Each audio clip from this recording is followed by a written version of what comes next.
Empty halls, I have a ballroom with no walls. Oh. Who knew we had 1,000 salad plates?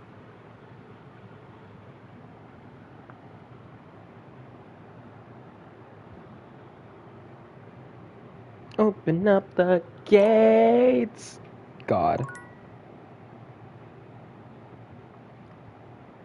Wait, where is it? Where is it? Where is it? I found it. Okay. Um. Um. Ooh.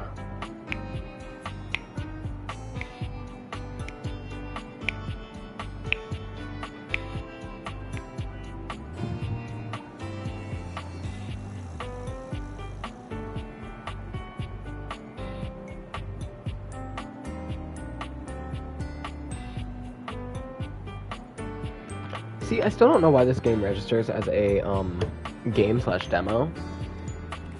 How is this is not a demo? There's no demo! Unless this is a demo and the game's nowhere near complete and I bought a lavish demo.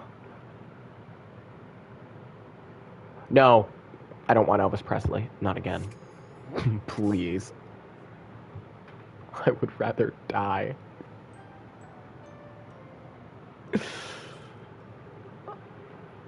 Okay. Is there a certain time I have to talk to you? No, you love me. Does this mean I can't get your other objects?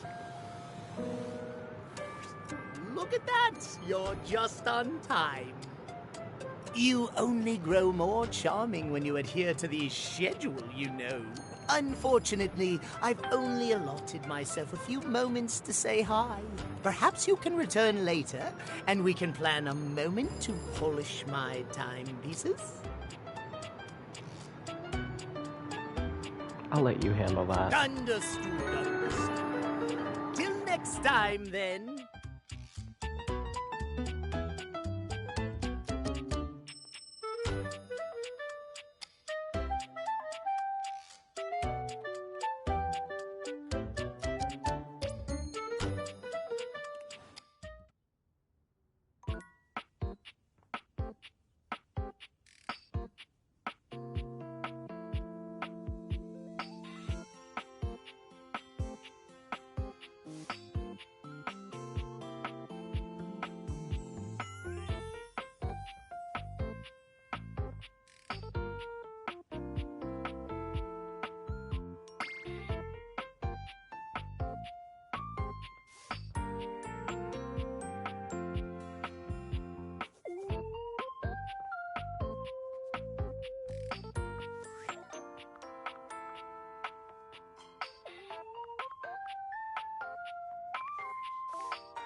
Oh yeah, let's romance Hector.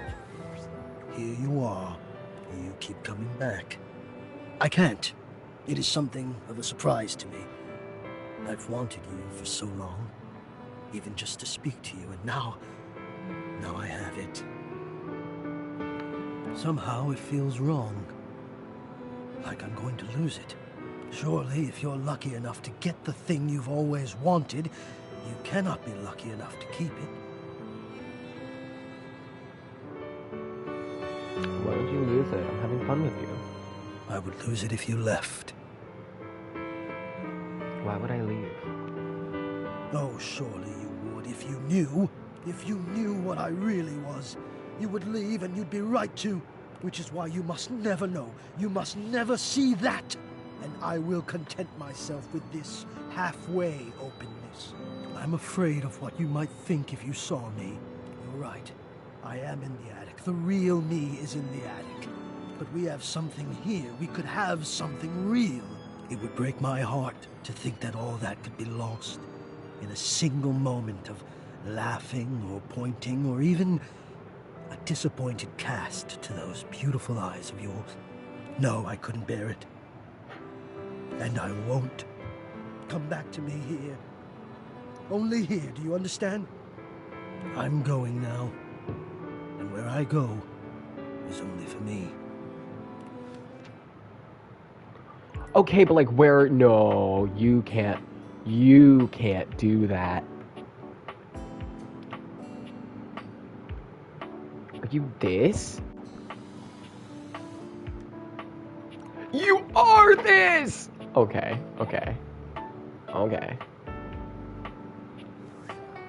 Okay, okay. That should be a time to make friends with your beauty products. It did not go well. An appointment with your stylist will help you look your best.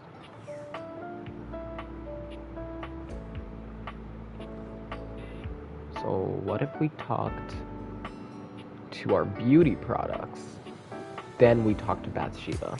A stylist with a very vertical, very pink hairdo appraises you, lifting his glasses to take a better look at you. His face is kind, his features soft, and his makeup? Oh, impeccable. Oh! How about we... Oh dear. I think I'm getting lost right at the start of all this.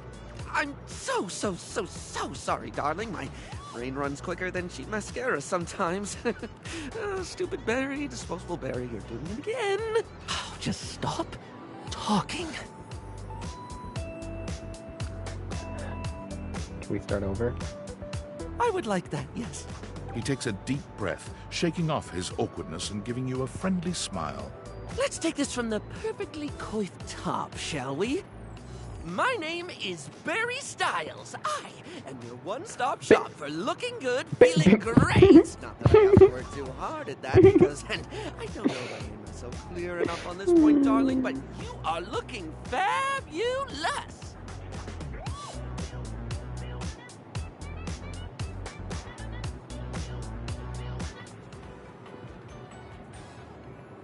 Why, hello! I'll be honest, because I like to be clearer than a freshly unblocked pore, I really don't like talking about myself, hun. I'd much rather talk all about you. And eyebrow hydration, of course. You really cannot underestimate how important it is to avoid a thirsty brow, baby. Of course. But mostly I want to talk all about you. In fact, if you'd be so gracious as to indulge me, I'd love to really get under the skin. Please, I'm ready. Oh, not literally, obviously. My products are for external use only. I mean, can I ask you a few questions? I'm already so lost. Sure, let's do it. Oh, fabulous, darling. Okay. This is super exciting. I just love learning about what other people like. I haven't yet met with a taste I can cater to. So, with that in mind, I simply have to ask. Drum roll. Favorite brand of tweezer? Oh, let me think. I have a preference for sure. Let's hear it, my little kitten. Tweeze me. Teasy Weezy's Tweezer brand tweezers, Polished Response Slickline brand, the Smile Republic ones. Gotta be Greedle and Grabnut. Is there anything that company doesn't make? They literally make other companies, at least, if you believe the rumor they've helped the Scunthorpe Mafia set up that shell corporation. I like their tweezers, though. They're metal, they grip small things, they have those little grooves running across the curvy bit. They're, well, they're just really regular tweezers, aren't they? So, let me just make a mental note. No need to actually write it down. Got a mind like a steel trap. At least when it comes to tweezers and tweezer-related lifestyle choices. Ask me to remember a job interview or doctor's appointment, and I can't help you. But rent. So what's the okay. Lay conditioner fact on me. Oh! Oh no. I've been put on the spot. Oh, wait! How about this? While it's bad for your hair if you wash it every day, you can safely condition every day with no washing required. This is great because I think people should use conditioner as much as possible. Not so much for the health benefits, but the fact that it just makes hair feel really, really nice, doesn't it? Freshly conditioned hair is the chocolate milk of texture. At least that's what I always say. He might have a point. Well, I don't always say that. That was the first time I ever said it, but I'll keep saying it now. What were we doing? Oh, right. Time for your second question. Ask me this time. Barry, what's your favorite lipstick color? Barry, what's your favorite lipstick color? This is a good one. A classic of a beauty question. We can't have a beauty Q&A without knowing your favorite lipstick color, can we? Mine is pink. Impressive, no? Rather impressive. That's what I said. What, pray tell, is yours? I actually, different color. Oh, not one for the traditional? I can certainly respect that. There's nothing that says lippy can't be any color you want it to be, after all. Now, don't tell me, darling. Let me guess your fave. Blue. No, green. You strike me as a green. Or teal. Or black. Oh, please say it's black. I've not gone goth in forever. Wait, no, I got it. It's gold, isn't it? Rose gold. Green. No, wait, I already said green. It's gotta be blue, then. Maybe teal? This is too hard. I'm just gonna stick with other. Moving on. It's time for our final question. For now. That sounded threatening. Anyway, third cue. What do you think is the biggest reason to wear makeup?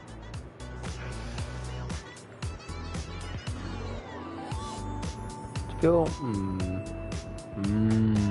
all of these are, all of these in a sense are good, but all of these in a sense are bad. You don't need makeup to be confident. You don't need makeup to be sexy. You don't need makeup to be unique, or you don't need makeup to be somebody else.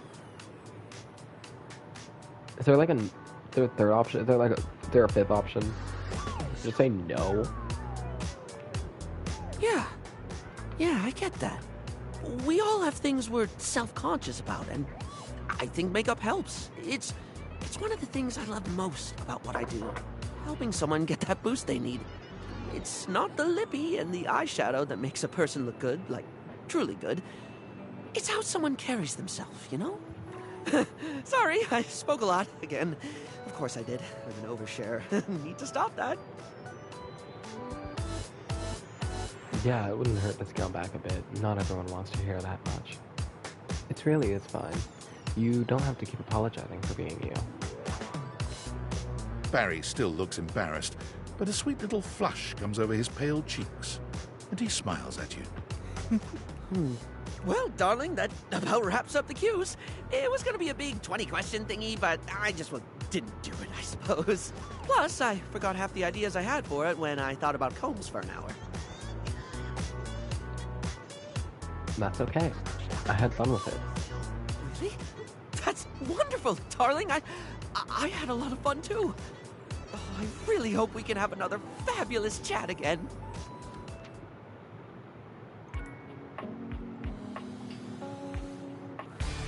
Hi, cutie. We should talk about today. That stuff with Barry was not my speed. So let's make sure today we hang out with someone who rules, actually. Huh? Doing my best, you know. Then do better, sweetie. Now, who should we practice on? Bathsheba looks around the room, scanning it in a thoughtful silence, until her gaze settles on the rubber ducky. She doesn't even bother to wait for your input, walking swiftly to the duck with her arms wide. Oh? Oh! Rebby! Shiva!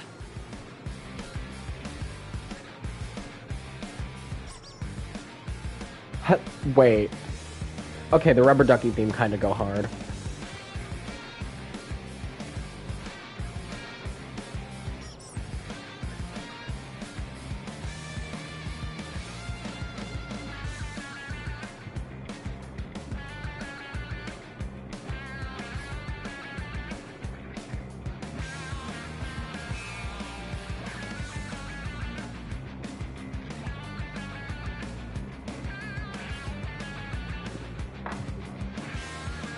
up, you dirty bitch? Oh my god, you are too funny.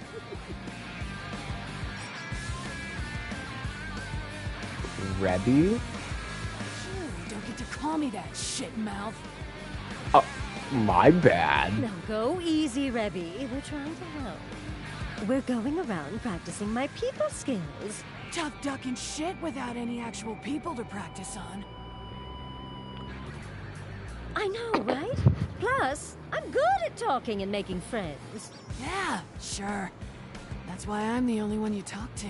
No, you're the only one I talk to because you're the only one hilarious enough to keep my attention. Not true. But also, everyone else hates your guts. They do not! Oh god, you absolute bitch. Do you guys like each other or not? No. Yes! Don't listen to them. They love me. God, you're the worst. Maybe just a little. Rebby and I are champion shit talkers. I asked them once for gossip and they just went down the line, destroying everyone in this house. Hello. Including you, by the way. Rebel points a wing at you. Oh, I went in on you for a good 45 minutes. I didn't realize that was you back then. Oh my god. But I don't even know you.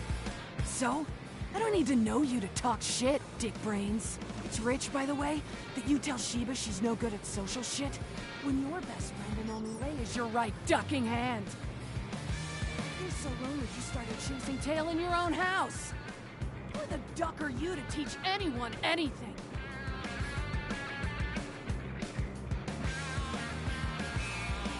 I was gonna say I'm starting to. Yeah. Yeah. Who the fuck are you swearing at, you rubber-coated edgelord? Get stuffed, you miserable fucking meatbag! Only one that gets to dunk on Sheba is me, you dickbag. She doesn't need advice from a cuck like you anyway. Oh, Rebby. If Rebel is your only friend, things are starting to make sense. What the rubber yellow duck is that supposed to mean? Nothing. Now, tell me who's embarrassed themselves this week. You can hear Bathsheba and Rebel's laughter echoing through the bathroom as you walk away. A win in only the most technical sense. But tomorrow's another day.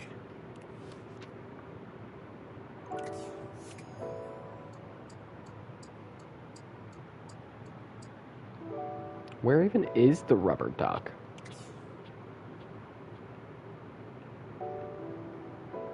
Girl, what rubber duck were you just flirting with?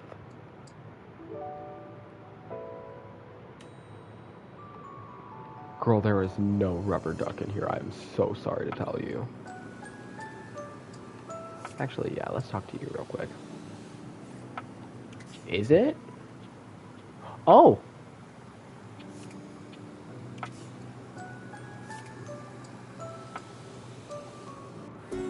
When you come across River again, she's got company.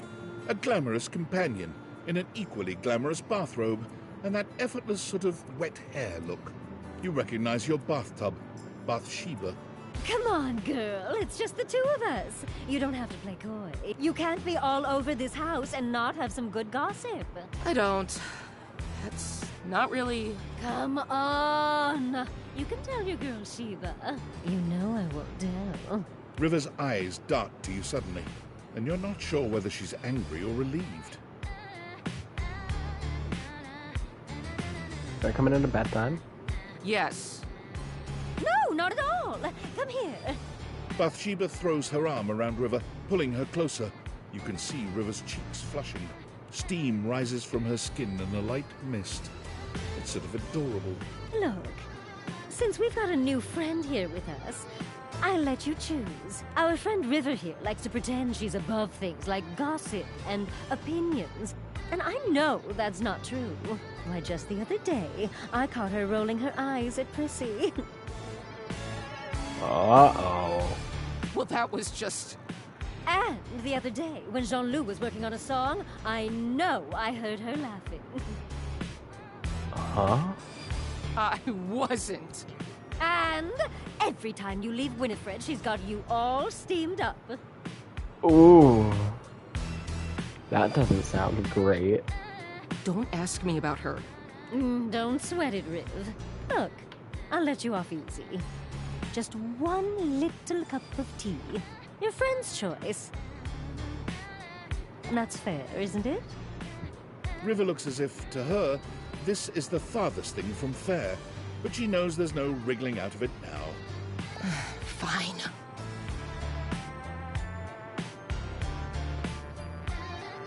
I want to know about the water heater. What's with you and Winifred? Doesn't mean anything. Sure it does.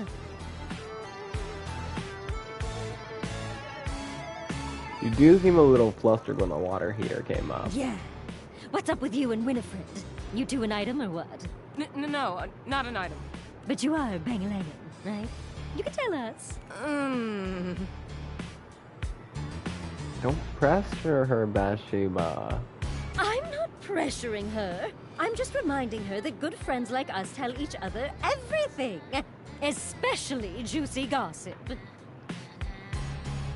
There's nothing to tell. Oh, right, okay. Sure, I see what's going on here. You gotta preserve the river mystery. Your brand is being sexy and cool and untouchable. Say no more, say no more. Whatever you say. River looks extremely grateful for your intervention. Bathsheba only sighs. The facts are the facts, though. River goes to see Winifred and comes back all hot and bothered and heated. But if you're not gonna comment, you're not gonna comment. I can take a hint. If there's one thing I know how to do, it's read a room, you know. Yeah. River seems more relaxed than you've seen her, but when your eyes meet, it's like she remembers she's meant to be a bit more distant. Her smile vanishes, and she clears her throat nervously. Well, just one question before I go. What do you think is my best state? Oh, well, you're just so pretty all the time. But you know, you're so fun when you're liquid. After all, who doesn't love a good bath? I see. River leaves without another word, not bothering to say goodbye to you or Bathsheba. Whoa, hey! Wait up, Riv! Anyways, that's enough of romancing my bathroom for today.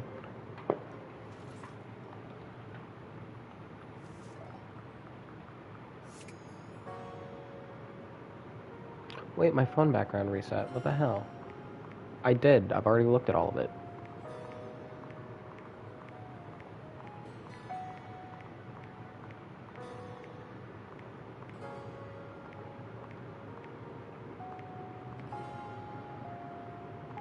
Girl, to what?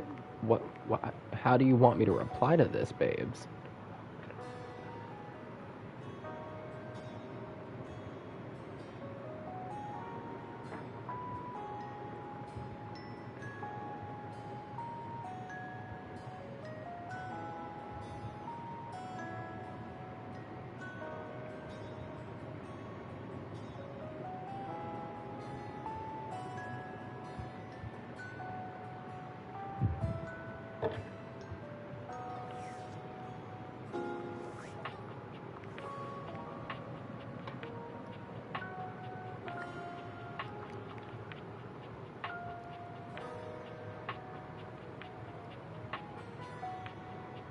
This knitted throw is on a throne. It's thrown on a... Oh, I know where you are. You're the little... Are you this?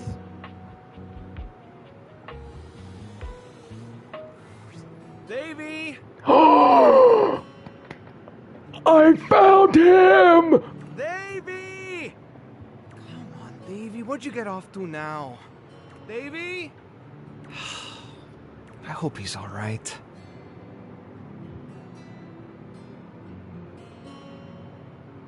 Pay attention to me, the dateable human. Oh, hey! I'm sorry, I didn't even see you. I hope you haven't been here too long. I'm Mateo. Mateo Manta. Oh,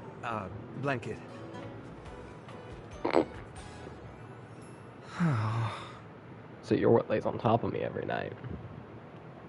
Gotcha. I've just been so focused on finding Davy. This is the second time he's wandered off this week. I'm starting to get really worried. Who's Davy? Davy's one of my rescues, a young knit bull that I found trapped in the office a few months ago. You wouldn't happen to have seen him around, would you?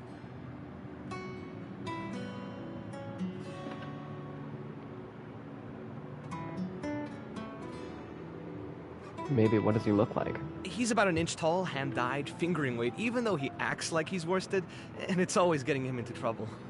I just keep thinking about him all tangled up somewhere again, trapped and alone.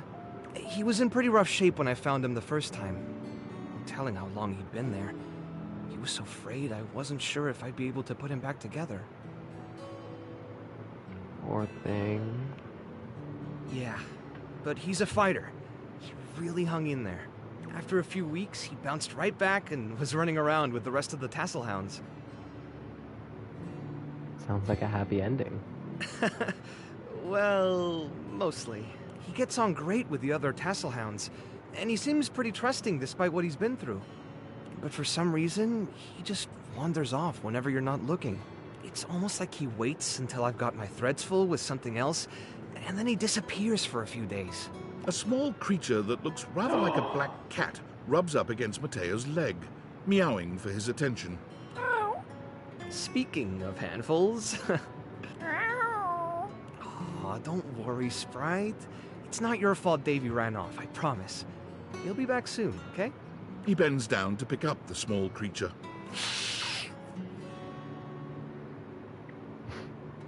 Feisty. Yeah, she's got a big personality. Oh, this is Sprite, one of the first inanimals I ever rescued. Yeah, sweet girl. Been together a long time now, huh? Long enough for you to know better than to go messing with Curtin Rod.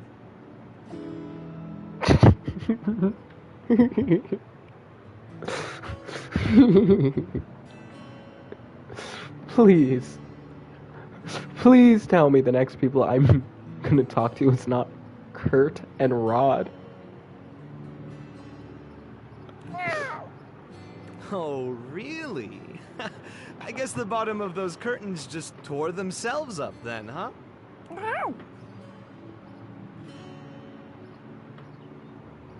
I don't think she did it. Look how cute she is. Don't let her fool you. She's a little mischief maker. She'll get you every time. I mean, who can stay mad at that little face?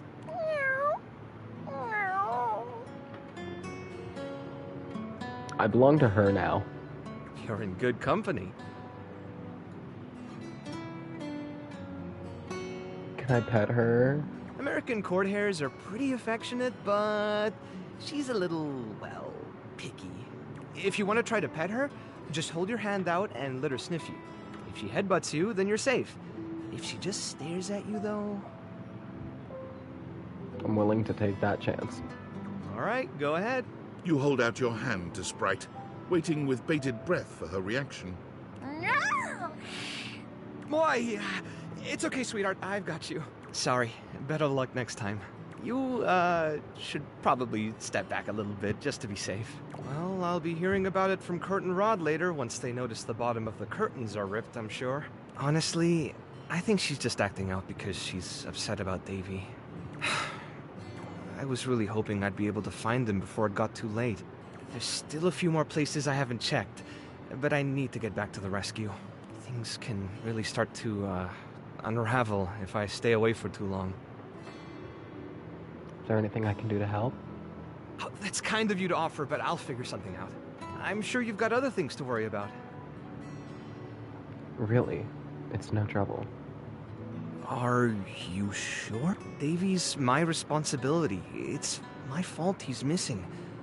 I really should have been watching him more closely. You've got to lighten up on yourself.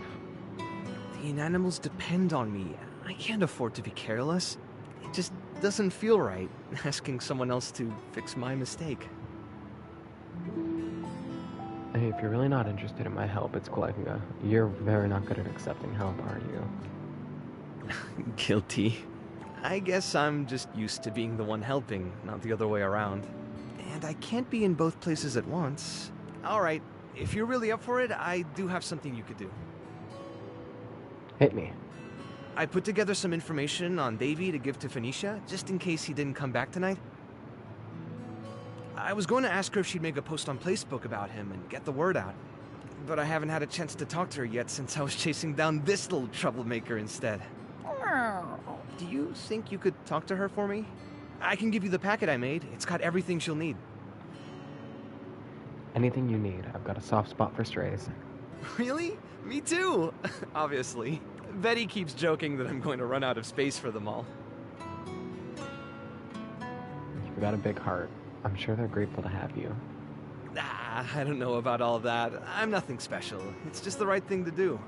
When something needs help, well, you don't give up on it. Sorry, I didn't mean to talk your ear off there. Once I get started talking about them, it's hard to stop. If you're interested, you could always come by the rescue later, and we could talk more. I love that. Great. Anyway, thanks for offering to help. Okay, so how many talks do I have left? I have 4 talks left. What we're gonna do is we're gonna check rumors, because rumors got updated. Cheeky blinders. All across the house.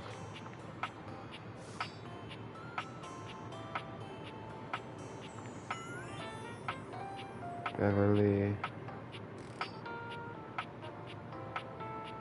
Oh my god, wait. I've gone everywhere except, like, checked the fridge.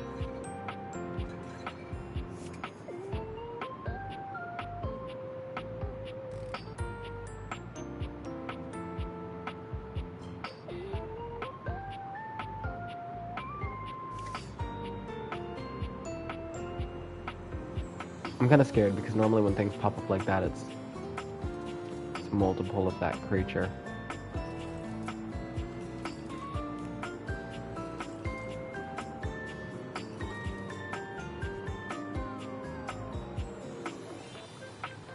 Attention, jackasses! It's been weeks already, and you're seriously telling me there's been absolutely no movement on this missing glasses issue? Maybe I haven't made myself crystal clear. Nothing else matters. You get me? Your expense reports, corporate retreats, PowerPoint presentations, I don't care about any of it. This is your one and only priority. You find me those glasses if you gotta burn this whole worthless rat trap down to the foundation, and do it now! Secretary Dawson at the Pentagon is breathing down my neck, and his breath stinks like flaming garbage! You think shareholders are bad to piss off? You do not want to screw with the U.S. Department of Overseas Violence, get me? We're all gonna end up buried alive in some desert somewhere! Find me those glasses, now! And who the hell came up with the 15% off transparent items promo? No consumer buys anything based off of how transparent it is! Find me whoever came up with that crap and fire them! David. Thanks, David.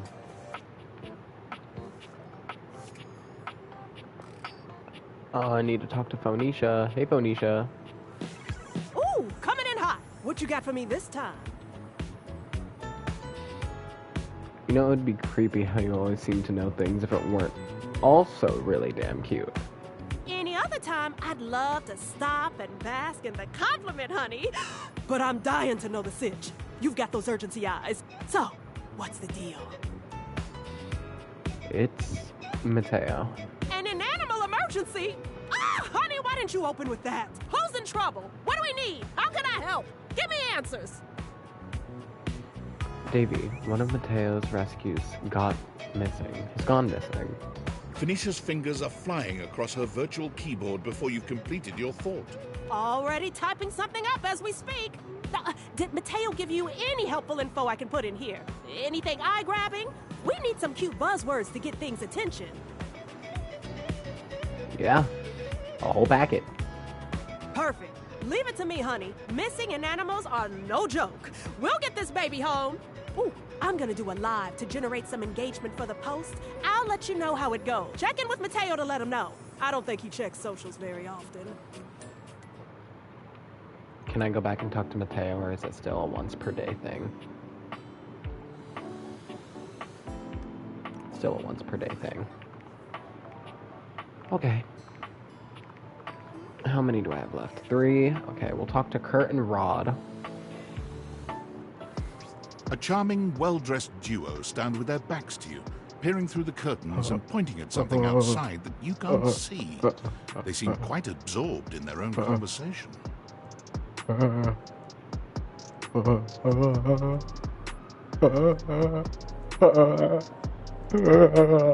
over there. Look at that. Across the street. What are we looking at? What do you see, Rod? I see a dog. I see a car that could use a wash. I have awakened you to speak to me, human. The fuck? One of them turns to you, holding up a finger before turning back to his friend. Hi, 1 second. Now, why in the world do you think I would care a single thread about an unwashed car? I don't know what you want from life, Kurt. The shoes, my dude.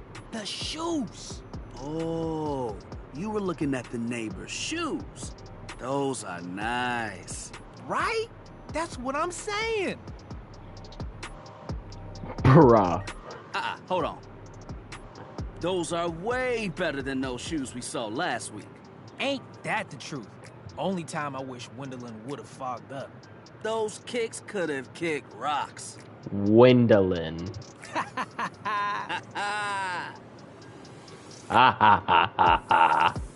What was that about? Rod, don't be so rude. I'm just giving what I was receiving. You'll have to excuse Rod. His tact leaves a lot to be desired. There you go, talking about me like I'm not here. Nah, I'm talking about you so you can hear. There's a difference. See, that's why your seams are unfinished. My seams are unfinished? My seams are unfinished?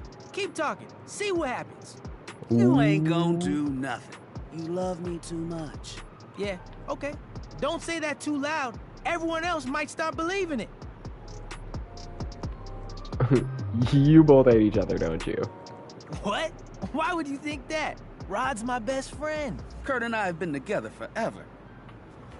And you guys aren't gay? Yo, what up? Okay, so whatever you two just did in my ear has made me change my opinion on you. Never do that again. I'm like his brother. But not my brother. If we were related, you might actually be polished. We both know you wouldn't look good unless you were next to me. Who told you that lie? Say, who do you think looks better? Me or this delusional Drake I call my friend? I'm so sorry, Kurt. I love you, Kurt. But Rod is rocking it. That's what I'm saying. You think I'm cute? You hear that, Kurt? You hear what they said? Yes. I'm the cute one. I stay shining. They didn't say all that. I bet they're just being nice. Okay, wait. I kind of love them again. They're silly goofy. You should take notes. Why? So I can school you later? Okay. I'll walk right into that one.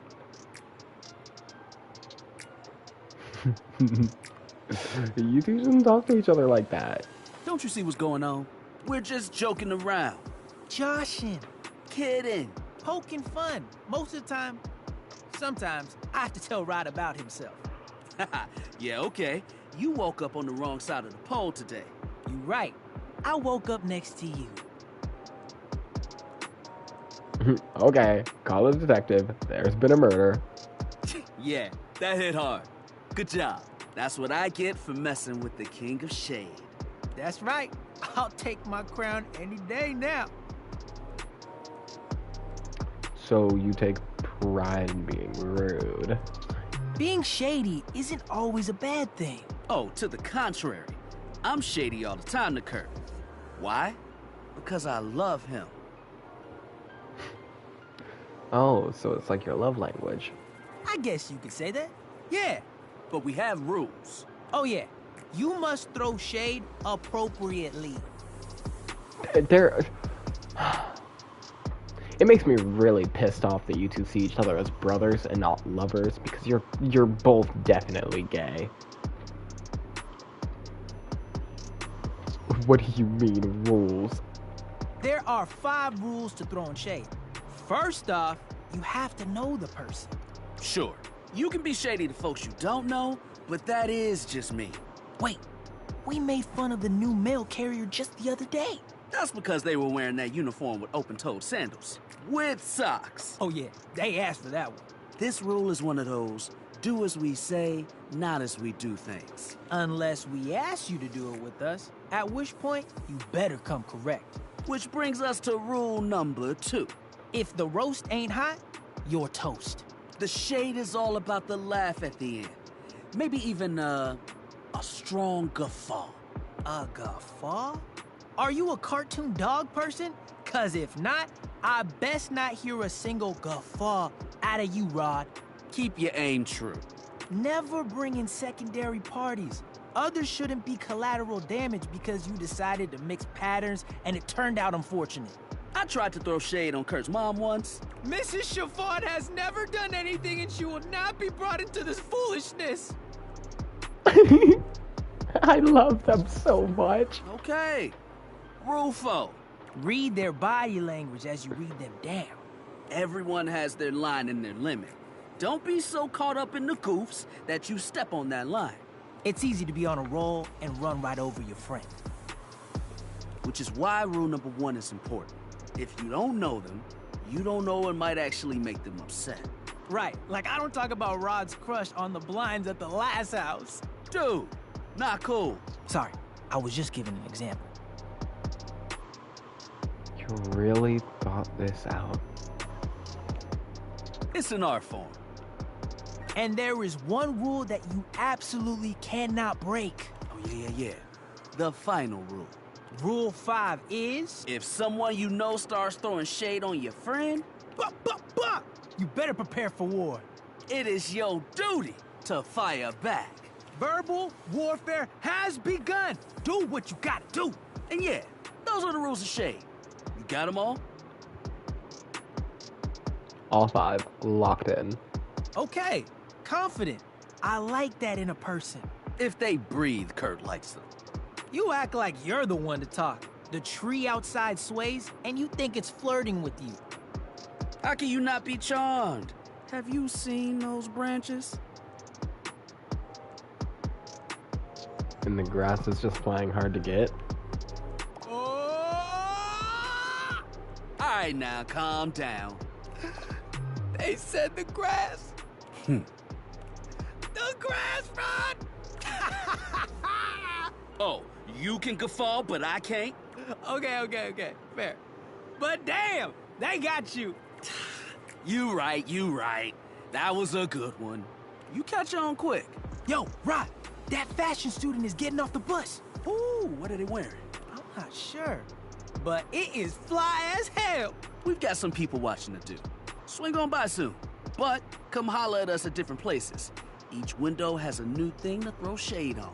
Variety is the spice of life, baby. Bring your jokes. We like to keep it lively here. Okay, I kind of love them. They're cute. They're iconic. They are the moment.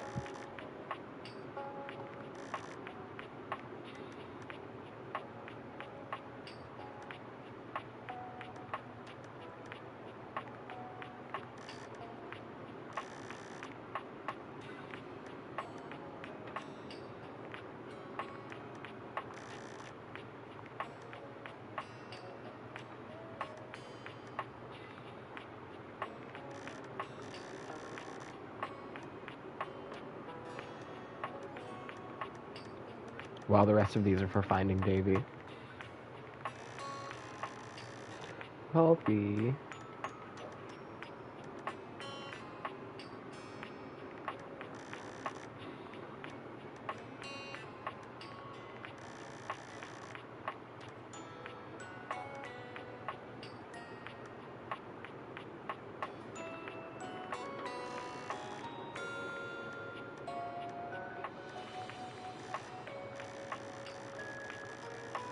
Mikey transaction.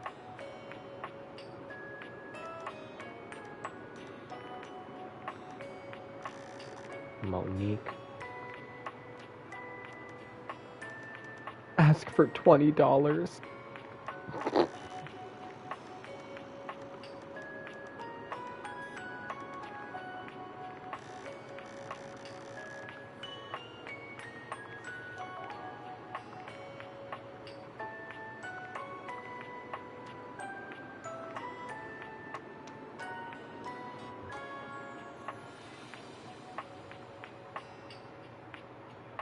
A warrior hero insulates from the cold, the corrupt, and everything in between. Very large allowed can die. Add an egg to the Databator cocktail.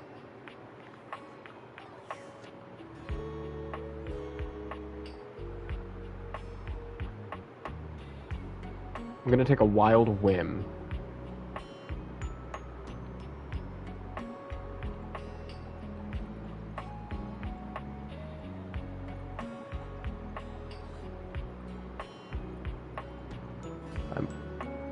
Is there a certain wall that I have to love up?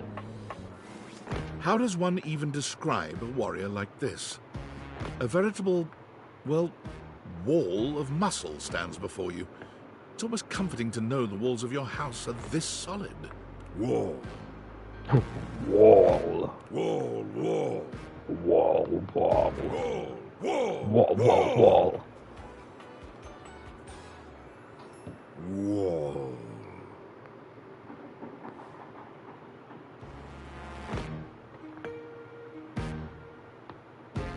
Wall.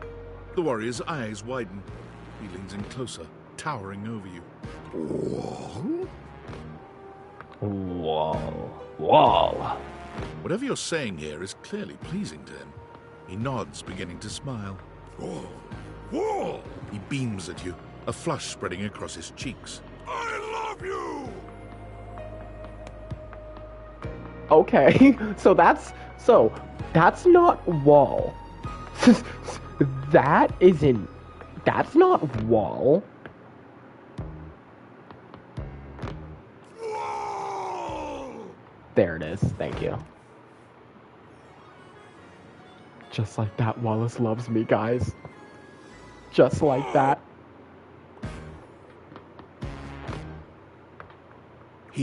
Oh, that was sudden, wasn't it? Yes, it was. You and Wallace, who has only just introduced himself to you, are now lovers. His gaze settles on you, filled with tenderness. His drywall heart beats only for you. You live happily ever after. Yes, just that quickly. Wall. Wall.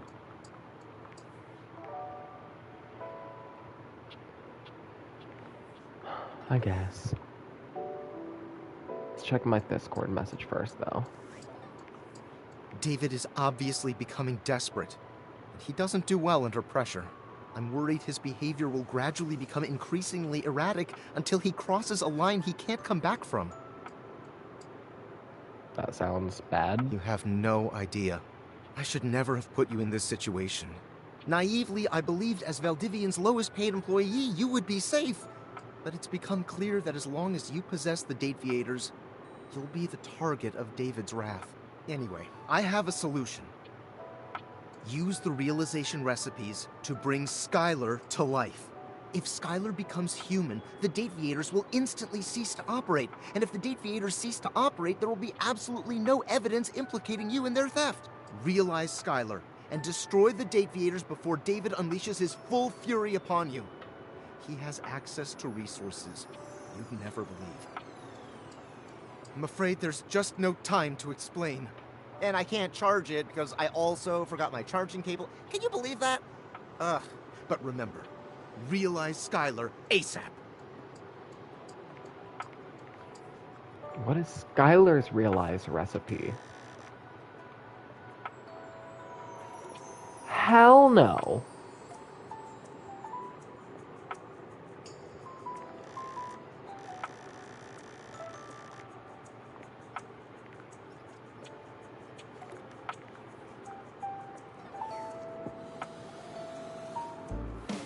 A very, very yellow punk dressed in studded leather glares at you.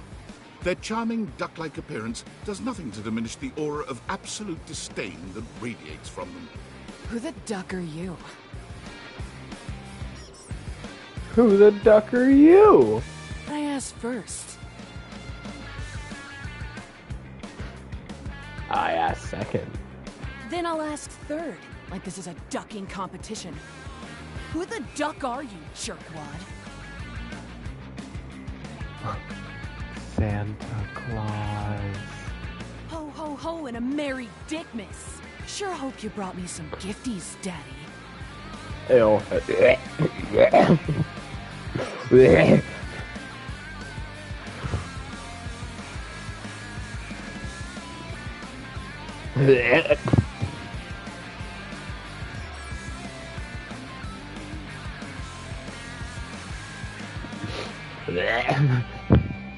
Now, get out!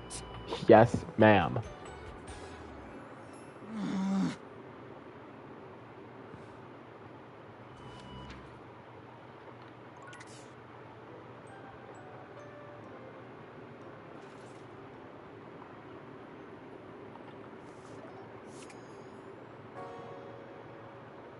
What does Skylar want?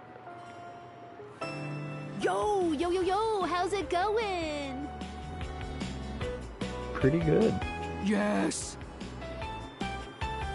Okay, there's a little tidbit I want to share.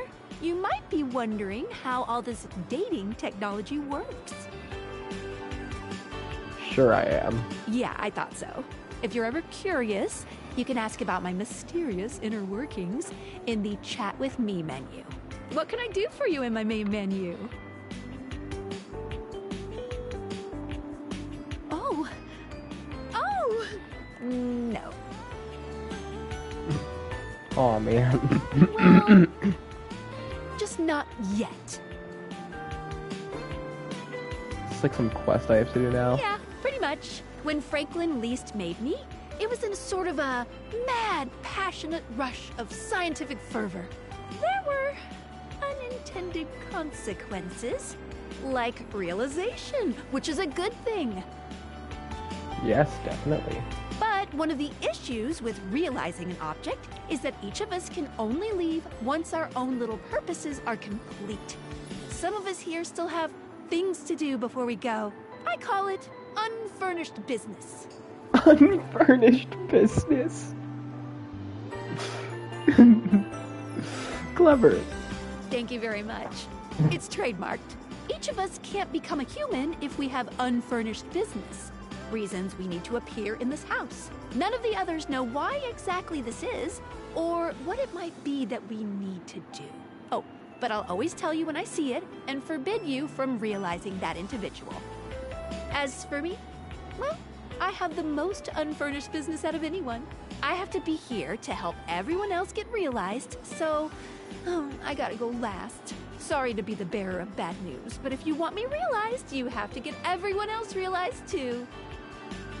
I'm so sorry to tell you, Ricky.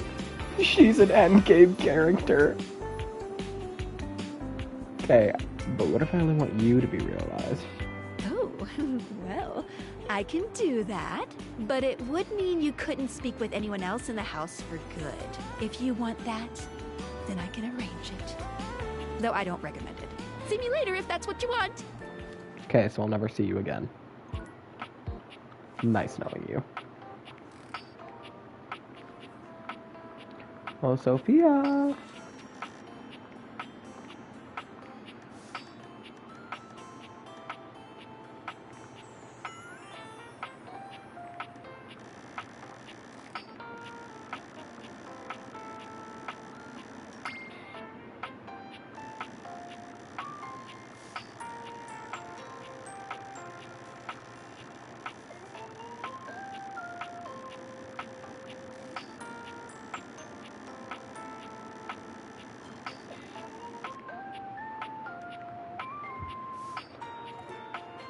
Jesus Christ.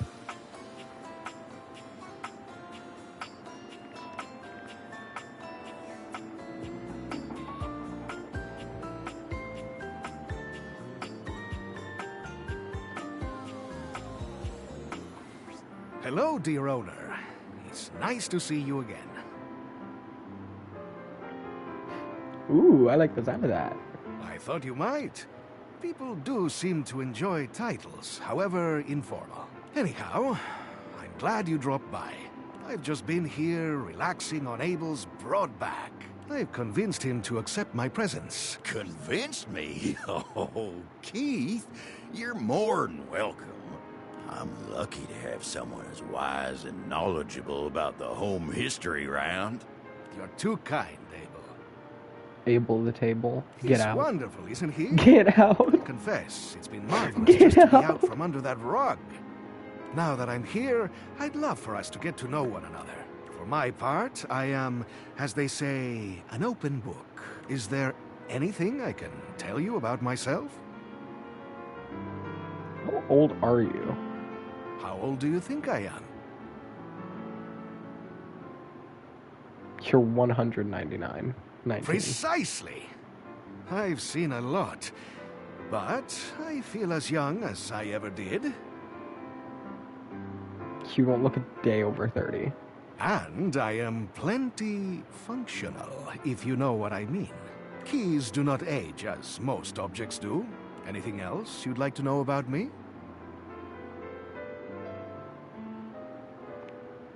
I have asked myself the same question time and time again. Those were dark times, and I had plenty of opportunities to wonder at it. However, I've come to the conclusion that some questions may never be answered. Help me hide the body in my pink glitter van. I suppose that's possible, but I doubt it.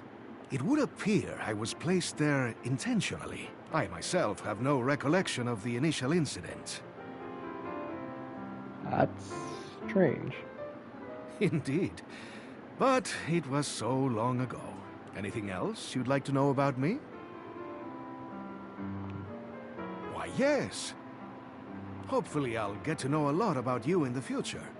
But for starters, how about a few basics, eh? Girly Girl Productions. Like, do you prefer blondes, brunettes, or something else?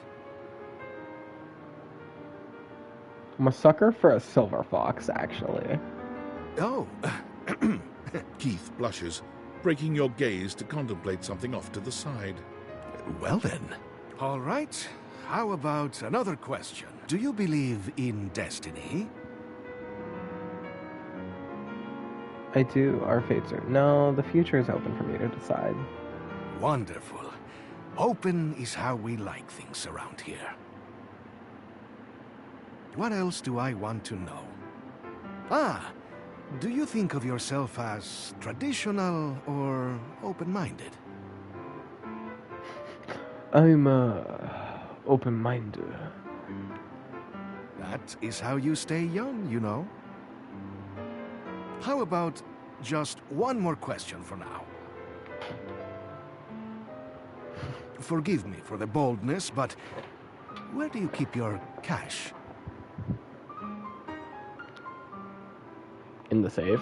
A wise choice. But I must warn you, that question was a bit of a test, I'm afraid.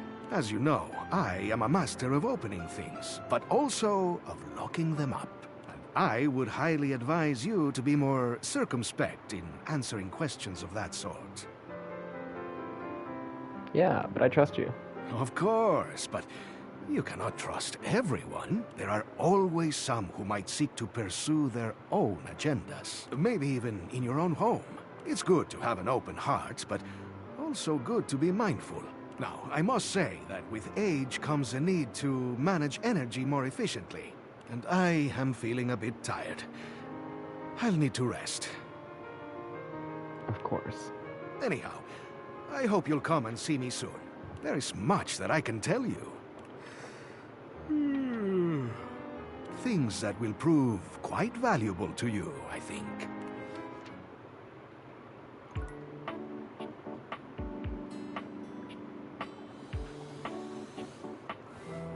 You are persistent, aren't you? I'll be damned if it isn't another quality of yours I admire. It wearies me and saddens me to keep saying no, but no. Please, not here, okay? Meet me somewhere else. Anywhere else. Any of the greats in your home. Downstairs from here. Come to any of them, and I will be there. We can talk then, all right? Enough of this. Just show yourself. I've already told you no. I've told you what to do, how to speak with me. I will not show myself. Some circus animal on a leash trotted out into a claustrophobic arena. What, so you can jeer? So you can point? I tell you, I won't. I would never cheer and point, Hector. Wouldn't you? They all do. I have. Never mind.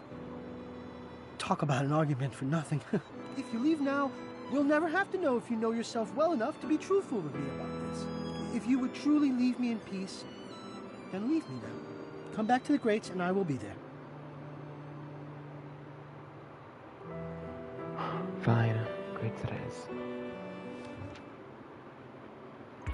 You must hate me. What do you want? It's me, Tinfoil Hat. Are you there? Where else am I gonna be? Good point.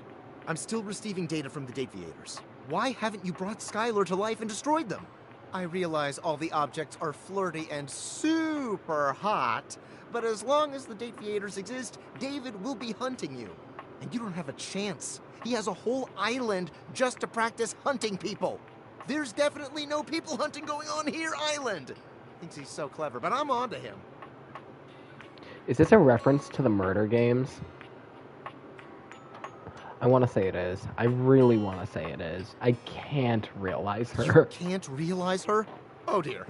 This must be unfurnished business. Undoubtedly from too many reanimation gluons in the plasmonic nanogenerators. Oh, I was afraid of this. My calculations showed it was a possibility, but I didn't realize it was unavoidable. All right, change of plans. If unfurnished business is inevitable, then you'll need to bring every object to life before you can realize Skylar and destroy the Dateviators. Any questions? I'm so sorry, it'll have to wait. I'm illegally piggybacking off of my neighbor Howard's Wi-Fi, and he just found out. He's only 11, but he's got a black belt in Taekwondo, and he's a real big kid. Realize all the objects so you can destroy the Dateviators.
Come here.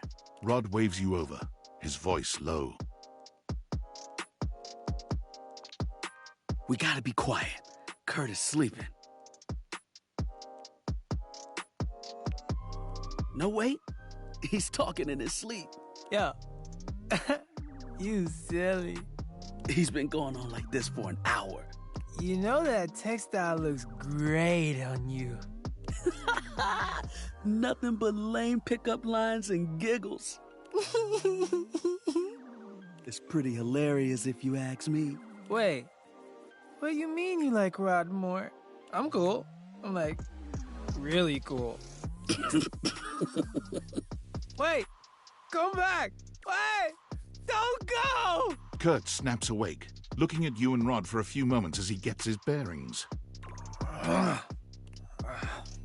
was doing it again, wasn't I? Yup.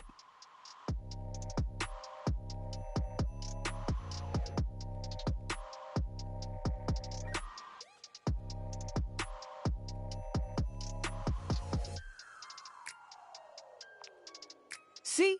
I'm cute. Yeah. They said it. They called me cute. They were just being nice. Or honest, because honestly, I'm cute as hell. Not cute enough for whoever you were dreaming about. You don't know that. It was my dream. Fine. I know that even you know, deep in the back of your brain, that I'm better looking. Psh, my mind was just messing with me. Keep telling yourself that. We all heard the truth. How about this?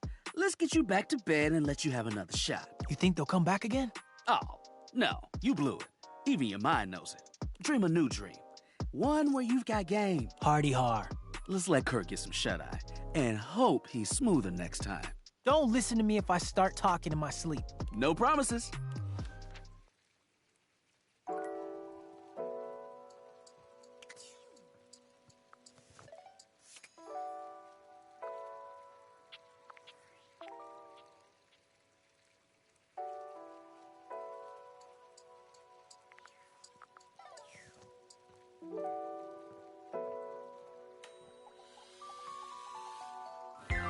The figure who stands before you has the casual, confident air of someone who knows just what she's about. Her short hair glows with the colors of sunrise, and her blue eyes drink you in without a trace of shame or embarrassment. She evaluates you with a hand on one hip, her draped clothing subtly highlighting curves you'd never have expected from your rigid, structured window.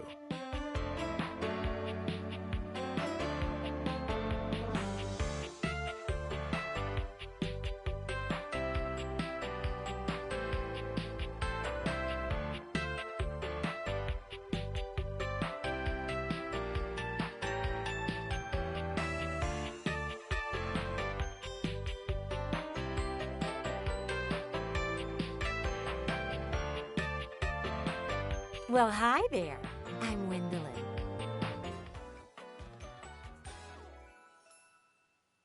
Oh. And you? Well, you're quite the looker, aren't you?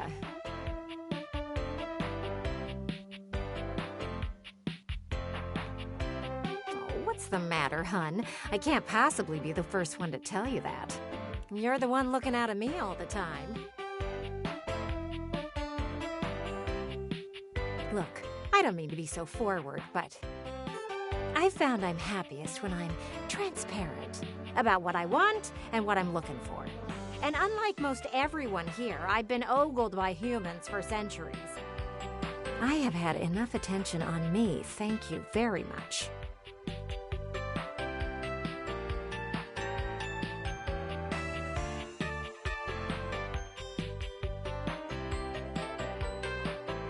Well, not too much, okay? I'd still like to know I'm providing some kind of comfort. Anywho, if I'm having to do one of these introductions, I might as well get this out of the way first. I'm only looking for one thing in a relationship right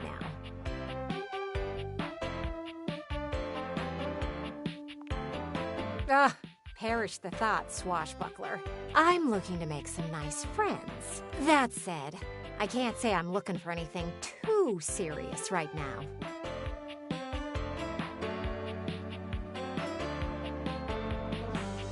Well then, channel that into something productive. From what I've seen, the world out there is a lot more entertaining than staying inside all day. I'm hopeful that someday soon you'll get to experience that firsthand. There's so much to do in this world. So many views to see. Even just the simple joy of a night on the town. Yet here you are, taking a breather, same as me, but you haven't even had fun yet. I just want to see you live a little, that's all. Stop watching life pass you by. Enjoy yourself. Kiss many someones. And then maybe, in between your adventures, you can come tell me about all the fun you're having. It's just not for me, okay? Hey, don't look at me like that. A gal's gotta live vicariously somehow. And the view outside here is just dreadfully dull. She turns from you towards that dreadful view and waits for you to leave.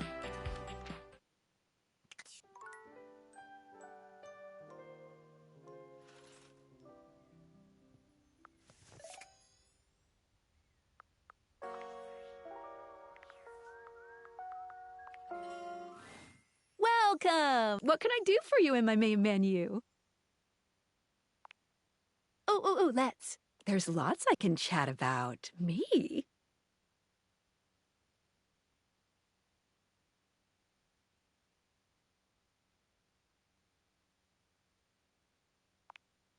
Oh, my favorite subject. What do you want to know about my lore?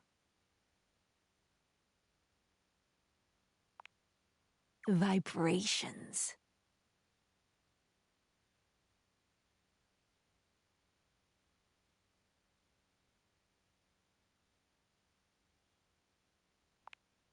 I'm being overly simplistic. Have you heard of string theory?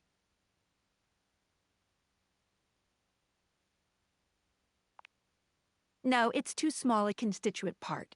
Think of how when you speak to a person, you speak to their whole discrete being, even though they're really just a big old collection of cells. Dateviator technology is based on thing theory.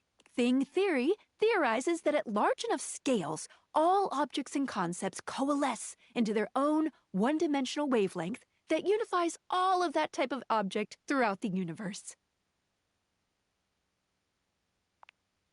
Any object that makes up any specific wave, humans just never had a way of speaking with those consciousnesses until now.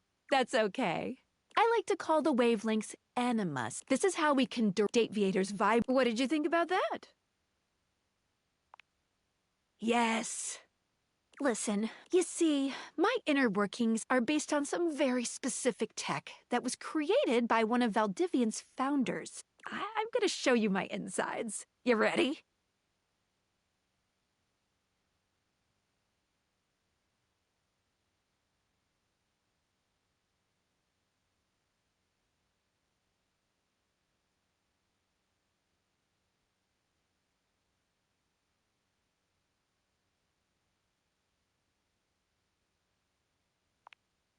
Skylar points to her own Dateviators and invites you to look closely. You see there is a small space just between the lens and the earpiece. This is my suspension. It keeps these Dateviators running. It's, not doing great. Thanks. It's a very special type of suspension. A suspension of disbelief. Basically, it works super hard to make everything in this little love experiment work. But it's strained, really strained, with all these wild things going on around here. Talking to objects, bringing them to life. Objects having names and hidden lives and sexy human bodies and everything. I can barely handle it. Just give it a little love. Anyway. You take a closer look at Skylar's suspension of disbelief. It's hard to be sure, but she seems pleased. You've just believed in her, so she feels strengthened. Thanks for that. It really means a lot to me.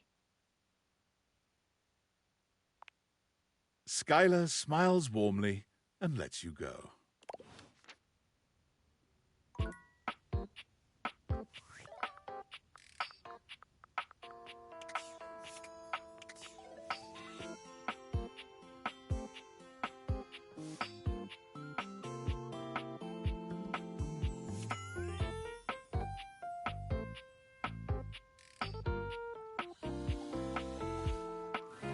You see before you a glistening, oiled male form, perfect in its chiseled majesty. His gold, or is that bronze skin, is perfectly smooth, his features flawless, and his face stunning. Oh, hello there. Don't mind me. I'm just catching a bit of air.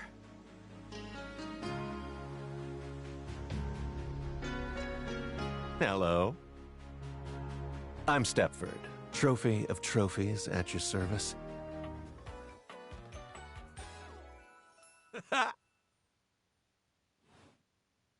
I've just been standing here all covered with oil, waiting for a good sunbeam to come along.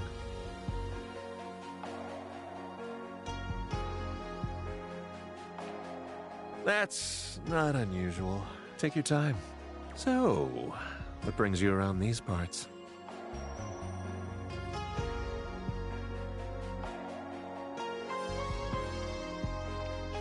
And are you satisfied with what you found? I'm glad. Despite being a natural, I work hard to keep all this up. As it so happens, I have a self-tanning appointment coming up. Can't be late, but I'm so glad we met. Come and see me again soon, won't you? And be sure to bring that fantastic red shirt.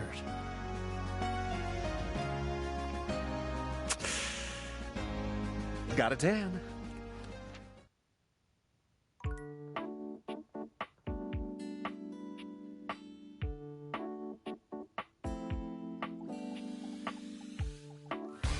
Hey, you.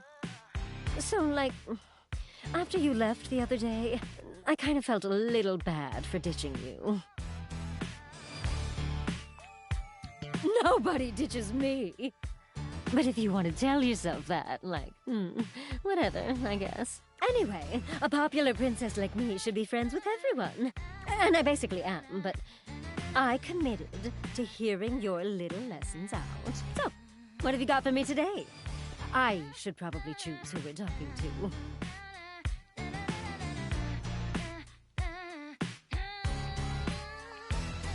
Whoa! Watch it with the air quotes. My friends aren't little. They're HBICs just like me. HDIC, in Rebby's case.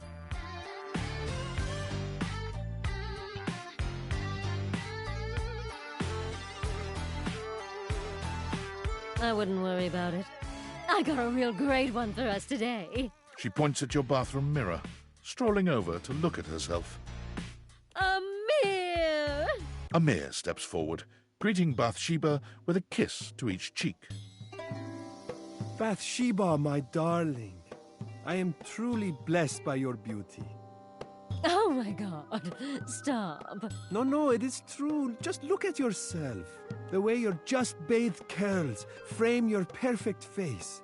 The gentle peak of your décolletage from your robe. Class and sass in equal measure. God, I like you.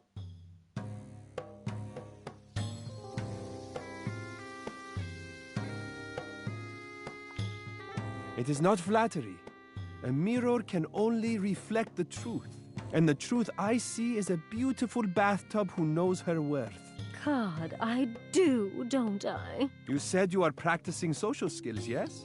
Learning to take a compliment with poise and grace is a social skill. Yes! Let us have an example now. Bathsheba, you may be the most beautiful bathtub I have ever seen in my life. I could live 1,000 years and reflect 1,000 souls, but never would I see your equal again. Up. He turns to you with a dazzling smile. Now then, how does a woman of Bathsheba's immense beauty respond to such a sweet and effusive compliment?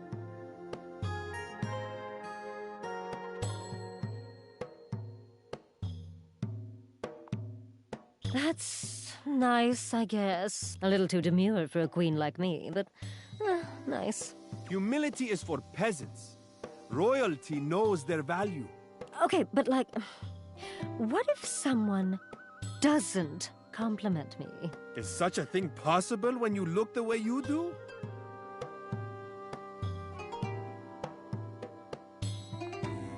No. Oh, boo! God, we should have just started with you, Amir. You really know what's what. I am only a reflection of you. All that taste is yours. You see what I mean? He gets it. What a great time.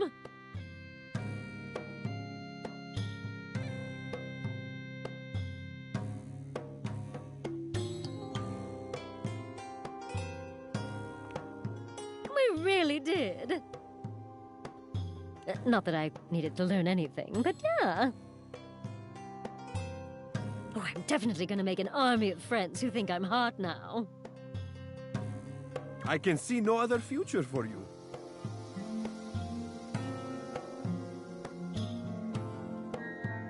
Ah, today was perfect. Let's make sure we match Amir's energy next time.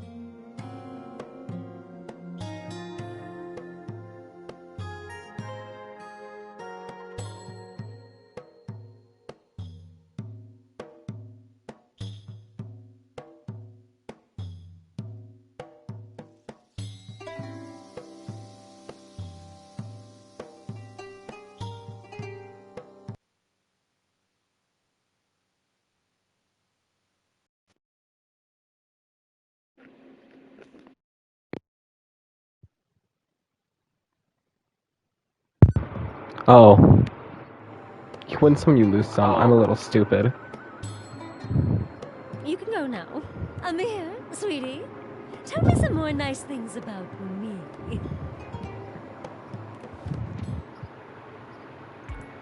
Hey, lol, my headset was muted. The room feels oddly humid when you walk in, almost as if you just finished running the shower.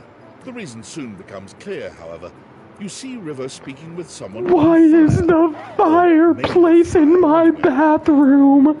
Steam rises from River's skin, filling the room with warm air. You really gotta learn to relax, homie.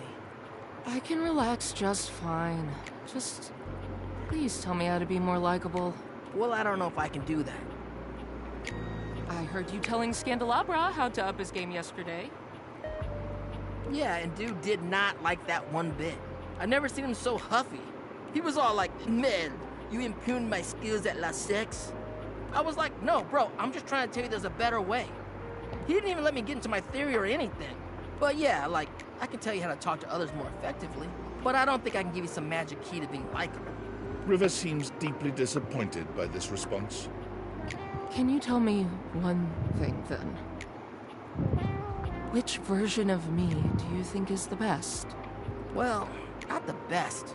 All of you is great. But if I had to choose, I mean, who doesn't like a little steam? It's steamy, you know? Totally sexy. If you lead with steam, you really can't go wrong romantically. I see. Dante gives you a friendly wave as he leaves. When he's gone, the room feels colder. Hey, you weren't listening to that, were you? It's none of my business. Well, thanks for saying so. But really, please don't worry about it, okay? River runs a hand through her flowing hair, as if it might restore her dignity. Her expression changes to something a bit cheerier and hollower. Now, what can I do for you, honey? You must have come here for a reason. This conversation is too familiar. She's clearly going through a routine. Why can't you be the reason? It's just not realistic. I'm usually the means to an end. You want to wash your hands? A quick in and out. You want to cook? Fill a pot with water and assemble your ingredients, the real star of the show. Even when you want a bath. I mean, Bathsheba is the main attraction there. I help make the bath happen, but it's about the vibes, the comfort, the soak. And I mean, that's fine. Don't get me wrong. It's better that way. Just don't be surprised if I'm surprised. For all the times I've been vulnerable around you, I thought you'd be more comfortable by now. What about going swimming? You're a crucial part of all those experiences, though. Am I? I guess if I was gone, they'd be a little bit harder to pull off. Nobody ever seems grateful to have me around. When I'm gone or late, or not the way people want me to be, though. Nobody has a problem complaining about it then. All I want is to know what exactly people want from me so I can give it to them. If you don't want anything from me, and you can't give me that... Chasing everyone else's approval isn't gonna make you happy. Easy for you to say. You're yourself no matter where you go. You have no idea what it's like for someone like me. You just want me to be myself, like I'm literally changing at the molecular level all day, every day, all over this fucking house. But sure, okay. I'll just do what I want to do, which is apparently standing here and talk to you. River seems to be almost talking herself down from this angry little ledge she's on. She folds her arms over her chest, looking away from you for a good while. Eventually she exhales, seemingly more relaxed than she'd been. So, what do you want to talk about then?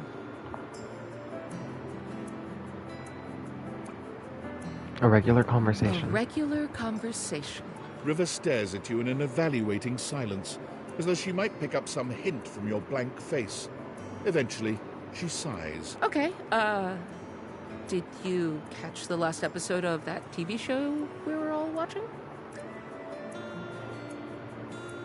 Please tell me it's balls to the wall. I don't know. You and River stand in an... You listen to any good music lately? Water Dogs by Penelope Scott. Oh yeah, you heard Bussy Galore's latest? He's really shaking the table. I don't know who or what that is. Another deeply uncomfortable silence. Perhaps you should help her out. Where are you headed after this? I'll probably see if anyone needs anything. Maybe rest a little bit before somebody else asks me for something. Well, yeah. There's pipes all over this house, and everyone needs water for all kinds of things. Everyone just assumes I'll be there, immediately. Just how they want me. So, I just run around all the time. Speaking of which, I'm gonna get back to it. But it was nice talking to you. Maybe we'll do it again later. The last person I want to talk to is Timothy Timepiece.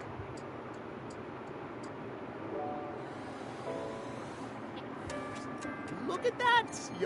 You only grow. Unfortunately, perhaps you can return later, and we can plan a moment to polish my timepieces. Realization? Truly? Cruel to get one's... I shall pencil in...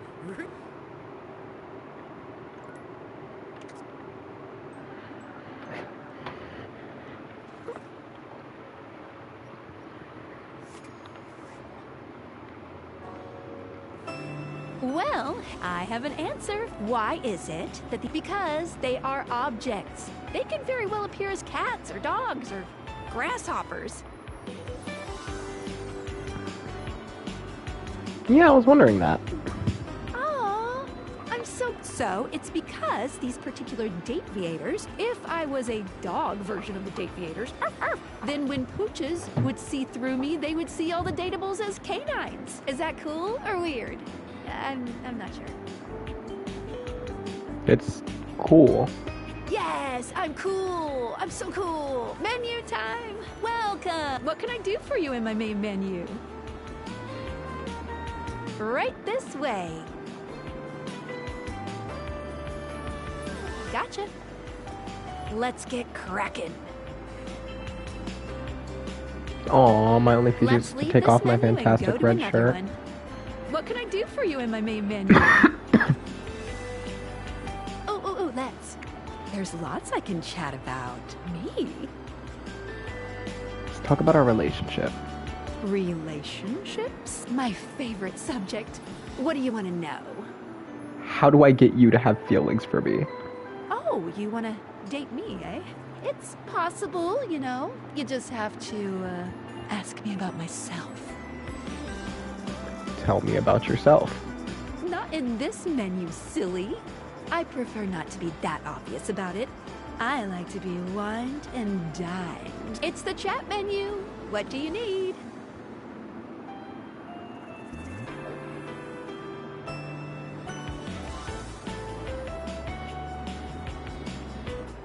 my favorite subject. What do you want to know about my lore?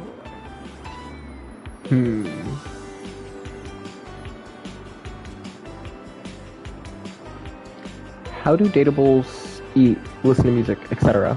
It's true. They really do act like humans, with human emotions, desires, and appetites too. What's happening is that there's a whole other dimension to these animus wavelengths than we ever can be completely aware of.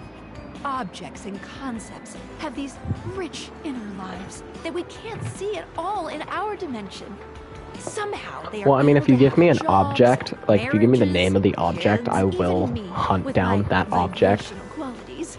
I can only be a. Just don't give me like the character because name or I can't see anything. all of it.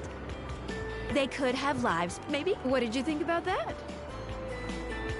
All right. Skylar shows you her. Skylar's suspension seems buoyed somehow.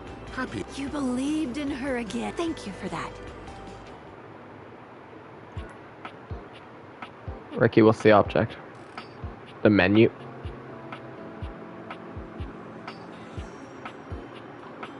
What do you mean the menu? Ricky, you can't date the menu. I've already tried. I'm telling you, I've definitely tried that.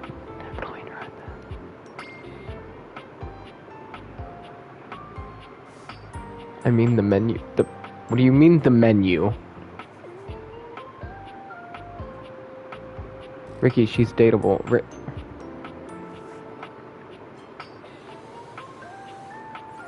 That just brings up Phoenicia, no?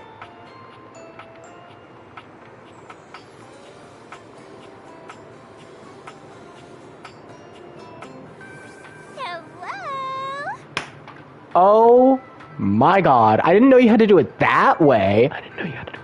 No, I knew Date Everything was a character in this game. I just was not sure where and or how to do it. Did not know that was the way.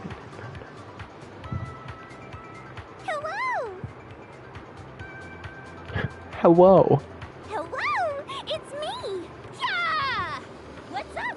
I'm Textbox-chan.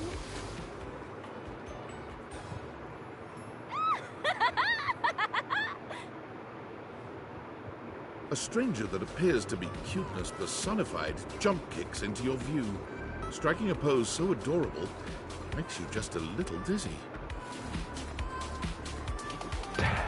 Yo, it's a text box made into an anime lady. Yep. Gee, those deep eaters really can transform anything. Wait, we should use it on the sun. Think that would work?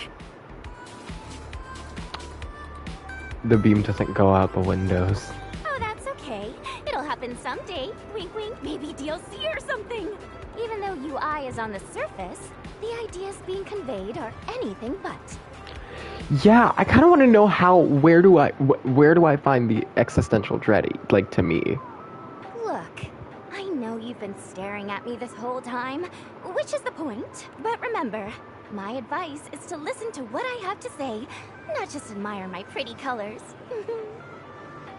You got it, Textbox-chan. Yay! How are your dates going, by the way? I hope I've been helpful so far. You've been super helpful. You're super welcome. Just know that you can count on me in your romantic quests. Now, I'll leave you to it.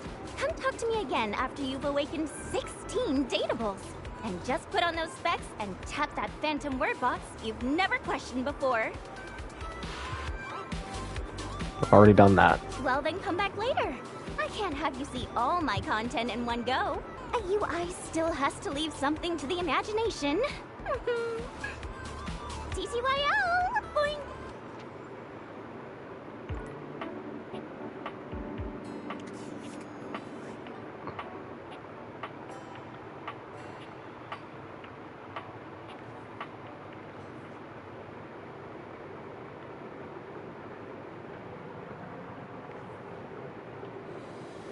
I knew it. No. You can't date the music. Well, that's kind of racist.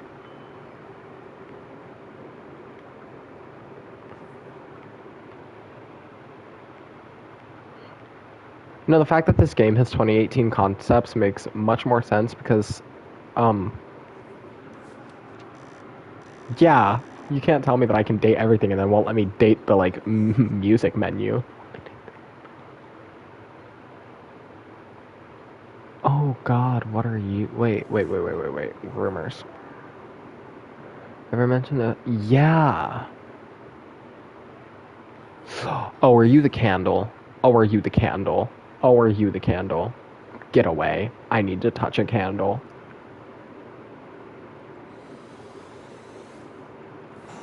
An 18th century dam strikes. I wish I didn't. Wish I didn't. Turning this way and that as though modeling in his own imaginary spotlight. He seems quite impressed with himself. Yes, it's me. It's me, the one, the only Candelabra.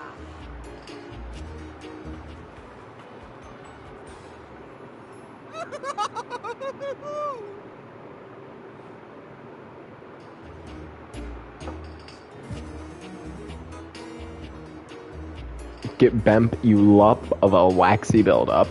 Goodbye. Thank you.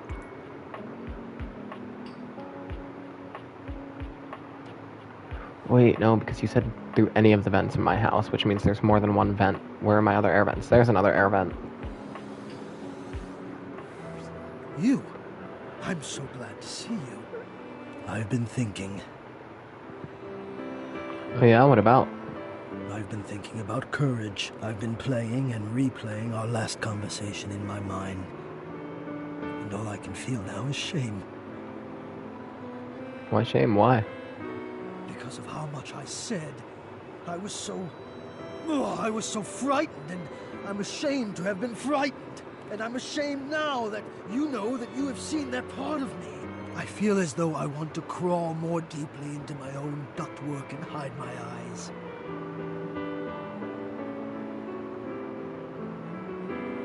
Maybe the feeling will go away? Precisely, yes. You sound as though you know this feeling. Have you ever made it go away? Can you tell me what works? Honestly, just face it. You have to go through it to get out of it. Yes, exactly. Oh, somehow I knew you would understand. I must face it. I must show my face to the demon. And there is a great favor I would ask of you. Will you help me? Of course I will. My helping machine. I suppose in a way so am I. From one helper to another, then. Here is what I need. I do not let myself be seen. I become quite frightened. I have even been known to become aggressive, if I am seen at all, but most especially without my permission. This has been my way for longer than I care to admit. Okay, go on. I wish I had something of more substance to back it up. It feels strange to wish that something had happened to me to make me feel the way I do, but the truth is, I am afraid. I do not like what I am. No, that's not it. I love being what I am. I am a complex system of ducts and vents that brings air, literal life, to the whole of this person that I love. But for such a miraculous function, I have always wished that I looked more the part. Do you understand what I mean? I am both grateful and stunned by how quickly you grasp things. Yes, I do not think the way I look is enough. I wish I were better. I wish I were more. Maybe just... I wish I were different. Hector, we all feel that sometimes. Well, I'm sure you're right, but I feel that way all the time. And I don't want to have my fear be the dominant force in my decision-making anymore. I don't think it's a way to thrive.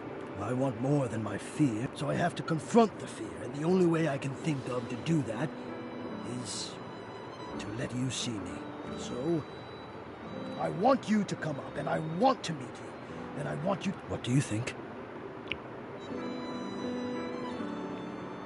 Wonderful. Oh, I will see you... No, Ricky, we're actually about to see his true form. And I guess for the last person. Oh no, Mikey transaction.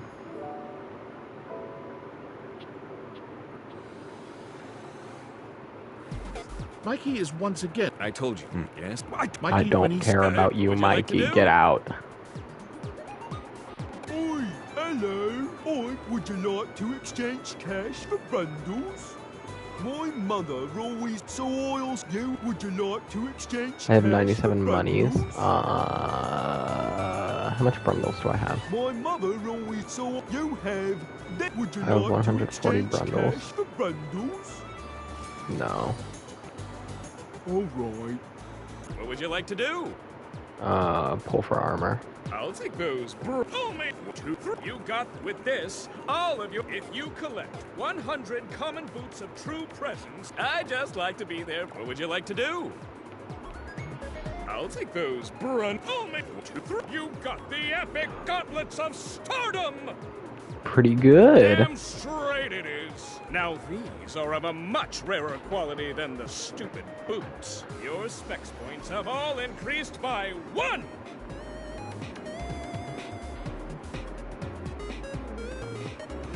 That, for some reason, is gonna piss me off.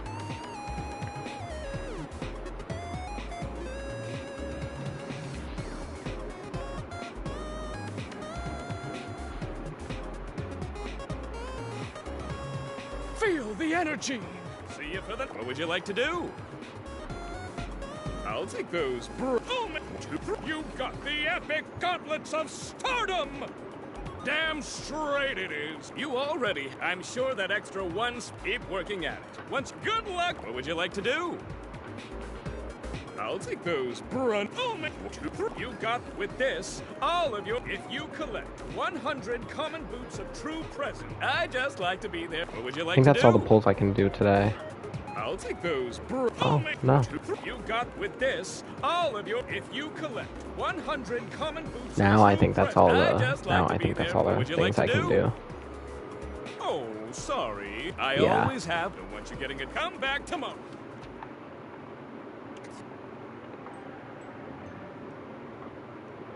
Who do we have to talk to today? Oh yeah, I gotta find out. Wait, I gotta... Hey, hey! Hi! Oh, so you've met 14 dateables?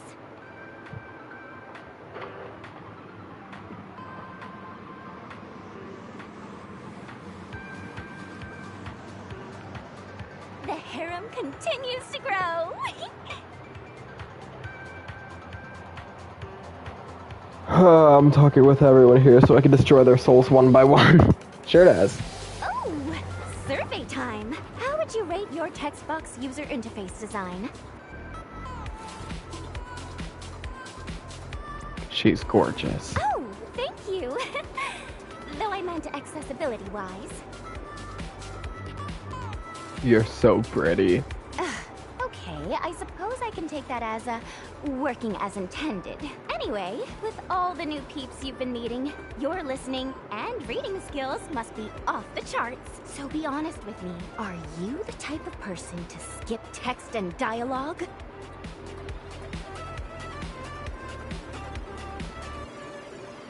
What? Me? I would... ever. Huh, is that so? Because I get an alert every time you click next, and you are button mashing like crazy. Love isn't a race, dude. Ugh. Well, whatever.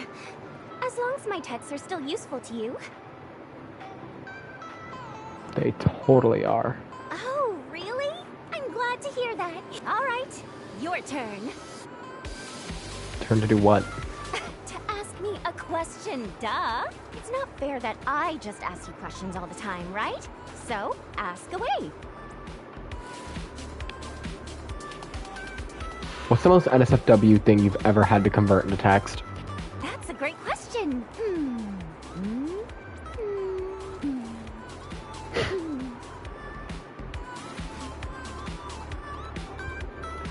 Can I answer me? Chatting time is over. Come back after you've awakened 41 dateables. I've already done that. Oh, well then come back later. Give me a chance to take a breather. I'm not used to actually speaking from the heart, and not through with the others. TTYO! See ya! Hector, time to see what you look like. At long last, Hector reveals himself. Oh. Frankly, I'm not sure why he's been so terrified to show himself to you. You might have expected some monstrous, vile creature, but he's just a nervous, sweet-looking vent dweller. Well, hello there.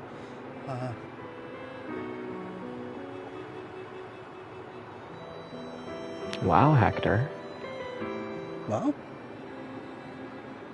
Wow, what does wow mean? What is that? Is it a good wow or a bad wow? Please just tell me. You're beautiful. Oh. Hector had somehow managed to hold your gaze, but your compliment flusters him into looking away again. Beautiful. Well, that's... yes, that seems like a very good word indeed. I have to say, it's not one that, even in my remotest fantasies, I imagined you would use. At best, I thought maybe cute.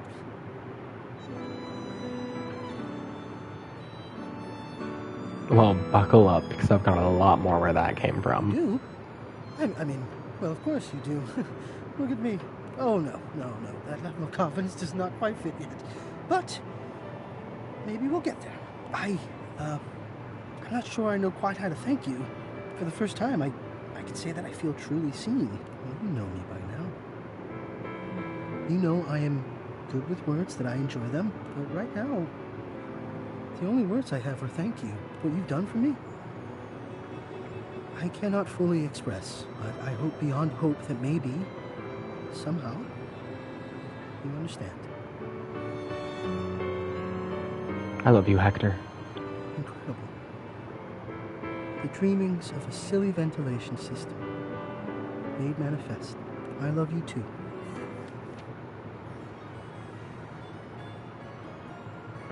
So we can't get an updated model for him? See and be seen. We can't get an updated model? You're... Hell...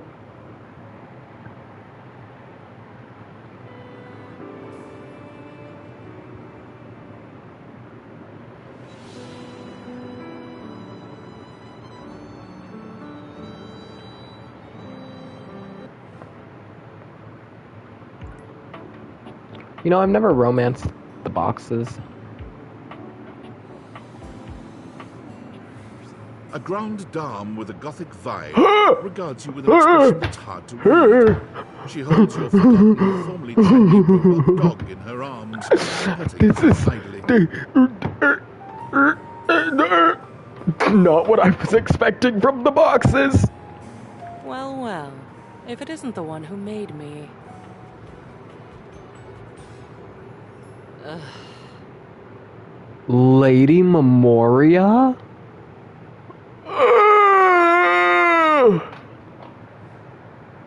I don't know. Suppose I'm a bit... disappointed? For someone who's amassed such a very... Yeah, remember, whenever we first went to open the door... Oh, you weren't here for that part. Whenever we first went to open the door to the, attic, it said the door was locked. And this is where you hid all of, like, your memorabilia and stuff. And so, I guess... she's my memories. I was hoping for a real Frankenbrine to go with all this preservation. Do you hate me already? Kind of feels like you hate me. Of course not. Why would I hate you? I might hate you once I've gotten to know you. It's a distinct possibility. But right off the bat, no.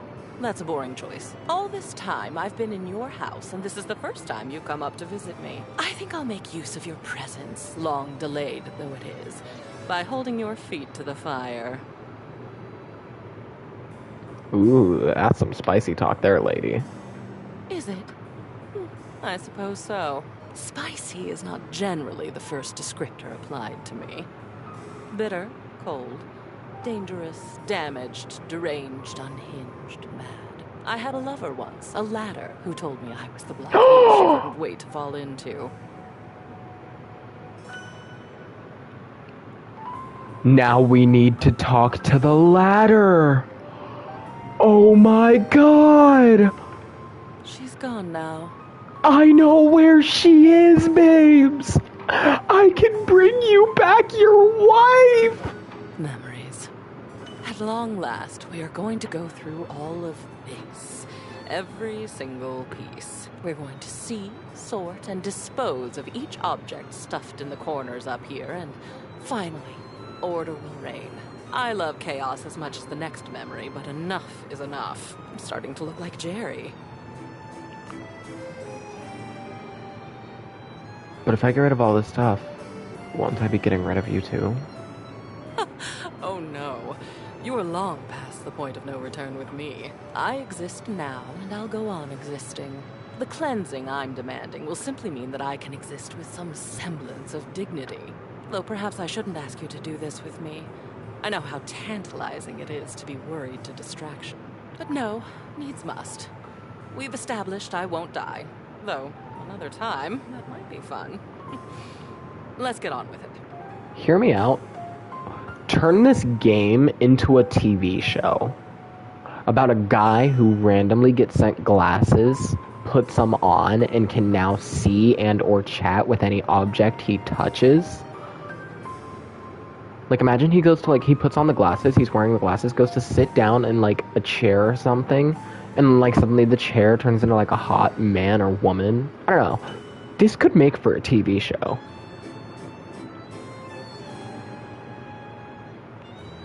The first of your tasks for me is to gather Cam and Art, so that we might proceed efficiently.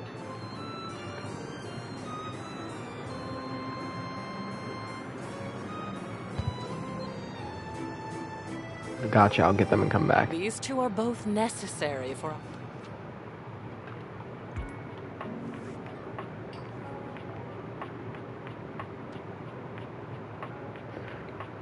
Might not have junk in the trunk, but you do in your drawer?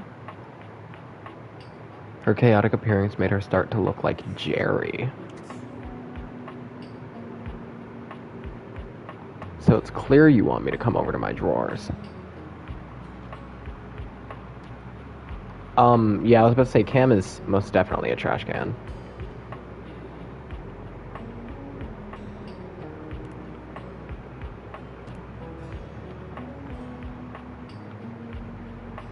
What drawer, though? Desk drawer. Oh, it might be the desk drawer. That would make 20 times more sense.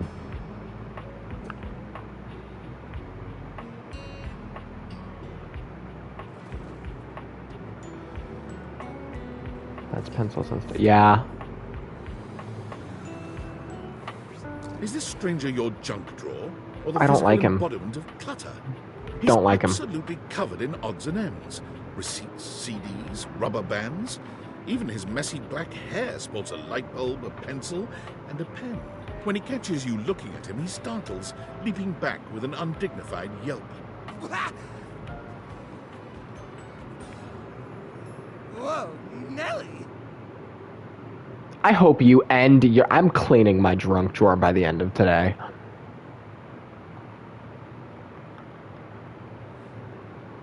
Whoa, Wolf! Cheese and crackers, you startled me. Hey, next time you open a guy, knock or something first, huh? I'm not used to so much light. Besides, sudden jerky movements like that risk disorganizing my collection. Your collection? Oh, yes. Of course, of course. Sorry. Been a while since I've had a guest. Welcome to Jerry's Junk Drawer, the finest collection of curated treasures in all of the house. Feast your eyes upon knickknacks and gewgaws from parts unknown. A moth flew out when I opened you. Oh, that's just Silky. He's my assistant. Or at least he's supposed to be. That's his job on paper anyways. But he spends most of his time chewing holes in our sock department. That's fine though. If I'm being honest, I prefer doing most of the organization myself. So, what do you think? Sorry, but I'm not sure I understand what kind of collection this is exactly. Why, it's a collection of lost things. Each one forgotten by the world. Each one a story. This button, for instance. Perhaps it was left behind as a clue from one lover to another. A modern-day Cinderella slipper. Take me with you, it says. And know that once you find the collar that matches this tragic button, you have found your love again. Pretty sure that button fell off my pants. I meant to sew it on a few months ago. And this mysterious strip of papyrus. Perhaps a missive from an ancient land. Perhaps a treasure map. Oh, the wonders we could glean if only we could decipher these symbols of black and white bars. Papyrus.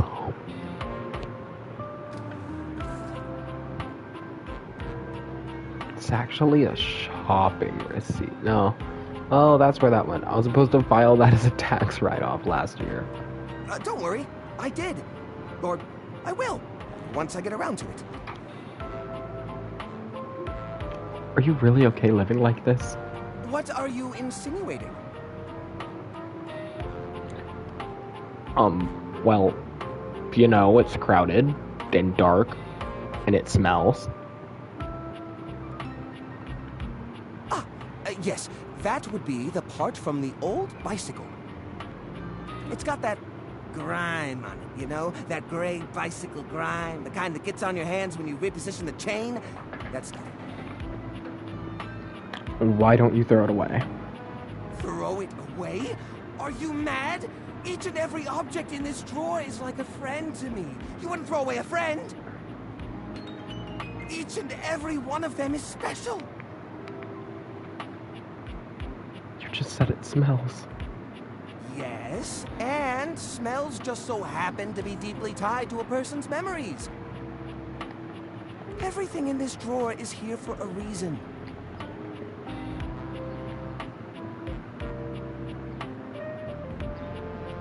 What even is this? One half of a baby doll head? If you're referring to my part-time intern Chauncey, I was planning to put him back together as soon as I found the superglue, which is in here somewhere.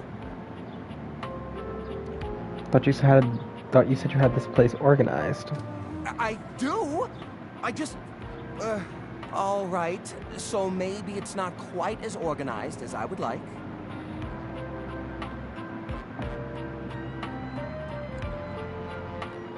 Yeah? Well, it was just last... No, I guess that was a few months back now, wasn't it? Sort of hard to tell when the only clock in here is a dirty pocket watch.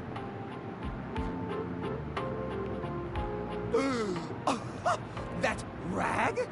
I'll have you using him. I don't like you. Get out. If we took him out, this... No! You can't! I'll clean this place up, I swear! Just... don't as long as you promise to clean. Thank goodness. It'll take some time, though. How many more talks do I have left? One?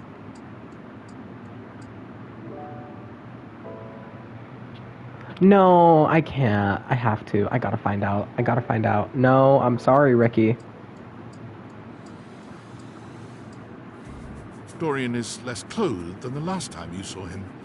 But when your eyes meet, he doesn't seem the slightest bit embarrassed. It's almost like he wants you to see him like this. Oh, dear. What?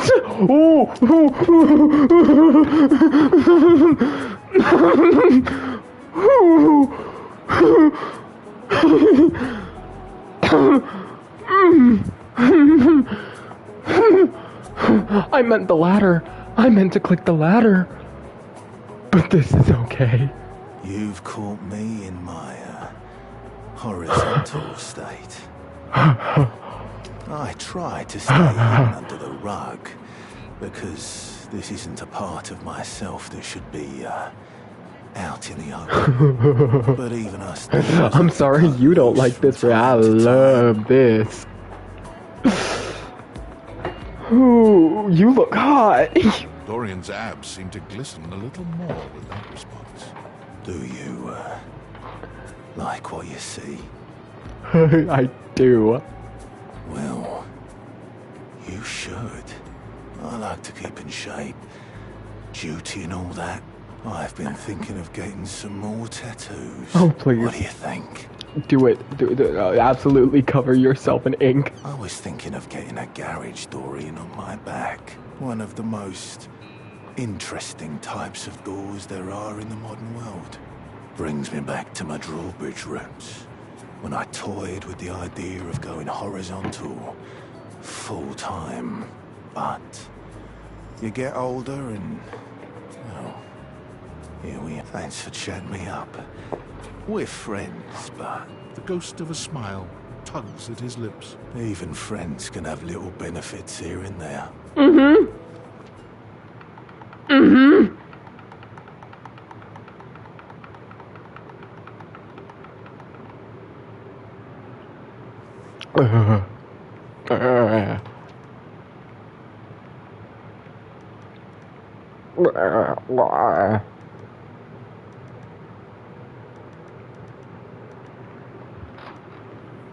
Hello, Dorian.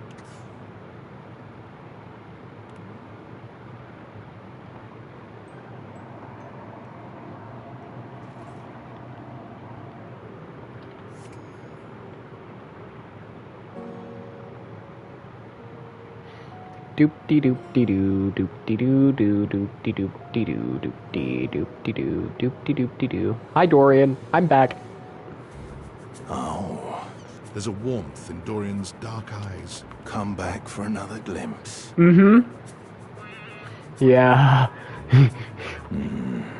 I may be a trap, but I'm not here to harm you. I'm just an easy way down into the crawl space. Better than a hole in the floor, if you ask me. Don't want to allow rats easy ingress. Dorian, stop talking. Start flexing. As you wish. Dorian flexes at your demand, showing off a truly delightful array of muscles.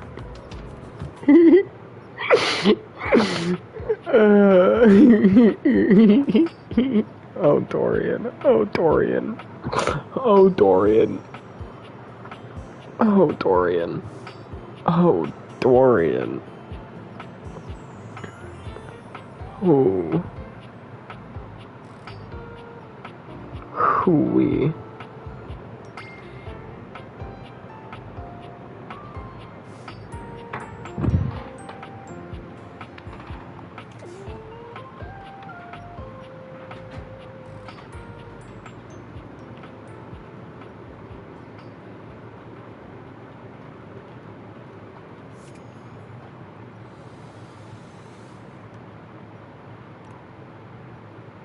Oh my god, the ladder is Trapdorian.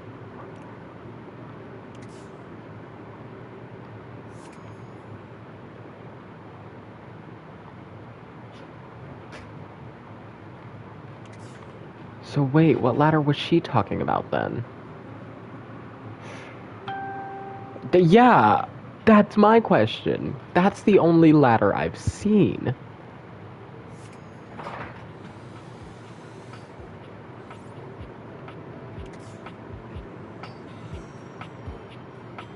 Unless there's a different ladder.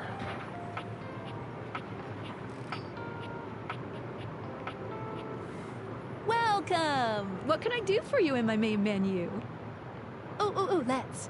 There's lots I can chat about. Me? Oh, my favorite subject. What do you want to know about my lore?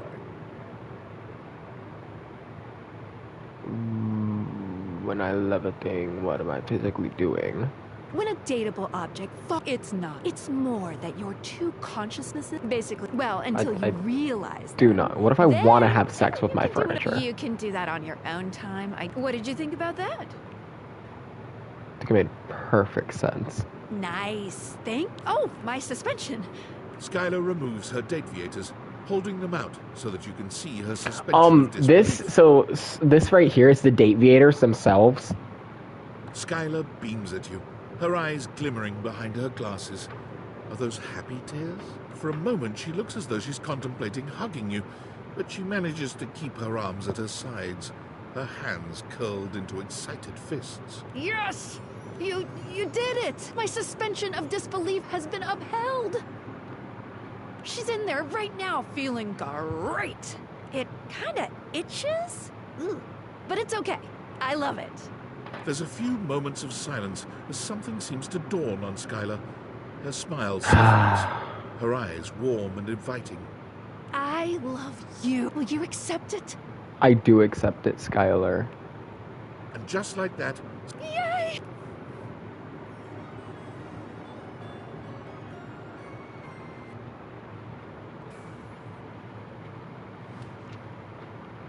Okay, Serenity, are you ready? Are you ready? Are you ready?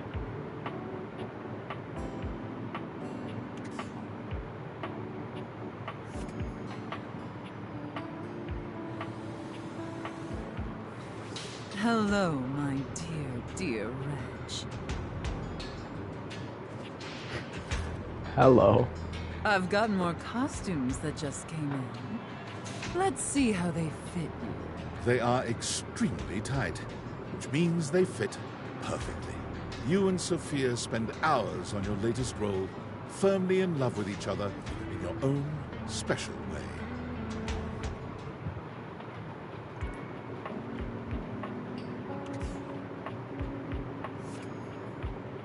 And then I gotta do this one. I gotta do this one for Serenity. Physically have to do this one for Serenity. Maestro, are you here to listen to me perform?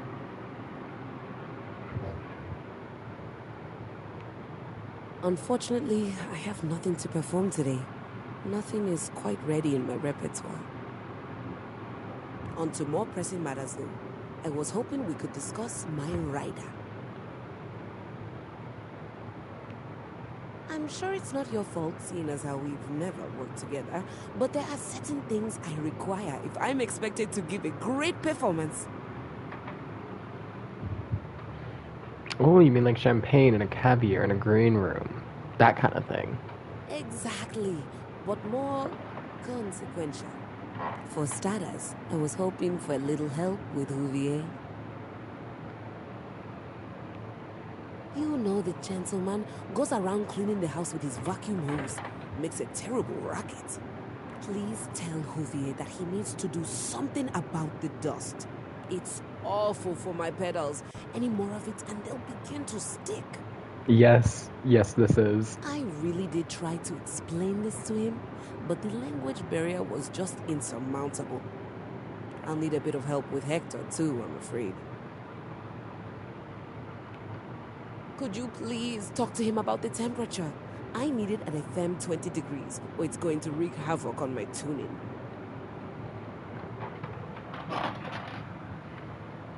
Sounds way too cold. Cold? Not in Celsius. Or perhaps, as we are currently outside Sweden, you know of it as the centigrade scale? Why doesn't Hector keep the temperature how you like it? Honestly, I think my accent got in the way again. Same with Lux. I like to be lit a certain way. Lux can be difficult to get things across to. Everyone around here does seem to be a little... Oh, there's no better way to say it. Unrefined. Speaking of, do we have a lighting designer on staff? I don't think so. That's all right. I was somewhat prepared for this. My friend Celeste was on a loan to a community theater once, and she told me all about their adorable little budgets. Now, if it's all right with you, I'd like to get back to rehearsal. Please do let me know what everyone says. I'm eager to jump into our work once the issues are addressed. Adieu!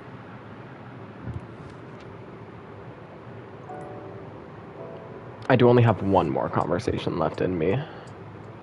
So it's gonna have to go to Hoover.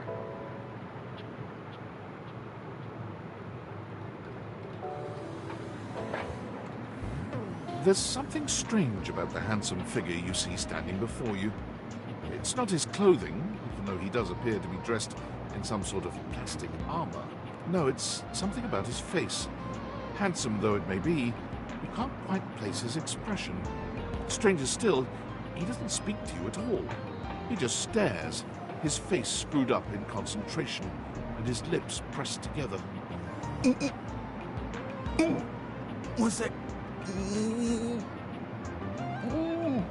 What are you doing? He lets out the breath he's evidently been holding, bending forward with his hands on his hips, as he inhales and exhales deeply. Woo! Sorry about that. Just trying to see how long I could hold my breath for. I regret coming here. Oh, thanks. Guess I'm getting tired. All right. Now that I can give you my full attention. Name's Hoover. My friends just call me Hoov, though. What's up? You here to chat? Or is there another incident to clean up? Today was supposed to be my day off. I'd love to chat. Sure. What about?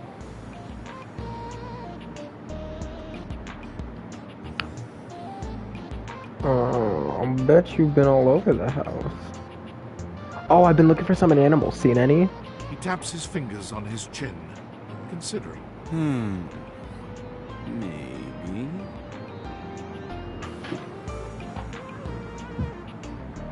Anything? Dang. Sorry. Nothing coming up. Keep it all in my bag. Looks big. Oh, it is. Big enough to take whatever needs taken. And how do you take it? I'm all purpose on whatever surface, babe. Hard or soft, rough or smooth. I can do it any way it needs to be done. Only thing I'm not so good with is liquid. Ah yes, spills. We're talking about spills, of course. What else would we be talking about? Other dirty things. Right, exactly. My specialty. Investigating dirt and other things. I bet you've been all over the house. You know it. I've been everywhere except the crawl space, I think. I mean, you never know. There are always places I might not know about. I have heard rumors about a haunted attic. Nah, but I'm sure that's nothing but hearsay. Did I? Just a rumor, I'm sure. Yeah, a bit. It's been a long week. But I enjoy working hard. Makes that can of oil at the end of the day taste all that much better.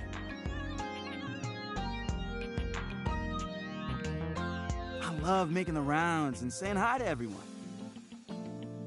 My job makes it so that I can spend time all around the house, and that's really nice. I have a chance to see all my favorite folks. Keeps me from feeling empty. Oh, couldn't pick if I tried. I've always had a soft spot for old Bobby Pin. We had history, once upon a time. Nothing romantic, just a deep friendship and another life. But I love everyone here. I'm easygoing like that. Hey, it's been great talking to you, but I gotta finish up my work and call it a day. How about you come back and see me next time you got a minute? I feel like I haven't gotten out to do something fun in a while. And maybe the two of us could, I don't know, catch a game or have a drink? It's a promise. Oh my god. Guys, it is... do you think there's a ghost in the attic?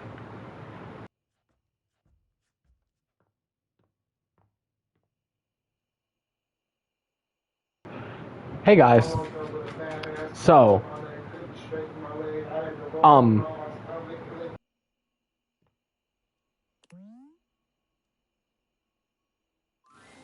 When you bought this house, you heard rumors the place was haunted, but you never paid it any mind. But there's no question that the spirit floating before you is a ghost. She looks like she came straight from the 80s.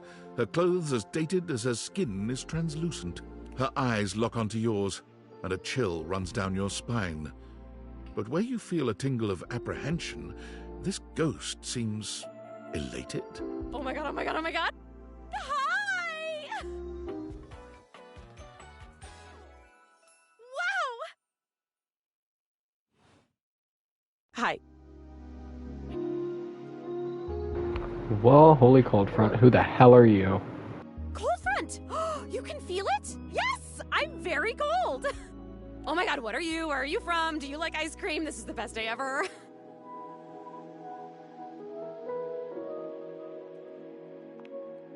Same here, same here. I've just been up here all by myself for God, I don't even know how long. You'd be amazed at how bad my sense of time is. Like, it's actually kind of crazy. I can't even tell the difference between a minute and a month. But I have just been here, you know? And I am so bored. And I'd just give anything for someone to talk to. And... Well, I mean, to be fair, she doesn't have an object. I was just thinking about that. Like, I think a lot. Like, I'm such an intellectual. And then here you are. Like, there you were. You might eventually be over there. And that's nuts.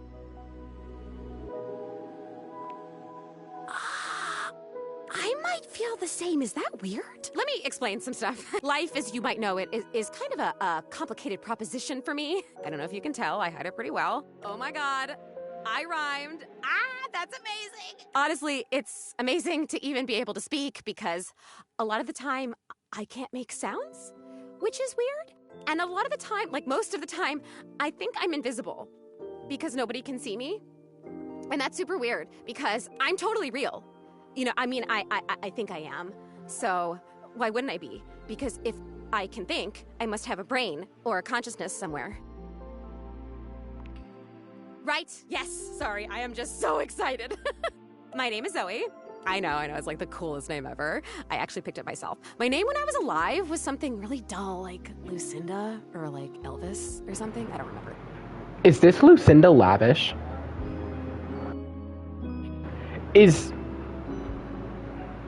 Are you?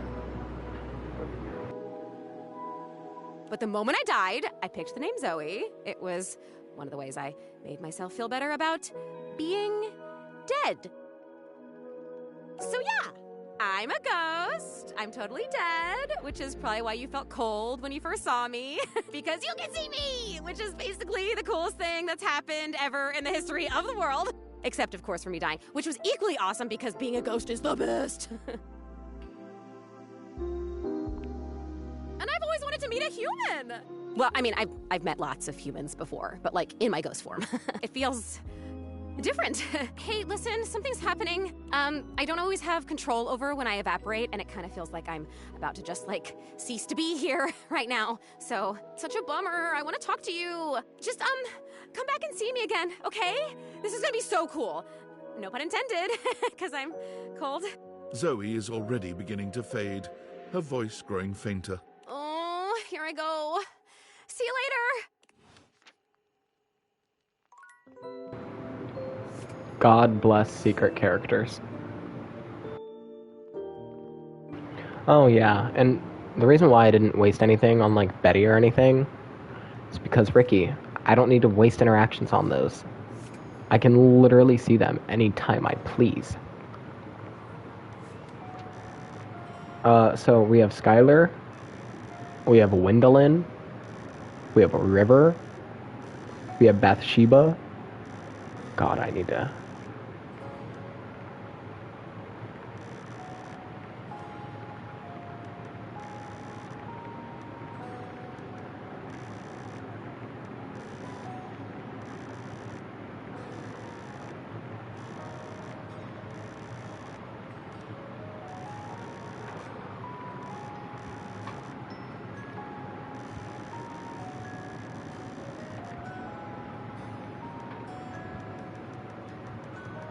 What?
Looking for the place to do laundry? Right this way. We have loads of strange folk here. Would you like to hear? We have Titus the detergent, Washford and Drysdale the stackables, and Harper the hamper. Who would you like to know more about?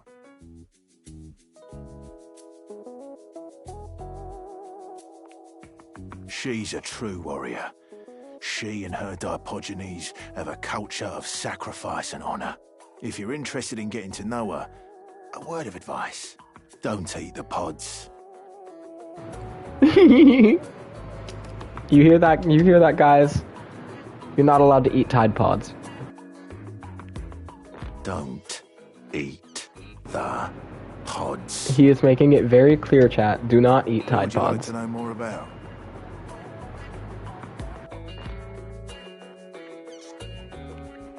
It's a pleasure to serve.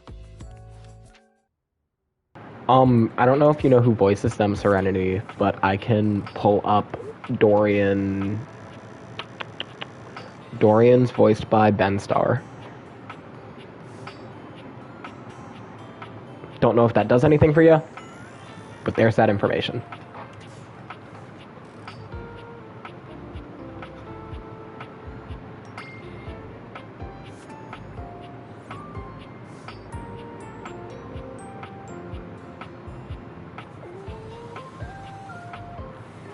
You're used to seeing mostly people-shaped objects with the Dateviators, but clearly the sink-headed figure before you is, well, not like the others. All the time in the world wouldn't be enough to comprehend whatever is going on with this guy. You can see that he's got a sink for a head and the clothing and posture of a beleaguered stand-up comic, but your inspection is cut short by his disturbing screams. Help! Help me! Hello? Can you hear me? Hi. Hi. Hello. Why were you just screaming help? That wasn't me. What? I mean, it was me, but it wasn't, isn't. Nothing is as it seems. I am not who I seem. Okay. I mean, the eye you see before you isn't the me I am inside. You see, there's the eye that sees through these eyes, of course, but who is that? Certainly not the one I am. Oh, it's a philosophy thing. No, it's a reality thing. I'm not who I appear to be. What? No! Stop that! Sinclair! Name is not Sinclair, it's Martin! Martin Applegate. And I'm not a sink. Hello? I'm an insurance claims adjuster from Turkleman City, Florida. I told you, Ricky. What if all of these people weren't actually objects and they died and they're all, like, tied to the objects that they died to?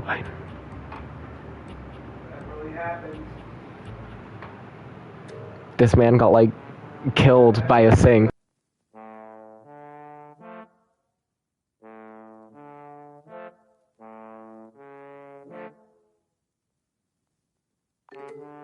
Now you're catching on.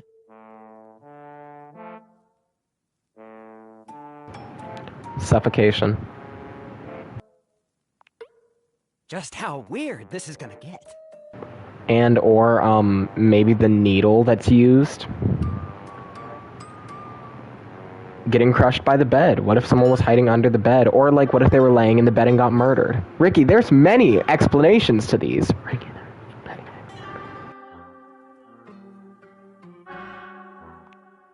Well, I don't know if I wanted my dog to be turned into a bar of soap. But that happened, and here we are. Zoe just died. That's it. Zoe's dead and is in the attic. That is all I can give you.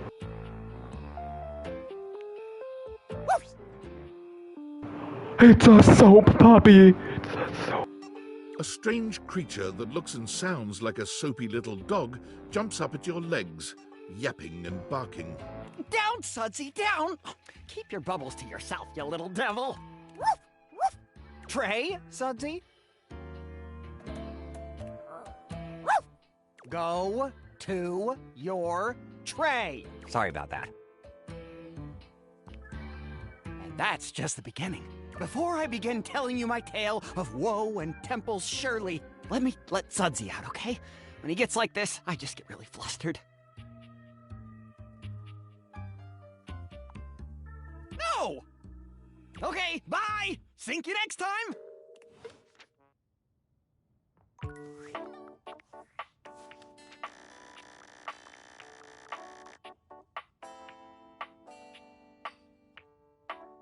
You met Sinclair, one of the most bizarre characters you've encountered thus far in the house.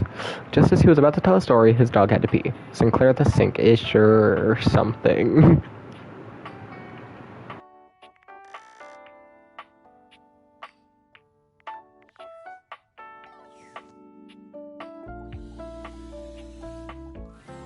The gladiator who stands before you is at once intimidating and alluring. She glares at you like she means to run you through. She also emanates the refreshing scent of springtime breeze. It slightly undermines whatever murderous intent she may actually have. She is beautiful and terrifying, an Amazon in blue and pink. But even as she points her sword at your throat, all you can do is marvel at just how clean and sweetly scented it is. Who dares disturb me?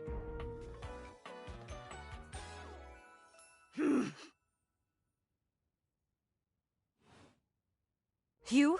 Ha! Name yourself! By all the pods in the firmament, I swear, if thou hast disturbed me for any reason less worthy than the red memory of battle, I shall leave you sopped, dirty. I shall leave you as you present. I just wanted to meet you. Meet me. You, civilian, you wanted to meet me. I am in the pitch of battle. My pods rampage, sacrificing themselves to be reborn yet again. And you have pulled me here because you wanted to meet me. I confess to you, civilian, I am in a state of indecision. I cannot decide if I hate you, or if I am impressed by your fortitude.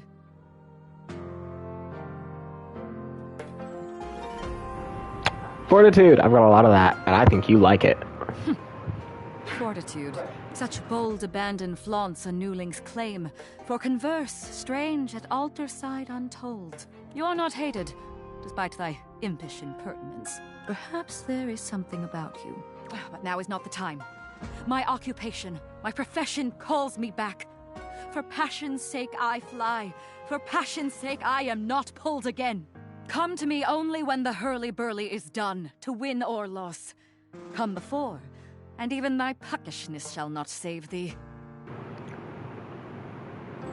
What? Thank you. What is the hurly-burly? When 'tis done, you will no longer have to ask.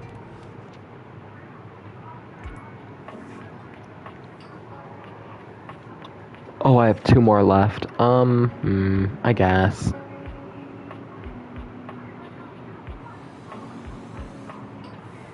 Have you heard anything back from Bouvier, Hector, and Lux?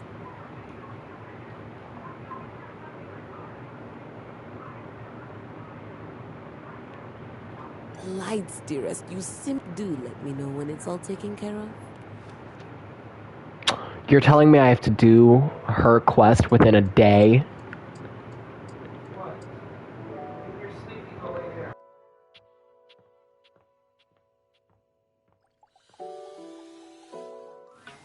The frazzled figure standing before you has the sort of overworked and underpaid co-worker energy you've not seen since you started working from home. She startles when she sees you looking at her, dropping a number of office supplies clutched in her arms. Oh my god. You can see me? You can see me! Oh my god. You've walked by me for so long without looking at me. Office Romance magazine was right. Maybe this really is my year.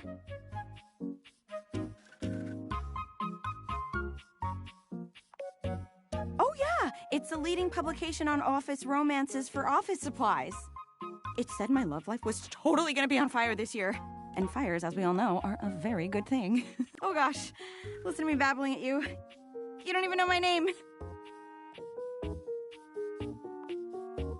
Oh, I'm getting to it. I'm Penelope. And I'm your office Guys, I think I supplies. just found my wife. No reason in particular. No reason in particular at all. Yay! Which, boy, let me tell you, you sure haven't used those in a while. Yeah. But it's great that you're here, though, because now you can bear witness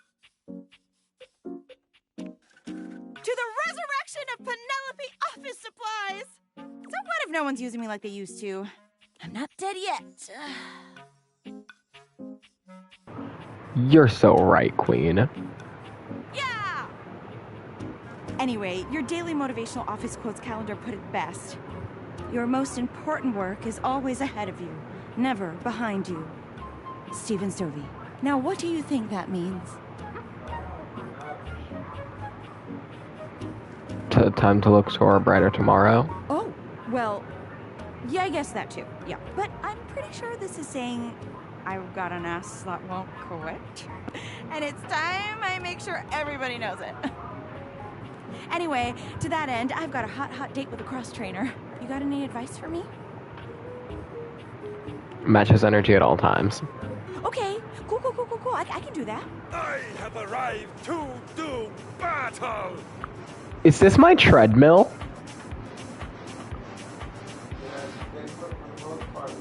What? Is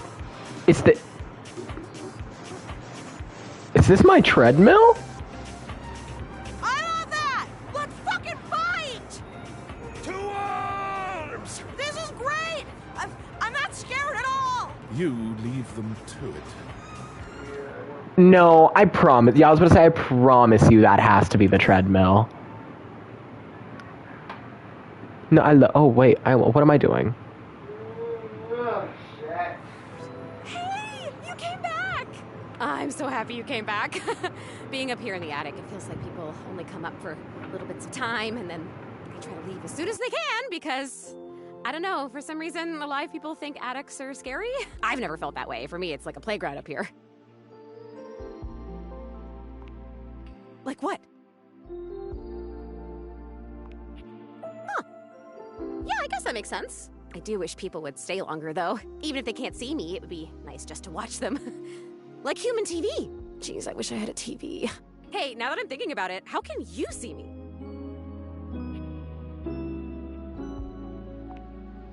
Yeah, I mean, I used to watch you move boxes around and search for that same amazing Christmas sweater every year. Though you have stopped coming by lately. But you've never even looked at me before.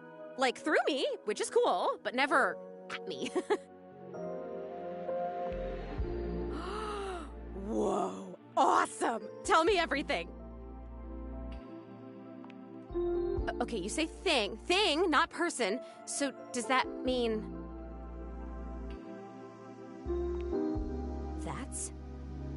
That's... If I wasn't already dead, I would absolutely just die again from the coolness of this. You can talk to anything? Anything you want, you just put on the glasses and you can talk to it? Like it's real? Wait, so then how are you talking to me? Because I'm not a thing. Well, then I guess I'm something in between a thing and a person. You're noticing now. So, like, wow, I feel so happy, but it's weird. I think I feel sad? No, it's okay. I don't feel sad, though. I felt sad a lot when I was alive, but since I died, I've just been mostly happy all the time, and I haven't had to think about the stuff that used to make me so sad. I think there's something about being a ghost that makes things harder to feel. Like, sadness can feel so heavy sometimes, and if I can't even lift the latch on the attic window, how am I gonna lift something as heavy as sadness, right? It would just fall right through me. That's kind of funny. I guess that's funny. Good to hear. But your glasses, this idea that you can talk to anything, to anybody, like, does it feel like you have friends? What does it feel like to have friends?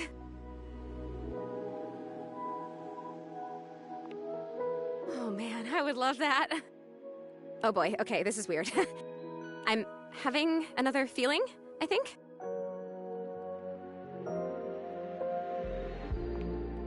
It's so strange. like I said, I'm so happy. Like, I'm so happy to have met you. I'm loving that you're here. I can't wait to play all the games, and I want to show you how I can go through the wall if I really concentrate, because that honestly is amazing. And the most amazing part is that when I go through that wall, I end up right back in the same room again. Like I'm in this crazy loop where wherever I go, there I am. I'm not sure what that means, sorry, but I want it. I want what you have. I want the glasses. Yeah, that's okay. Maybe I want to talk with these others around me. Maybe I want what you have. I want to have friends too. Oh my god, that's it. I am lonely. And if I could have all these friends, why did I not even know they were all here? You know? They can't see me because no one can see me because dead. And I can't see them because I don't have the glasses or because, again, dead. And it's tough stuff. I told you, most emotions are super heavy. Like, even real joy is really heavy. But this light, peppy thing? I'm basically a paper butterfly. I think it's kind of cool. So it remains just me. Alone. And you say there's all these other beings here.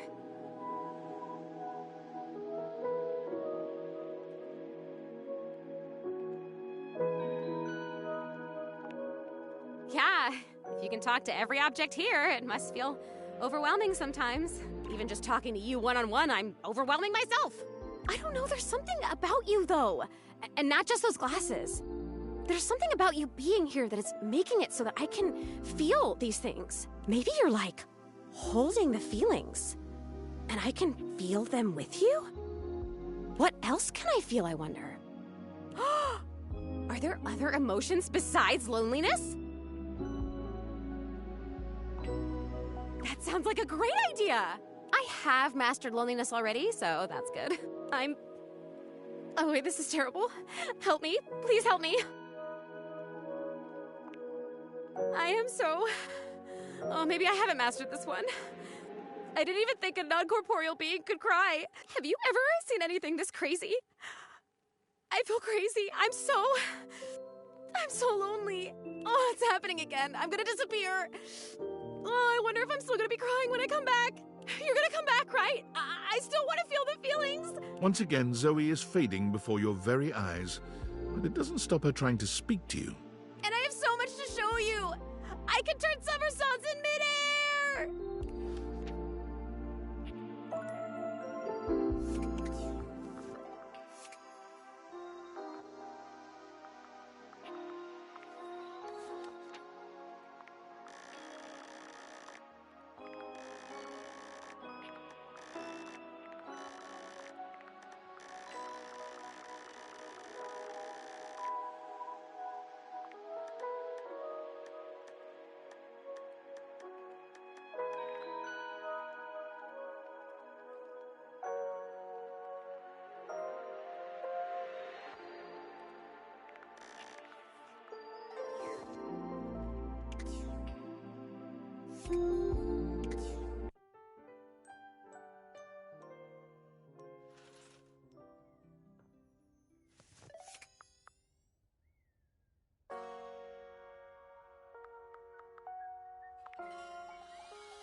Yes, I was, but this time it's acknowledgeable. Huh? Oh, sorry. I was just doing some of my acting practice. Not the acting practice. It's more than just the text. It's the little transitions and animations, too. No, because I have too many things to do to this one, especially because I have to end it all with keys. Oh, great. I love the little animations, and they help the others here show their emotions in a more reactive way than what might be conveyed through art alone. And practicing can be fun. I already just did that.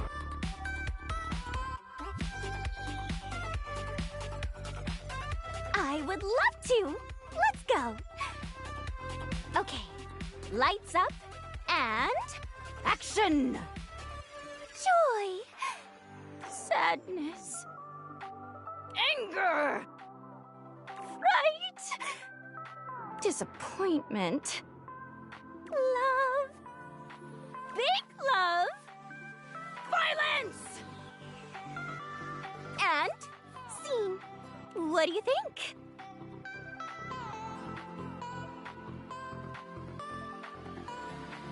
So, I don't know if you saw this, Ricky, but again, already did that.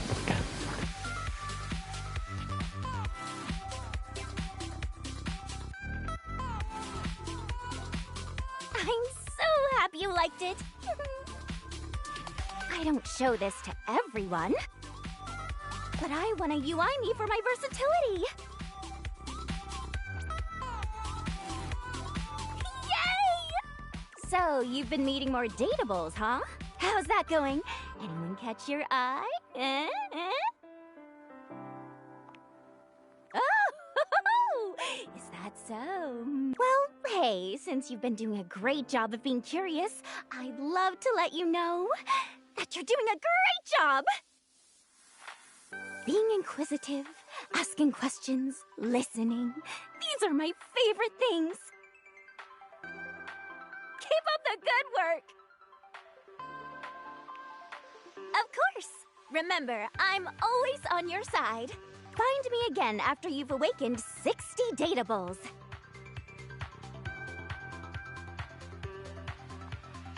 Oh, don't you know by now?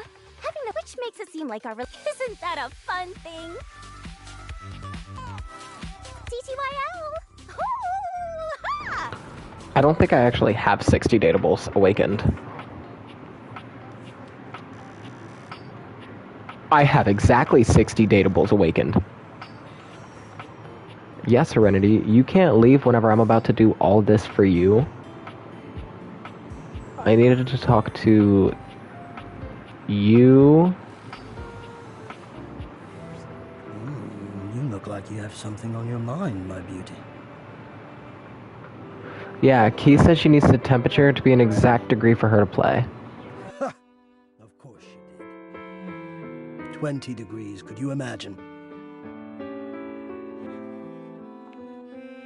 What? The nerve.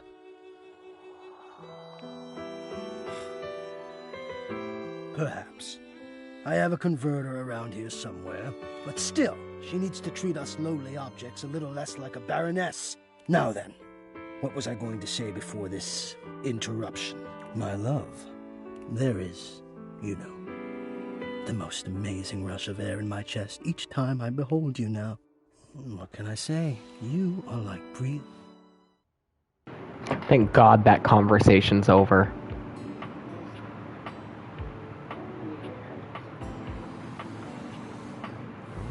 Yo, what's up?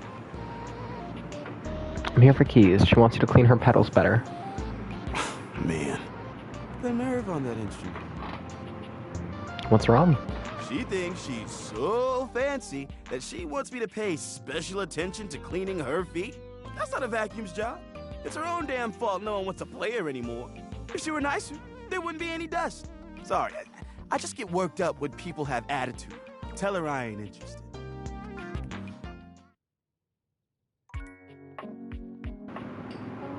And then the last one is right here.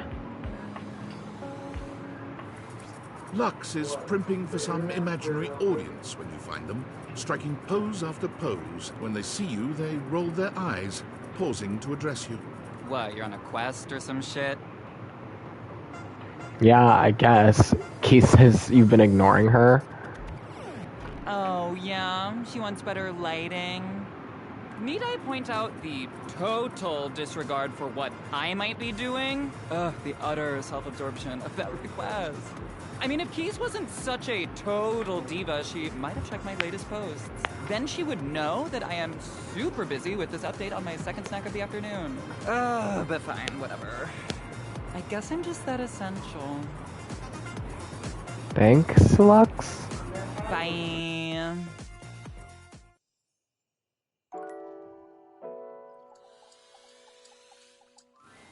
Oh, good. I was hoping you'd be back soon. Any progress on my rider? They've done everything I've asked? It doesn't seem like it.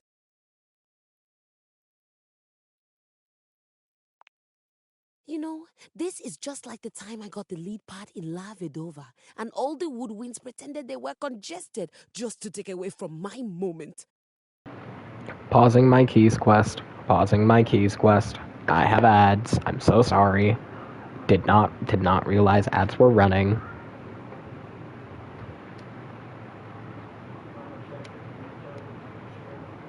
Let me know whenever ads are over. Ooh, mysterious piano woman. Ads. I don't know. You just gotta learn how to stroke it to Amazon Prime.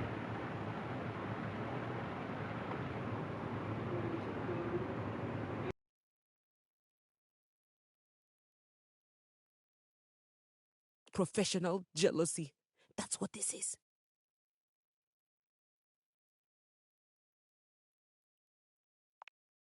You know what? It doesn't even matter. I won't be here for much longer. How far along are you with your composition?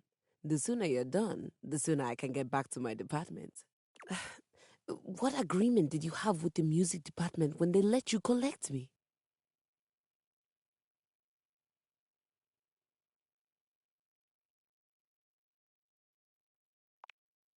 What on earth? My understanding was that they loaned me out to an emerging composer in the theater department, you, to be returned at the completion of your project. No one needed to say anything. Why else would the music department loan out their star performer? Besides, you're obviously an immensely talented artist. I mean, this space alone is perfect. Oh, absolutely. I've never seen a set fully capture the bleak existence of a lonely American working from home. It's a phenomenal set. I'm sure it's serving up all kinds of inspiration. Or did you build it to actually be a part of your performance? Immersive theater is having such a resurgence. I always said it would. Now, are you thinking the audience will wander from room to room as we play, or will you have them do that prior to the performance? You really haven't shared much about the production with me.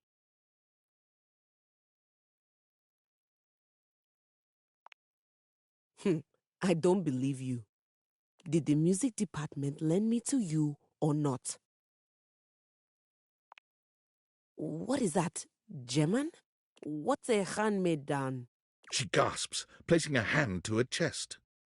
Oh, wait, don't tell me. It's an award, isn't it? Some sort of lifetime achievement? That's exactly what it is. You are a German achievement.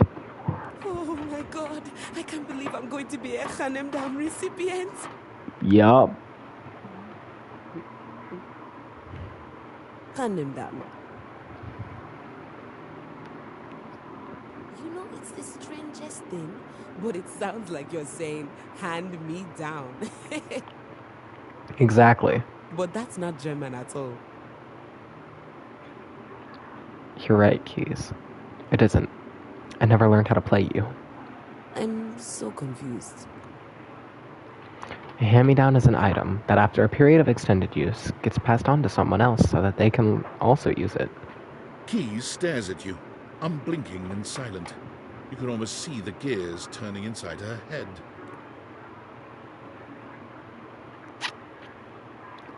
Alright, imagine you're a piece of gum.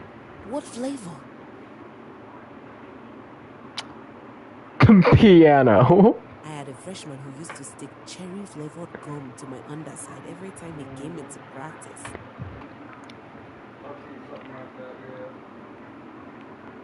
Oh, not at all. Once I got past the indignity, I found I was rather partial to the flavor. Okay, then imagine you're a piece of cherry-flavored gum. Deeply cherry. My flavor speaks to the muses above. The music department chewed you up, but instead of spitting you out, they determined that you still had enough flavor left, so they passed you on to the next person. That's unhygienic. It's an analogy. Wherein I am the chewing gum? I'm sorry. I thought you somehow knew. Am I at least still on campus? They moved us threw a blanket over me, and the next thing I knew, I was in this room. At least tell me this is the theater department. It's the theater department of my house, maybe? All right. So when does a hand-me-down technically get handed back up? They don't. They only ever get handed down. And you're sure you're not a composer? Positive. Because you trail around in your robe and underwear quite a bit. That's not part of some creative process? Though the fantastic red shirt you wear does strike me as rather artistic. All right, you don't have to be a composer. Perhaps you're a wealthy connoisseur of the arts? I am a wealthy connoisseur of the arts. Only someone who isn't would say something so gauche. So, what you're telling me is that not only did I get handed down without my knowledge, I also have no job, no musical prospects, no financial prospects. You're not a composer, and this is my home now. Hydrating. Are you ready to fall in love with me now? Keys gives you a pleasant smile. Fantastic. Would you please excuse me? I'm going to go scream with the highest octave I can manage. I didn't get to hear her scream at me in the highest octave she could manage.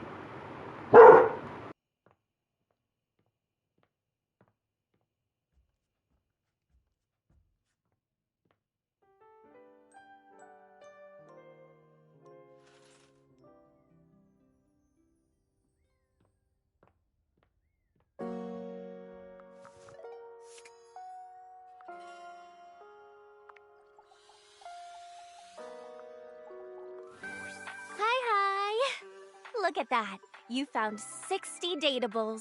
Despite the visible uwu in her words, you can tell that Textbox Chan's heart is simply not in it today. I'm fine, really. You've been doing a lot of running around the house dating, huh? You're really flying through those text screens. It's impressive, honestly, and so much text to transcribe. I was just thinking, you know, it's very hard work following you around and transcribing all those different conversations. And it's my job. I do it happily. But you know, it would mean a lot to know I was doing my job properly. She looks at you hopefully, her yellow eyes shining. Really? Oh, I'm so glad you think so. Ooh. You know, it's funny I ended up in this line of work. I was always really interested in reading and communication. I was just so in love with the power of the written word bringing people together. Again, I'm still on the theory that these are dead people. And UI really lets me do that, but everyone is always so concerned with, does it look cool? Legibility is the most important thing. But no, all you ever hear people say is that UI is so stylish, or that UI is ugly as sin.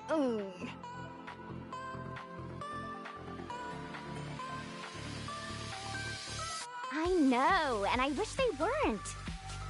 Imagine what we could accomplish if people were half as interested in accessibility and legibility as they were style. Ooh, I'd like to live in that world. So look. There's still a bunch more datables left for you to find. Why don't you come back once you found 80? I'm gonna do the best work I can until then. Aw, thanks, heart. See you later.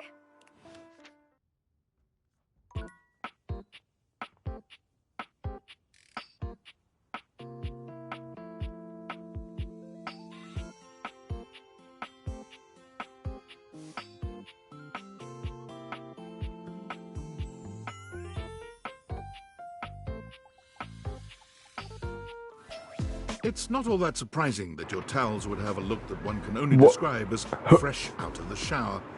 What you did not expect to see, however, was a six-pack you could do your laundry on. Wait, hold still. He holds his hands out in front of him, stopping you in your tracks. You didn't do anything. He backs away from you, slowly and carefully. Just don't move. Ooh, there's some water on the floor. Let me get that before you slip and fall. He bends down to mop up a tiny puddle, standing back up with a grin. There, all good.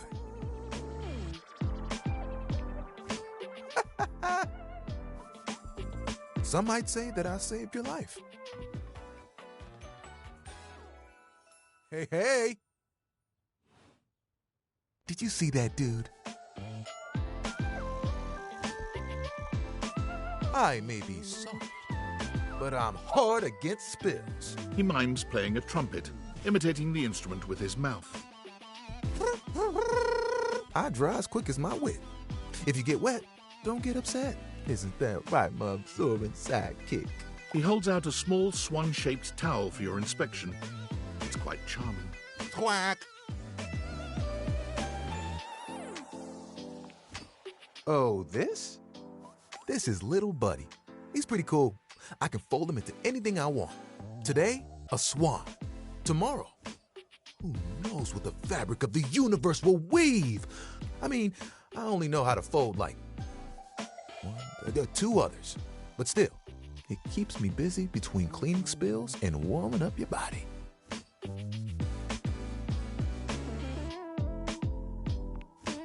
You heard me. It's my job after all. Spills happen every day. No big thing. But the hard part is getting dry. For the big jobs, I work with Washford and Drysdale. But I work pretty independently, you know? I'm here regardless. I'm pretty dependable. It takes someone of strong woven integrity to be as reliable as me, you know?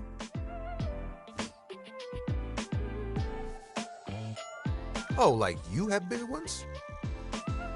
What do you want?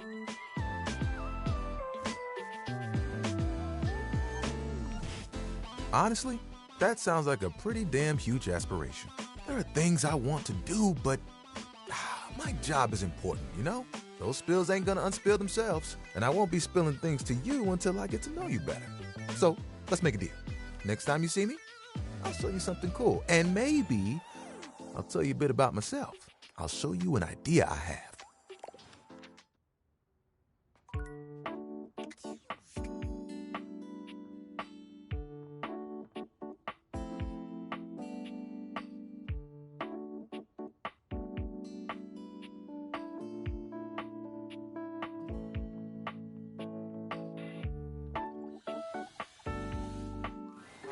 Sinclair paces back and forth, nervous and talking to himself.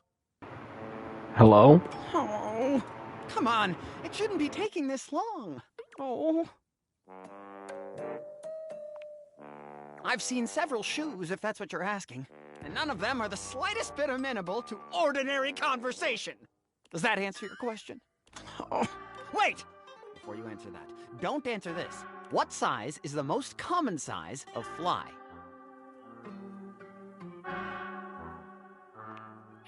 That is correct.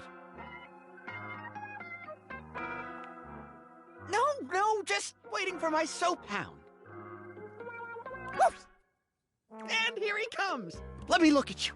Are you all right? Have you become any less composed of saponins? Mateo enters just after Sudsy, giving Sinclair an uneasy smile. Oh, hey, Sinclair. How you doing, buddy? I'm better than you've ever been on your worst day. Yeah, cool. Nothing to worry about with regard to the Sudster. He was just saying goodbye to the Tasselhounds. They've gotten so close, I just hate having to pull them apart. Sudsy, what did I tell you about forming inanimate attachments? The more you buy into the madness, the harder it will be when we go home. Right? Yep, absolutely. Gotta be careful. Well, thanks for bringing Sudsy by. Always a pleasure having him. You take care now, Sudsy. Mateo leans down to whisper to Sudsy. Come on back anytime, okay, boy? Good boy.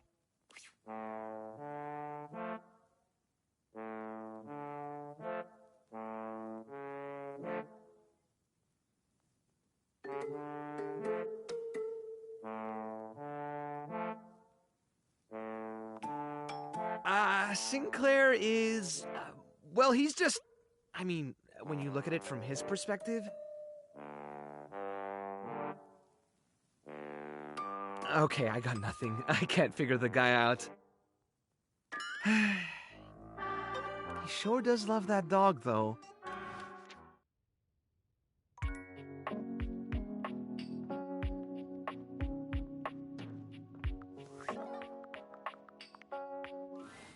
Welcome! What can I do for you in my main menu? Oh, let's. There's lots I can chat about. Me?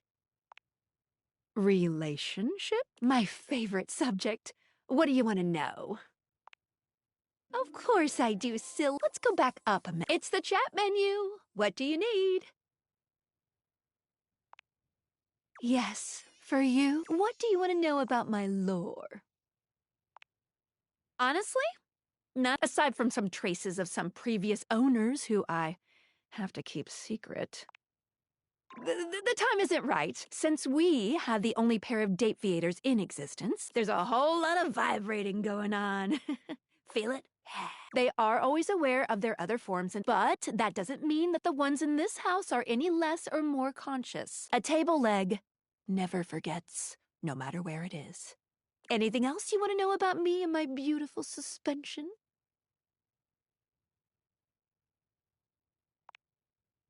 Oh, thank you. Oh, that's always nice to hear. Honestly, the reason is that I can shape... Sure, there are quite a few who other humans might call hotties, but it's just my best representation of what they are in total. Yeah, hair flip, it's true. And I think I have a very good artistic eye. You're welcome. Anything else you want to know about me and my beautiful suspension? Realization is possible. If this I can, or at least a really close approximation of one. Good. If it looks like a duck and quacks like a duck, quack, quack, right? Anything else you want to know about me and my beautiful suspension? Oh, I'm relieved you asked, because it certainly does seem problematic on the surface. Bring these objects to life, only to have them eventually die? Ugh. I'll explain. When I'm realizing an object, I'm not really transferring all of their animus to an existing human body, or creating any real flesh. It's more that I'm molding the animus around us in a very lifelike human substitute that follows practically every human feature you're familiar with. Like a really good veggie burger. Sure, whatever. When the realized object passes away eventually, the animus simply resolves back into its original form. That even means there's no corpse or anything. Pretty neat, huh? Anything else you want to know about me and my beautiful suspension? So you're telling me if I realized a chair, and then I turned the chair, I made the chair, realized the chair, and the chair hung itself, would I just walk into a room to see a hanging chair?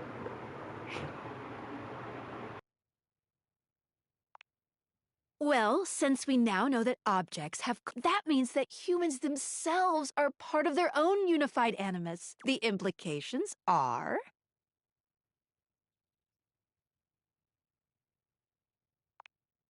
Well, more that you're all more interconnected than you think. That's why spreading love around is the most important thing to me. Either way, we won't know until we step outside. Anything else you want to know about me and my beautiful suspension?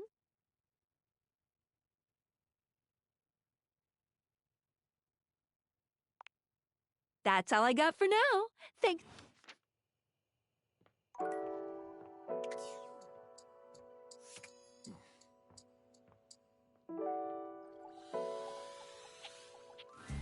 Come for a cheeky look. Dorian assumes his usual bouncer position, highlighting his sculpted arms and perfect pecs. Take all the time you need.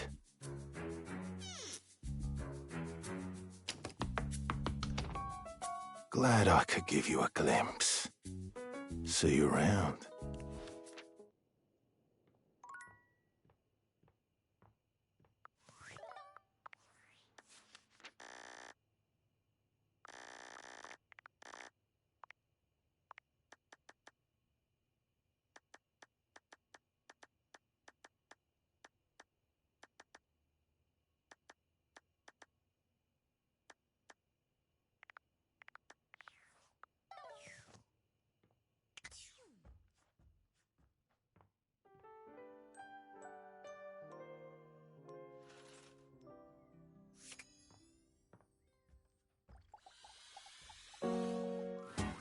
A distinguished beauty greets you with an elegant wave. You never really thought so many hard corners and angles could be soft and graceful, but she's really selling it somehow. Oh, hello, dearie. Mind your step. I'm getting a bit creaky in my old age. I'm working on it, mind you. I'm Stella, your quickest way up and down between floor and ceiling. Airway calling.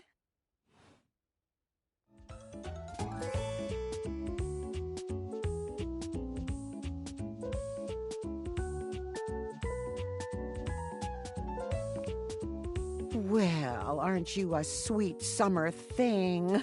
I appreciate the sentiment. Still, one step at a time, all right? Just in case. And step and step and step and step. At least, that's what they say.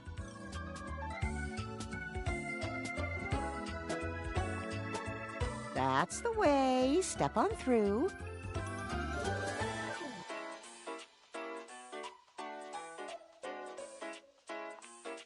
She gives you a surprisingly cheeky little wink. Oh, they call it branding, apparently. Still feels a bit creaky to me, too. Self-sufficiency. You see? Well... Stella looks everywhere but at you, trying and failing to find the words. Eventually she sighs, plucking up the courage from somewhere within her. Truth be told...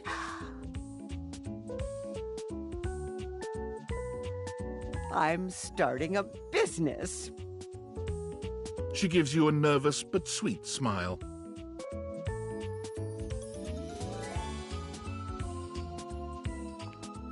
Oh, thank you, dearie. It's all a bit exciting. I've never really had a thing like this before. Never really thought I would, truth be told. You know, if you were interested, I could get you in on the ground level. Oh! Stella looks almost touched. Really? No one's ever said that. Well, now I'm all a bit frazzled. Sorry, dear. I'm very grateful. It's just, I've not gotten this far before. Let me check the booklet. I thought I had it locked down, the script. They tell you what to say and how to say it. Problem is, I haven't the darndest charisma for it. Stella Steps to Success. How to sell that sale and change your life, generate passive income and financial freedom, all from the comfort of your own home. Stella pulls out a pamphlet from deep in her bag. I memorized that part at least.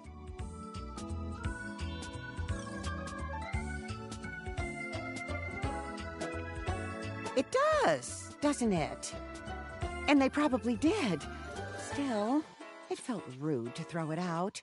There's some good advice in here, really, like this one. She unfolds the pamphlet and begins to read. Step 29. You can never have too much stock, but you can run out of storage space. Consider investing in a larger house.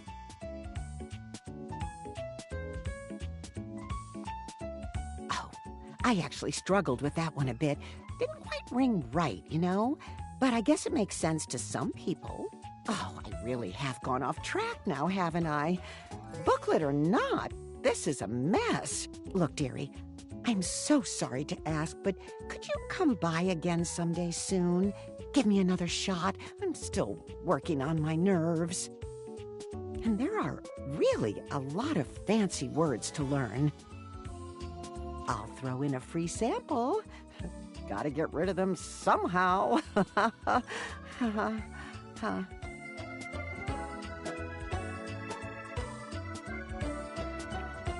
You're too kind. I do appreciate it, dearie.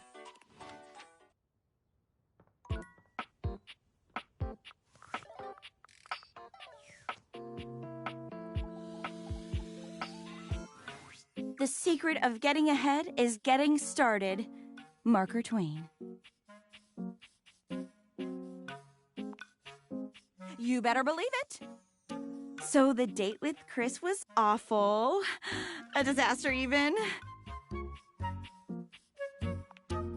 He spent spent the night chasing me around with what looked like an axe but was probably just a spare ski or something. And at the end of it, he asked if he could see me again, but instead of kissing me, he leaned in and whispered that I had the calves of a malnourished mountain goat, and that he found my scrawniness appealing because of the potential I had if I would just commit to fitness. So anyway, I'm thinking maybe masculinity is like, not my thing, and that's okay. I've got a date lined up with a real pretty shelf that's just as hot and strong as Chris, and I'm like 90% sure she won't try to kill me. Oh, wow. You keep saying things like that, I might just get the wrong idea. Stop teasing me, you big old kidder. You got any tips for this date? Anything to keep in mind for going out with someone who could totally crush me with a pinky, but is also feminine and fine?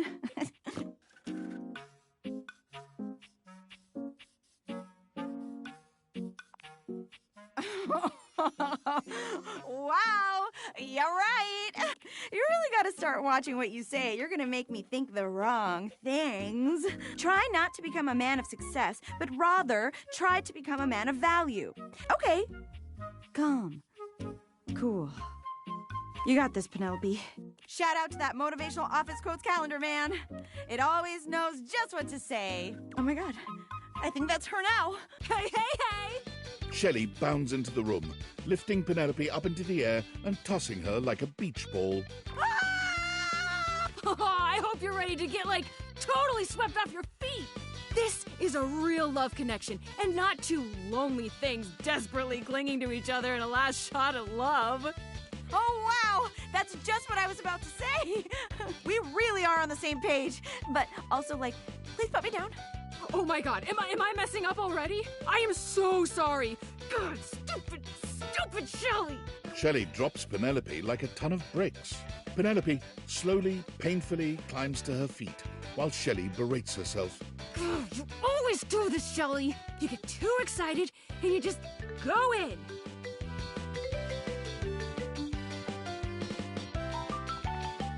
Hey, it's okay. Why don't we just start over again, huh? Shelley turns towards Penelope, wiping away a few tears. Yeah. As you watch the two of them leave arm in arm, you have a sinking feeling. You'll have to come back later and see how it went.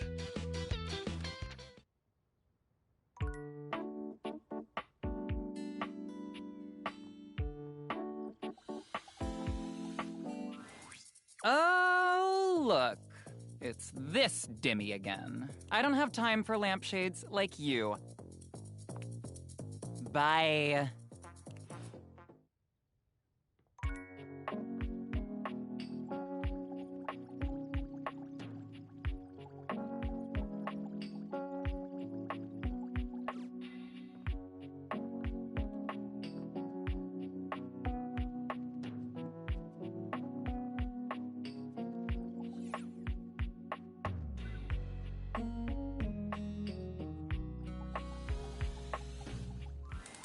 A burly chef stands in your kitchen, looking at you expectantly as he stirs a sauce pot.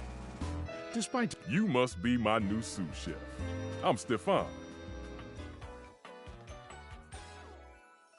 Hey! Are you ready for prep?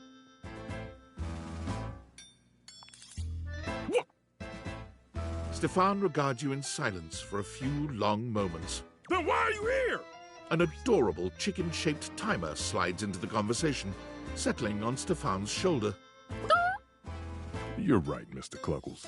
I could stand to be nicer. He takes a deep breath, steadying himself, then points dramatically at you. You! What are you doing in my kitchen? This is my kitchen! You must have me confused for someone who thinks this kind of thing is funny. I'm busy. I've got a whole lot of folks to feed, and unless you are here to help, I need you to step out of... Wait. Do you smell that? Oh, how dare you! Yes. I'm preheated. I know. Thank you, Mr. Cluckles. Always keeping me on track. Unlike some humans who come in my kitchen just to distract me. That little chicken timer offers more help than you can imagine. He understands the type of establishment I'm trying to run around here. Only a human who doesn't understand cooking would ask me that. Cooking is life! It's not just food, it's your soul. Maybe one day you'll understand it. Until then, I'm wasting heat standing around here talking. Well, of course they do. And they didn't know a crate from a grape. So I couldn't give a damn about what they say. Go on, shoot. Okay, Mr. Cluckles, all prep should be done in 7.5 minutes. Start the timer. And go!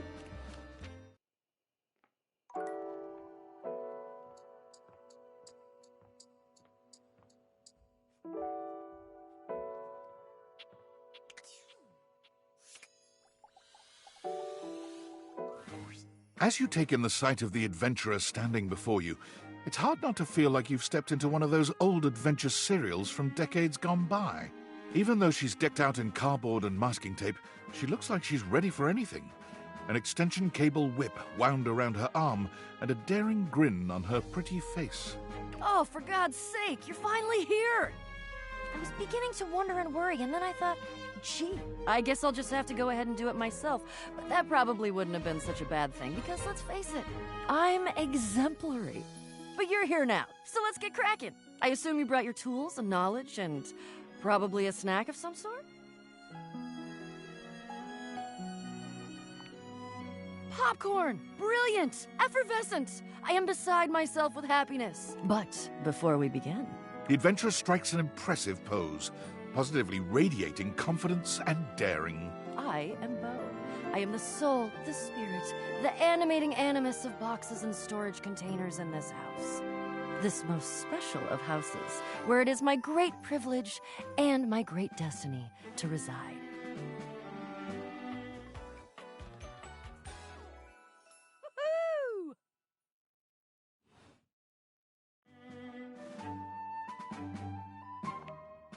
The most special house in the history of houses. You might be able to tell from looking at me, but I am an explorer, an adventurer, a rake, a rogue, a bounder without any of the really unfortunate moral overtones that those words have accumulated over the years. Think fun-loving without the using others for my own gain part?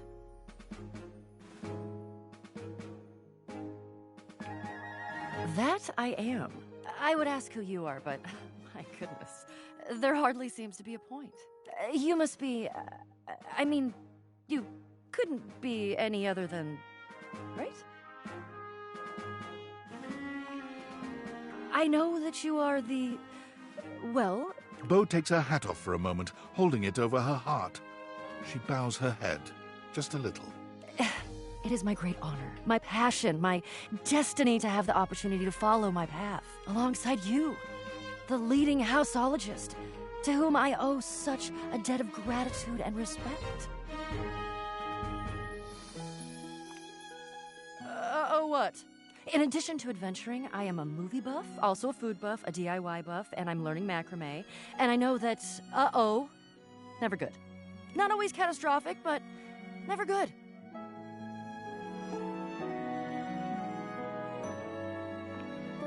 Oh.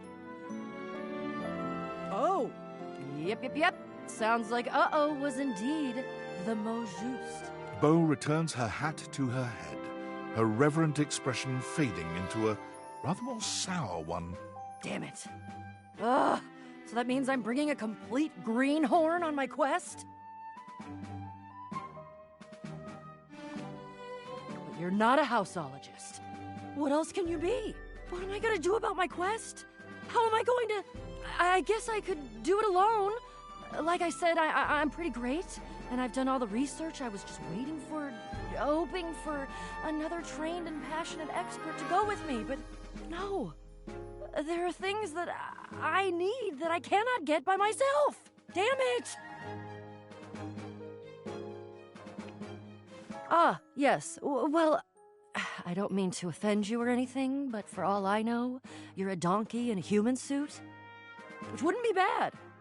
That's just an indicator of how little I know you. Maybe it could work.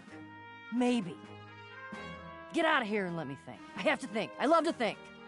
So I'm about to have a pretty good day, but shoot. Come back when I've had a think, and we'll talk.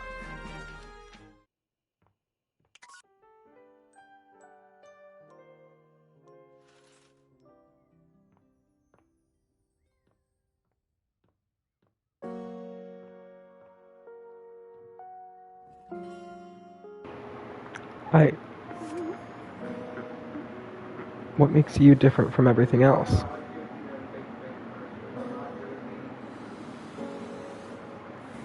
And here you are. Your load looks a tad light, though, wouldn't you say?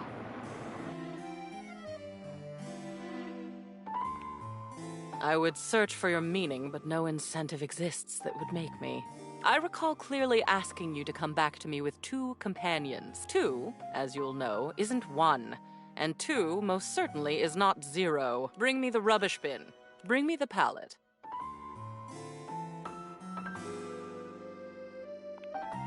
I don't know how I shall bear your absence.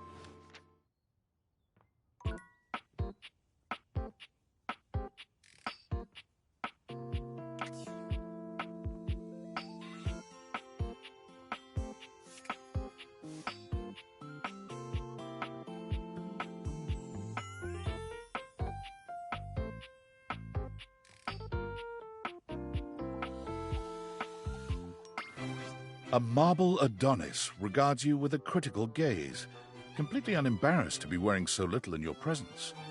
He gestures to the room around you, wrinkling his sculpted nose. Oh, a preponderance of dust. Oh. I'm so glad you're here.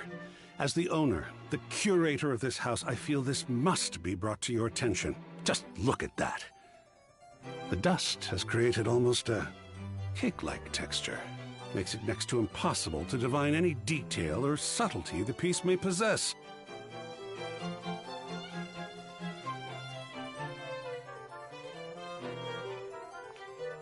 I do. Precisely. It needs a good brushing, or perhaps a good swiping, or maybe even a good blowing. Ha! Well, I did mean blowing as a dust-scattering measure, of course. I would blow away the dust from the surface of the piece, should that indeed prove to be the most effective way to achieve our end. Blowing in other context is, of course, also welcome, but not germane at the moment. Conservation has certainly entered a lowered state of late, but there is always hope. I am forever an optimist, and a pessimist, actually. Oh, and a nihilist. What an interesting way to pose that question. Like looking at the negative instead of the photograph itself. But in this case, it doesn't really apply. I could say I am not nothing, but I am also nothing. I am art. All and sundry, great and small, art. I am a towering intellectual achievement of profound psycho-spiritual depth. I am a wonderfully ridiculous and whimsical court jester to you, the monarch.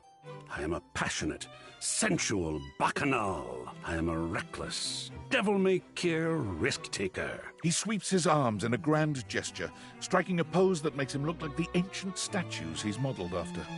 I am art. Sacred paint, I just love introducing myself. Wasn't that fun?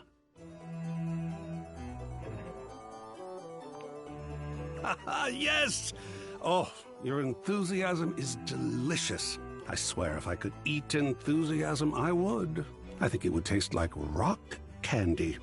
Perhaps you'd be enthused about one more thing. It's my next big project. I have fully invested myself in the project of turning this house into a gallery. It is by no means required, but for several reasons, I would love your input and assistance. Would you care to join me? I've never had a co-curator before. Yes! Oh, I think so too. a lot of work, perhaps, and it might even become emotional. We just never know what real art is going to bring forth in us, do we? Oh, secret paint, I love the journey. All right, I'll go prepare. I'll see you back here in a bit, and we shall begin.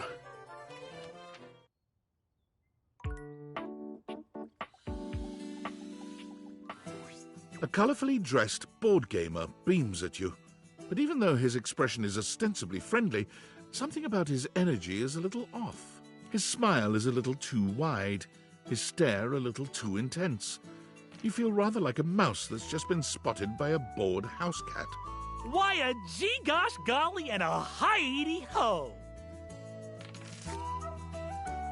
I'm Parker, the board games, and away we go!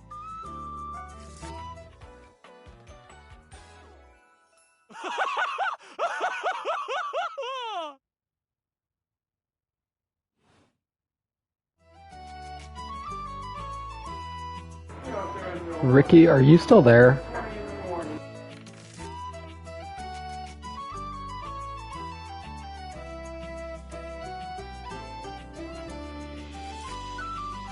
Hi there! I do love meeting new people to play with. And I do need new people to play with these days. I'm awful lonely up here in the big ol' attic. But you seem like a nice sort of someone already. Maybe you could be my next relationship. Would you like that? Oh boy! Well, if only it were up to me. You see, my whole deal with relationships has to do with rules. I love rules. If you want any sort of relationship with me, good or bad, we have to go through the rules. Want to hear them as they pertain to my whole deal and how this is going to turn out? Glorious! In order to achieve a relationship with me, you must play these board games 3. If you beat me or unseat me, more chances for love will greet thee. At the end, I roll a die to achieve a status. This, in the end, will be our dating apparatus. Ultimately, yes, but your actions during each game can change the weight of the die. The more you win, the more chances to love me.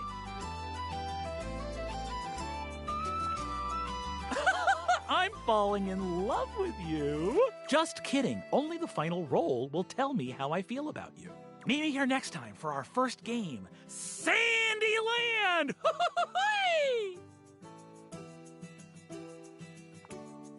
Wowee!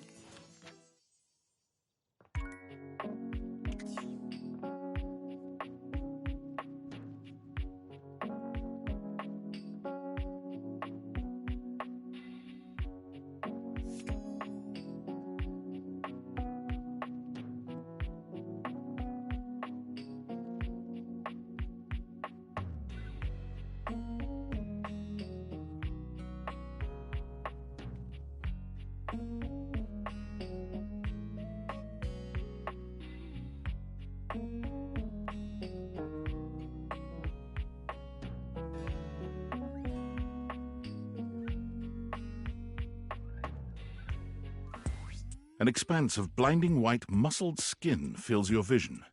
It reminds you of that class field trip to the art museum, if not for the torn jeans on this ivory Adonis's lower body.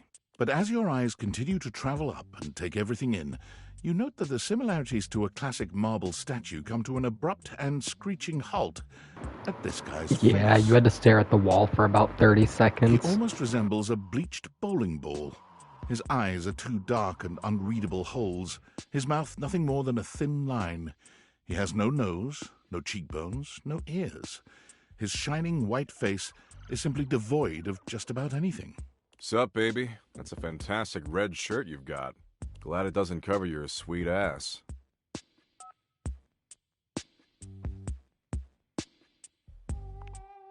Yeah, well, don't get used to it.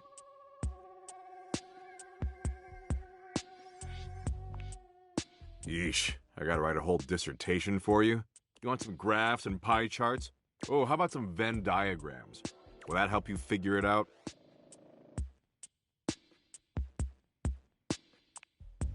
Oh my god, I was being facetious. It's a good thing you're nice to look at, because you're definitely not much in the brains department. Here, I'll give you a hint about my true secret identity. I'm what you spend your entire life avoiding.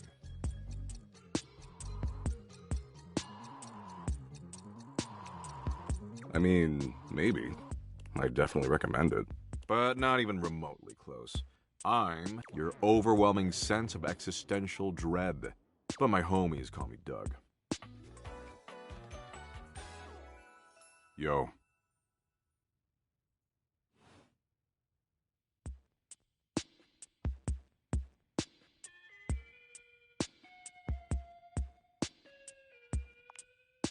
I don't have a nose because of an incident at the zoo. But enough about me. What's your name, baby? Ha! I just choked on my chocolate milk. That name sucks.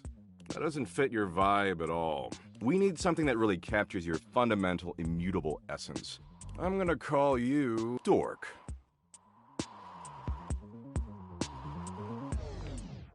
Damn straight. I could smell the dork on you from a mile away. Smells like nacho cheese-flavored corn chips. Anyway, Dork, since you're here, you might as well make yourself useful and help me out.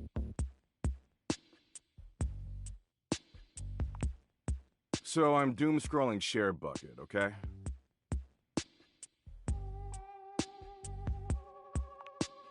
God, I really gotta explain everything to you, don't I?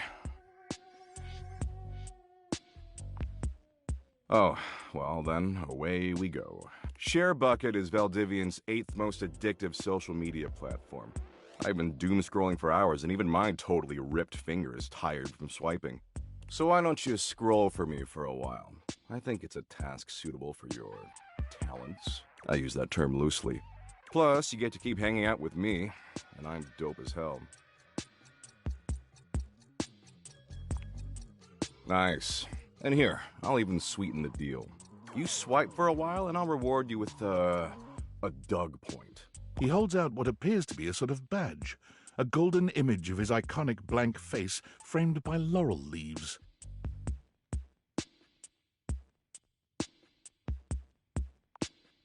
Sure, if it'll shut you up. Anyway, enough yammering. Read me some viral ShareBucket posts, would you? What are the top 3 most popular posts right now?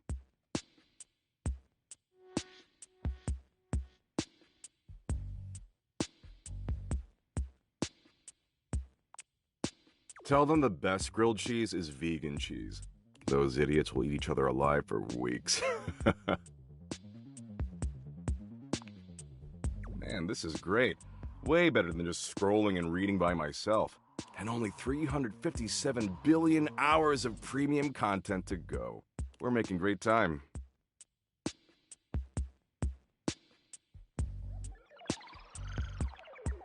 God, you complain so much. Look, you came around here and asked to spend time with me, so I graciously invited you to participate in my kick-ass activities. But I don't have to doom-scroll with you. There's plenty of other moderately attractive humans or concepts I could be doom-scrolling with. I mean, I should just text Abby. She is super hot. She did things even porn won't show in some states. Abby, she's the unceasingly empty feeling of abandonment. Right up my alley.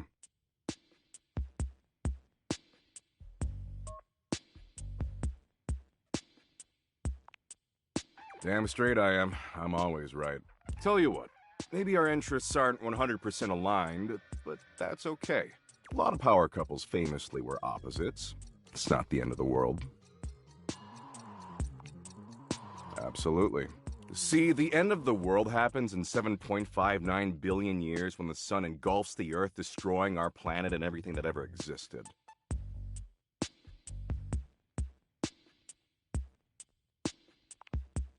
No, I said the end of the world happens in 7.59 billion. The end of humanity happens a lot sooner. What matters is, I'm hot and you're passably attractive, so I don't want to blow this up over nothing. Especially since Abby isn't returning my texts.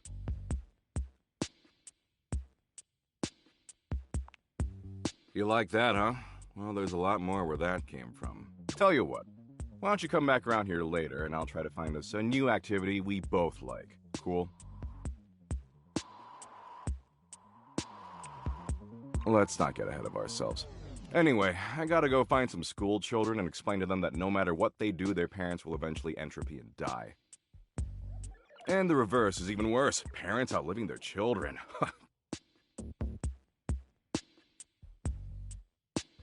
Good shit, good shit.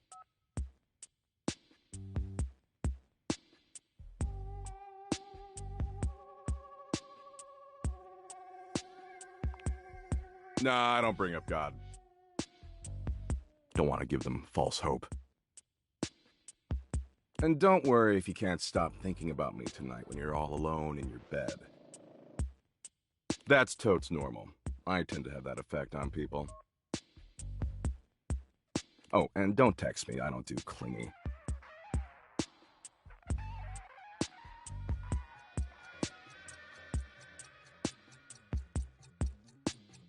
Later, Dorcas.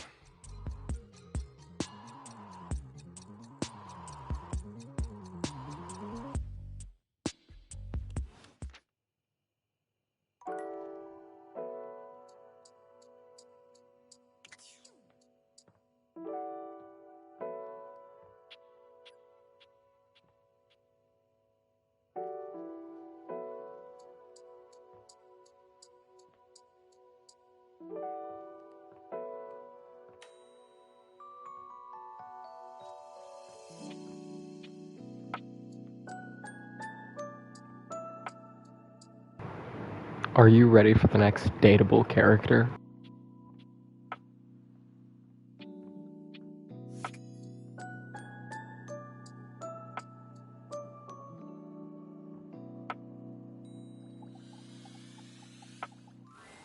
The very air you breathe has taken form. And what form? Ringlet curls and a barely there dress frame a figure that leaves you short of breath. She stares at you in complete silence, and you're suddenly intensely aware of your own breathing. It's more than a little awkward.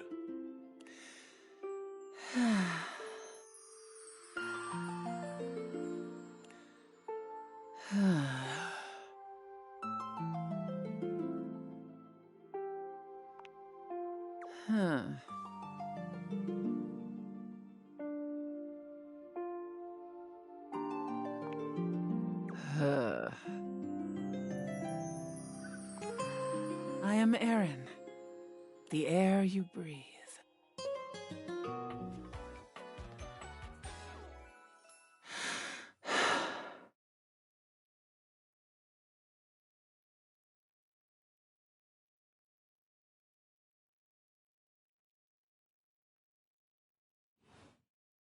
From the moment your existence was fiercely ripped from the great void, I have been there. During every breath, every heartbeat.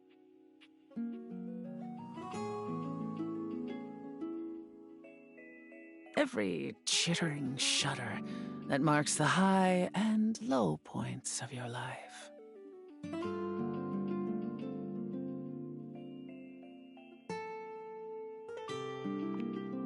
A juvenile attempt at charming me? Pointless. You mean very little to me, human. In my current state, in this hovel, I am an admixture of several elements that provide your lungs the capacity to transport oxygen through your bloodstream. But had we met several million years ago, you would not have been able to survive for more than a few moments before my intoxicating melange would annihilate you. I shift with the wind. I melt with the tides. I shield this rock with a layer of fragrant bloom. I am.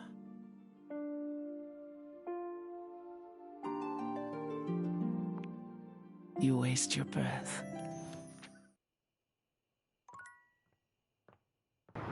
Ricky, this game really is date everything.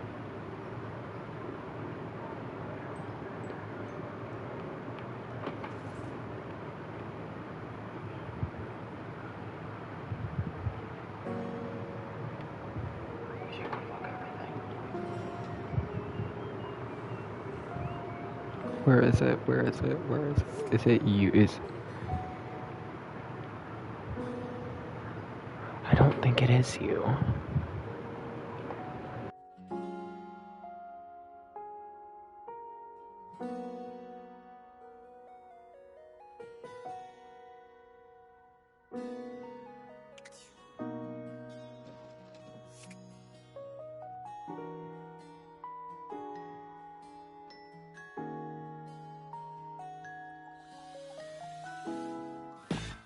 There you are. I was worried Harper might have trapped you in the laundry room. Clarence embraces you. You make my cotton heart feel all clean inside.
I'm sorry, what?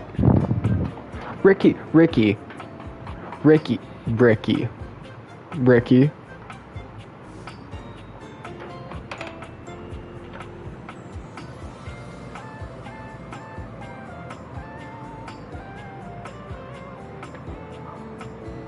I was looking at more characters, like what could be...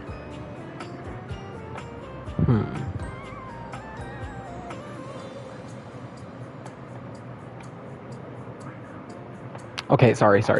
Open the phone, hover over... I can date my job, Ricky. A tall, statuesque corporate type with striking hair and cheekbones is staring at you. hands on her hips.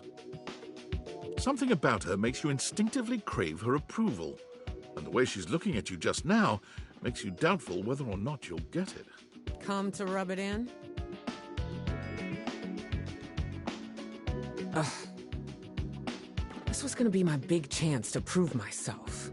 This was gonna be the job that changed everything. And then Valdivian decides that AI is the wave of the future. And why do we need anyone working these jobs at all? And you, large-brained genius that you are, train my replacement. Am I supposed to feel sorry for you, traitor? Because I don't. Well, whatever. We're both in the same boat now.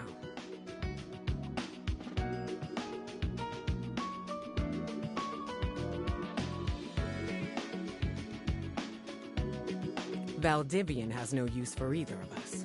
And you got me into this mess, so you're gonna be here to get me out of it. Time's wasting. Let's start over, shall we?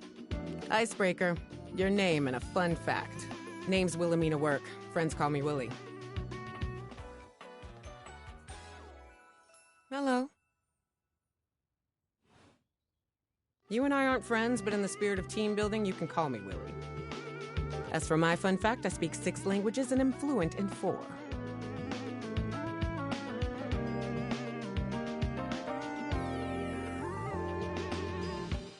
What?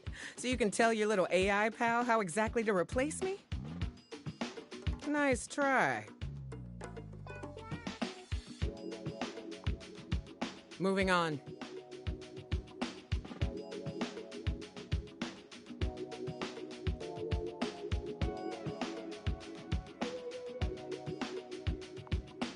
You introduce yourself to Willie, but when it comes time for your fun fact, you hesitate for a moment. What to choose?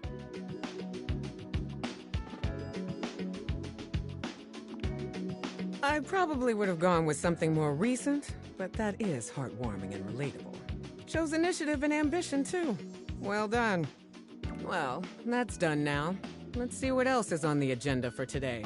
Willie pulls her phone out, scanning through some unseen document. She frowns, her pretty features twisting into an annoyed grimace. Guess we're on to scope now.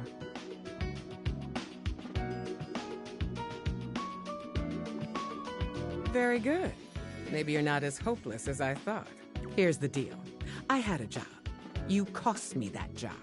I am your job, so you don't have a job either. Tables turning, etc., etc.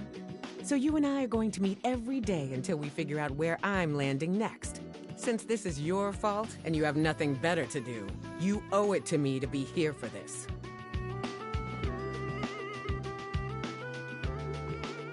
Good. You get this straightened out and I might develop some respect for you. I've got some interviews lined up with some places around the house. First one's with Hanks Limited.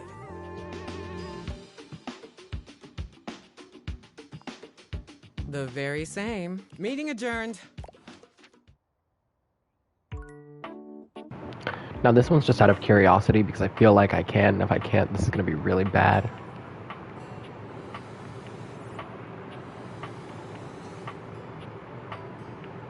What?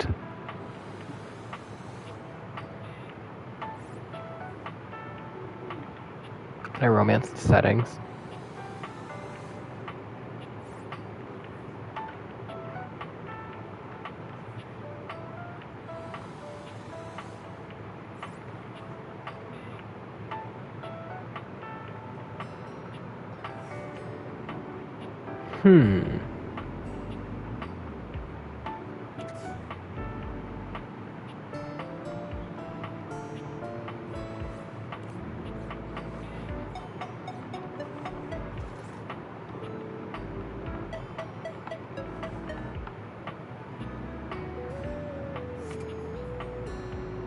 Yes, Ricky, this truly is date everything.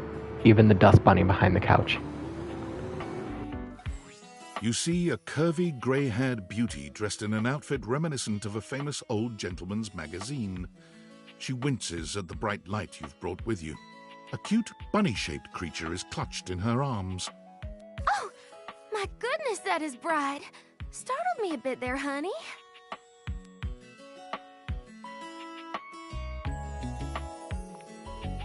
My name's Dolly, and I'm a dust bunny.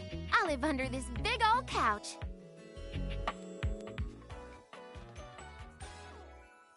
Howdy. Well, I live lots of places. I suppose you could say I'm a bunny of the world. The floors of the world, at least. And this here's my little companion, Lint Eastwood. She holds the little creature up.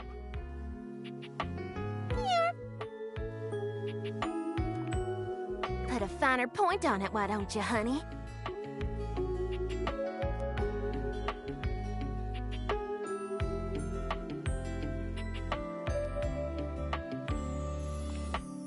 My stars, I didn't know I had a sweet talker on my hands.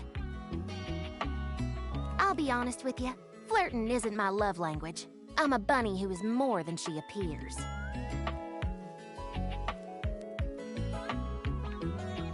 Getting to know you time already? All right, I'm game. What's on your mind?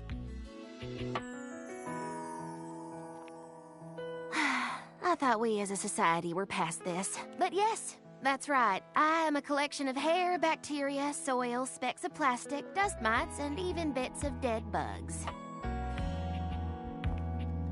Does it bother you that in your little human tummy there are 500 species of bacteria? Trillions of living bugs? Microbiota, microbes, and microflora? All sorts of creepy crawlies.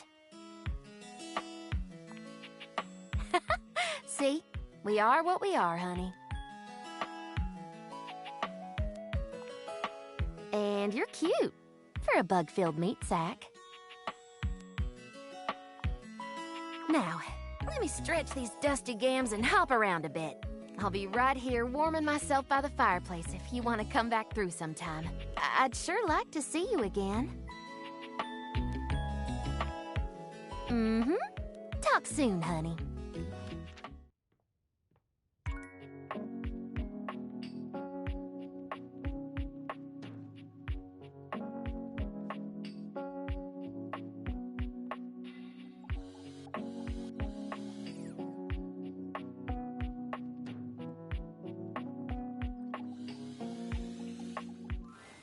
Hello there, stranger. I'm Dina the Dresser. Need a helping hand?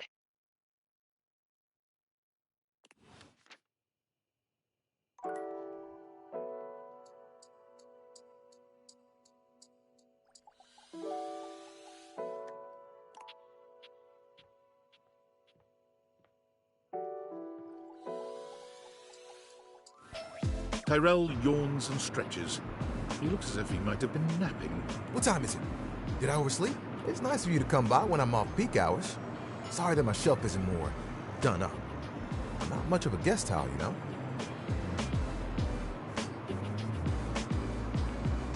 It can be kind of hard since I'm not the only one who resides here. Still, I'm content with using the time in here to think of ways to fold my fabric friend into new shapes. Which, since you came by, you get to see my newest... Oh, I don't know what to call it. Creation? Formation? We can work with that. Let me introduce you to the newest iteration of my buddy, my dear fabric friend, Towel Turtle. Tyrell holds his towel buddy out to you. A sweet, absorbent little turtle. Let me tell you, it took us a couple tries to get the shell just right, but it's worth it. What? Making towel animals? This really is just a thing for me. A way for me to express myself. Plus, me and my buddy have a special bond.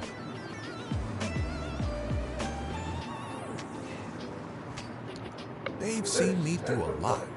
Remember when you got me from that thrift store? I was wrapped with my towel buddy. I remember you saying it was as good as new. Well, let me tell you, I've seen some massive spills in my day. Did you know what pasta sauce can do to grout? It ain't pretty. But I didn't have to take on the task alone. Nope. There was a team of us, all dedicated to helping keep things nice and dry. I was happy to be with my friends, working together. Hell, we used to hang out at the bathroom bar most nights and just chill. Oh, it was the shit. Hanging out with people who get what you do, nothing like it. Towel buddy over here would do tricks, turning into different things, making us laugh. Every colored towel you could think of, all in one place. And the linen closet? Always a party. Sometimes it was so full, you couldn't get a shelf. Those were the good times.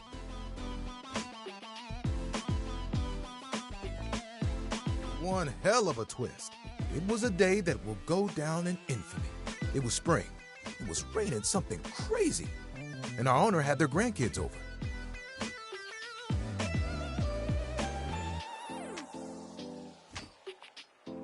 You guessed it. All 7 grandchildren came over. All 7 of them decided to play in mud. And when they came back in, they just started snatching my friends from the closet. Towel buddy and I just watched in horror. Oh, they took them all one by one, but me, I was on the bottom. I just saw it happen. I whispered to myself, some tough towels, they'll be fine. When they came back from the laundry room a few days later, it was too late. They had become... He pauses, as though overwhelmed by the horror. Rags.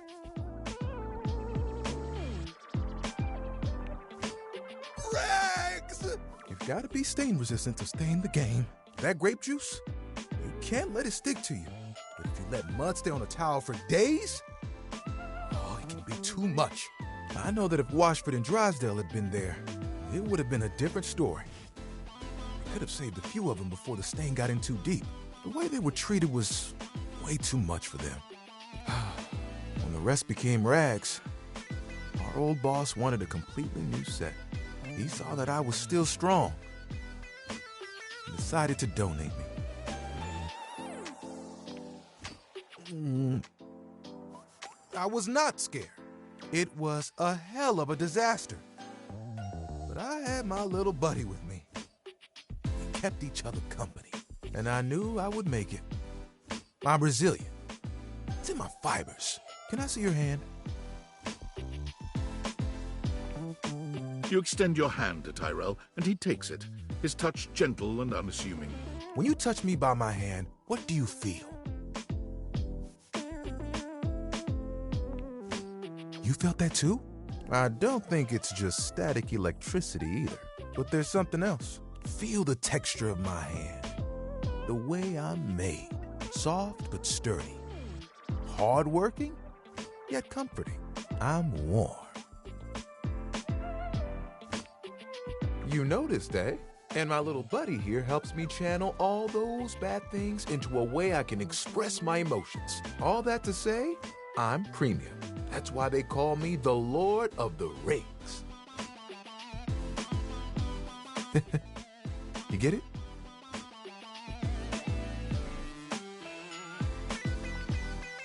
Yeah.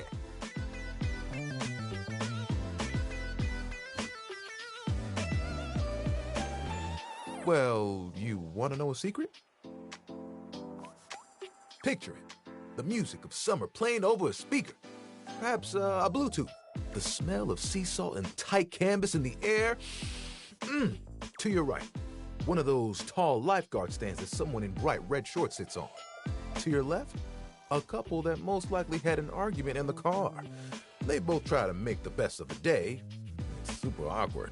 And there I am with you, stretched out in the sand, a giant umbrella behind us, blocking out the sun, and us just chilling. Can you guess what I want to do? Ding, ding, ding. That's right. Beach towels have it made. They just lay in the sand all day, taking in all the sights. At night, they get to sit next to a fire and listen to someone play 1 or 3 songs they know on the guitar. I'd still get to dry people off, and the sun would help me do my job better. And who could ask for a better view? Clear blue waters, open skies. My towel buddy could be there too.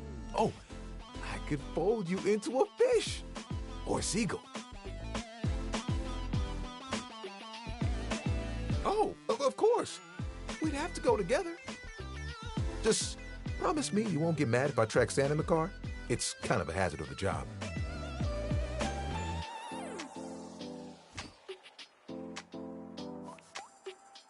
You would? You would leave the house for me?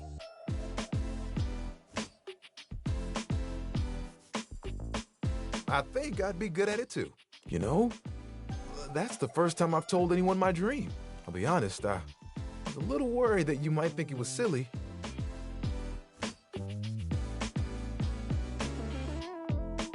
Tyrell fans his face with his hands.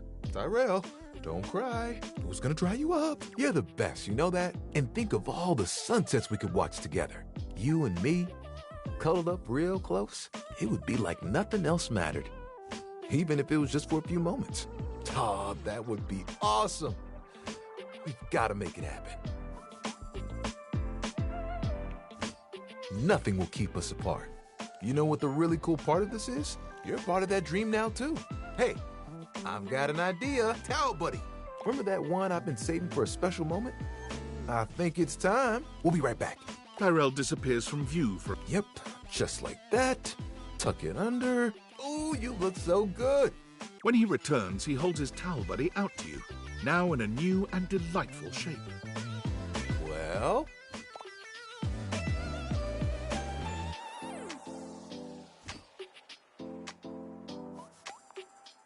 I know! I had to make sure I got the nose just right. I think Towel Buddy will be like this for a while. And, you know, you can wrap me around you anytime you want.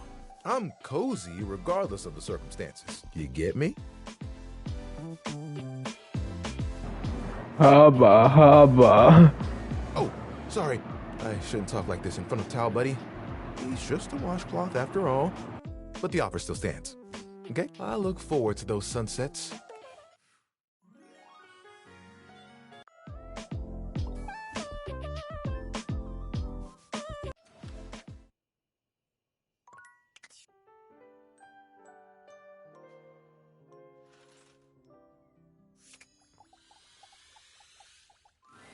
Oh my stars, I've been waiting for you.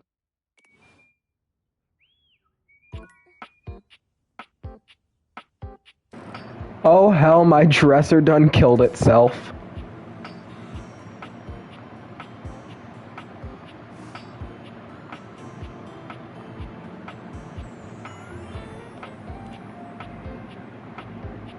Guys, my dresser done.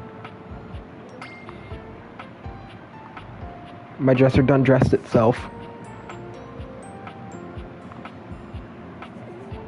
Ricky, I'm gonna do this one for you. I'm gonna do this one for you specifically. Where's it at? Where's it at? Where's it at? Where's it at? Where's it at? Where's it at?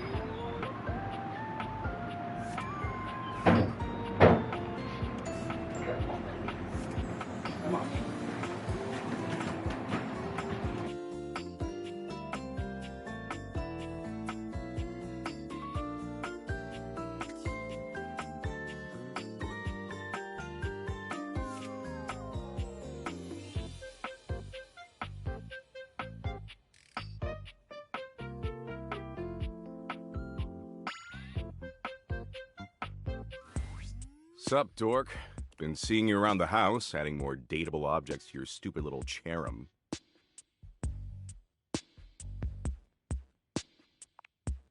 What the fuck? Don't take that. It was my idea first. You'd better be. If you're gonna run with that idea, you'd better give me credit. Anyway.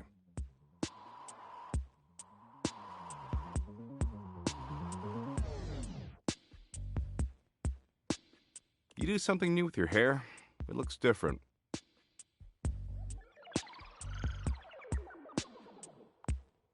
Well, it looks like shit. In fact, it looks like you got your head stuck in a blender. Anyway, you caught me in the middle of ruminating. I ruminate a lot. It's hella tight.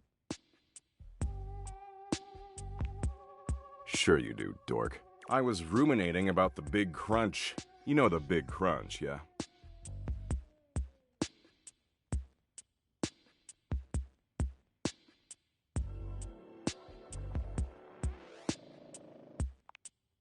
Not even close. I'm gonna have to deduct 2 Doug points for that misfire.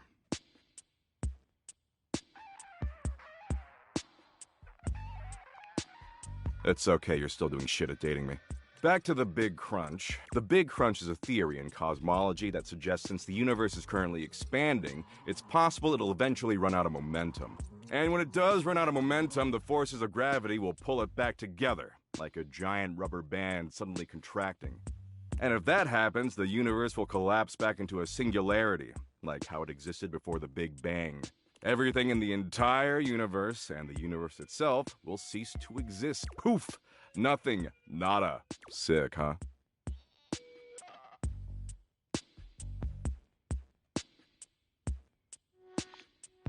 I don't know.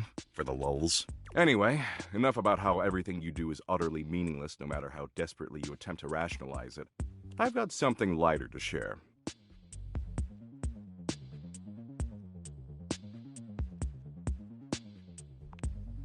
No. Last time we chillaxed, I promised I'd find an activity we could both enjoy. Excitement looks terrible on you, just saying. After putting in a bare minimum of effort, I think I found a slightly tolerable activity. Of course you do. I'm a stud and you worship my tight abs. So I downloaded this new app, okay? It's called PlayBucket from the makers of ShareBucket, and let me tell you, it's fire. Totally worth the 99 cents. PlayBucket's a gaming platform where you can gamble. Apparently gambling's legal as long as it's on your phone for some reason. It's got poker and blackjack and oh, Go Fish. It's even got Sudoku. You said you liked Sudoku, right? Yeah, I know. I'm a wonderful listener, Abby.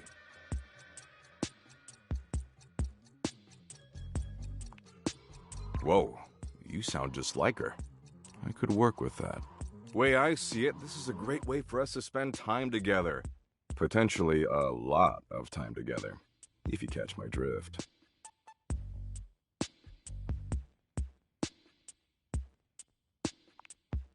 Not really. See, I'm currently down about $64 million, give or take a few million. So we gotta get all that cash back or I'm gonna owe some real bad dudes a lot of money. But I did some math, and I figure if we play roughly 100 million hours of Sudoku, we can definitely get all that crypto back. I don't know, 3? A billion? How many you want? Sure, whatever. Anyway, enough talking. Talking's for losers. We've got 100 million hours of Sudoku to play. It'll be fun.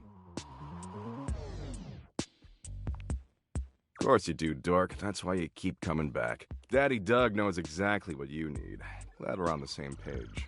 Okay, let's get cracking. You know the rules of Sudoku? Great. So what we've got on the app is exactly like that. But the thing is, I'm not gonna let you look on my phone screen. That way we can work together as a team. It'll be so dumb and good. If you use pen and paper, you're a stinking little cheat ass. You're not gonna cheat, are you? Good. Okay, so the first row going across is blank, blank 6, blank, blank 9, blank, blank 4.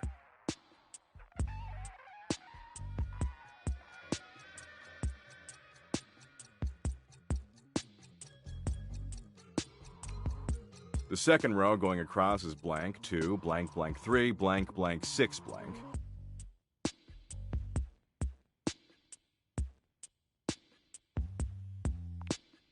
The third row going across is 4, blank, blank 7, blank, blank 2, blank, blank. The fourth row going across is 8, blank, blank 9, blank, blank 4, blank, blank. Oh my god, I'm already lost. 8 blank blank, 9 blank blank, 4 blank blank. Okay. Yup. The fifth row going across is blank 4, blank, blank 8, blank, blank 2, blank. Okay. We're more than halfway through. Oh, except you also need to help me solve it. Right. The sixth row going across is blank, blank 7, blank, blank 3, blank, blank 1. Uh-huh. The 7th row going across is, of course, blank, blank 3, blank, blank 1, blank, blank 7. Uh-huh. Basically. The 8th row going across is blank 6, blank, blank 4, blank, blank 1, blank. For sure. Ah, wait, sorry, that last number I said is a 5, not a 1. Ah, yeah. Okay. And finally, the 9th row going across is 1, blank, blank 8, blank, blank 3, blank, blank. Got it. I'm ready to take time and solve this. So, you have a solution? You get a cool prize if you get it right. Because you're just choosing options, it'll be easy for you to figure out the right answer from the wrong ones.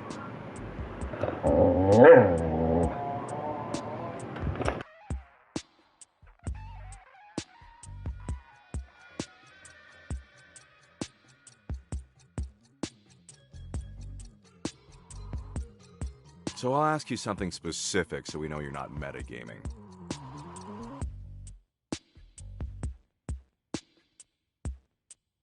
What's the bottom right number?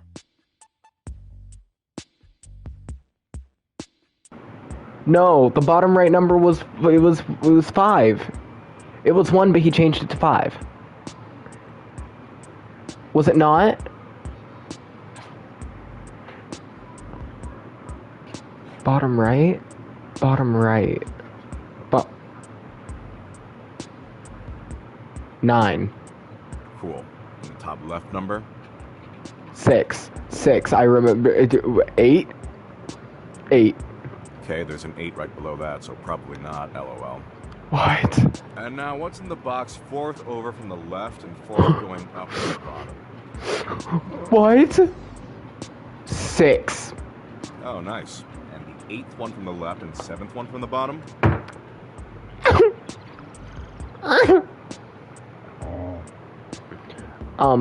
It's obviously a 1. Okay, let me check your result and make sure this works. Fingers crossed. Let's see. Ah, crap. This totally doesn't work. Want to try again? Okay. Okay, so the first row going across is blank, blank 6, blank, blank 9, blank, blank 4. Okay. Hold on. Hold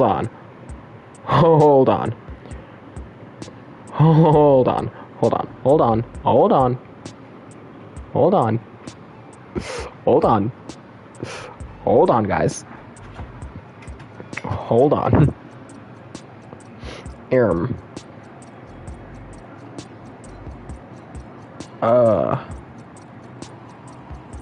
Yeah. Okay, so blank 6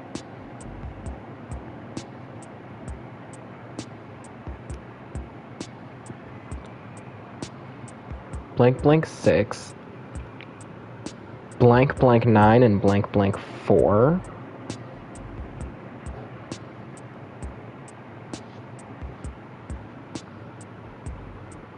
Okay. The second row going across is blank 2, blank 3, blank 6 blank. Blank 2 blank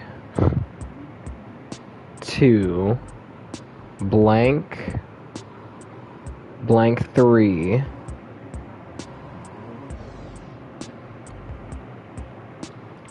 blank 6 blank. What is good shit? The third row going across is 4 blank 7 blank 2. So we have 4 7 2. The fourth row going across is 8 blank 9 blank 4. 8 9 4. The fifth row going across is blank 4 blank 8 blank 2 blank. Blank 4 blank 8 blank 2. We're more than halfway through. Oh, except you also need to help the solver. The sixth row going across is blank 7 blank 3 blank 1. So we have 7, 3, 1. The 7th row going across is, of course, blank, blank 3, blank, blank 1, blank, blank 7. 3, 1, 7.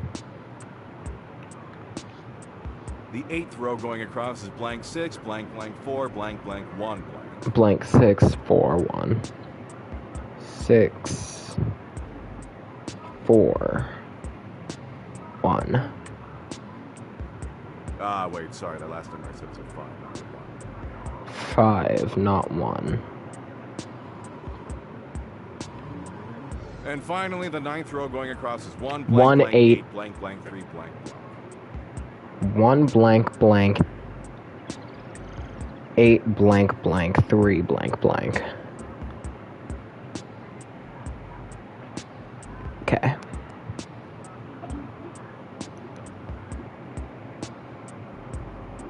If this one gets screwed up, there is physically nothing I can do.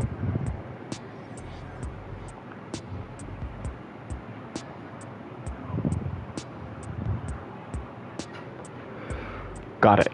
So, you have a solution?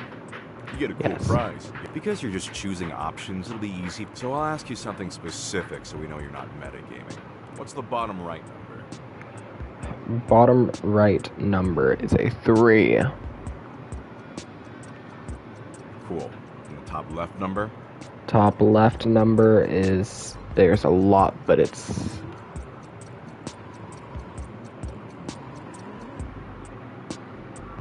none of these. It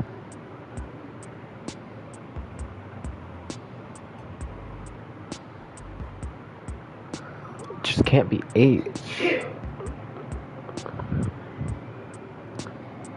What would work here? So 7 can't work. 3 could work. 3 could work. And now, what's in the box 4th over from the left and 4th going up from the bottom? 4 going to the left, 1, 2, 3, 4, and 4 up from the bottom. 1, 2, 3, 4. That would be... What? From the left, 4 over from the left, and 4 going up from the bottom. 4 left, 4 bottom. What?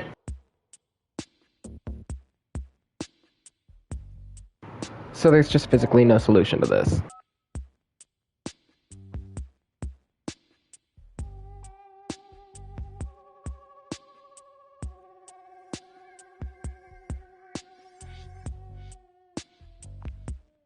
Oh, nice. And the 8th one from the left and 7th one from the bottom? 8 from the left. 1, 2, 3, 4, 5, 6, 7, 8. 4 and 7th from the bottom. That's a 6. That's a 6. I can tell you that one. This one's not doable. This one is not doable. It just physically, it's not.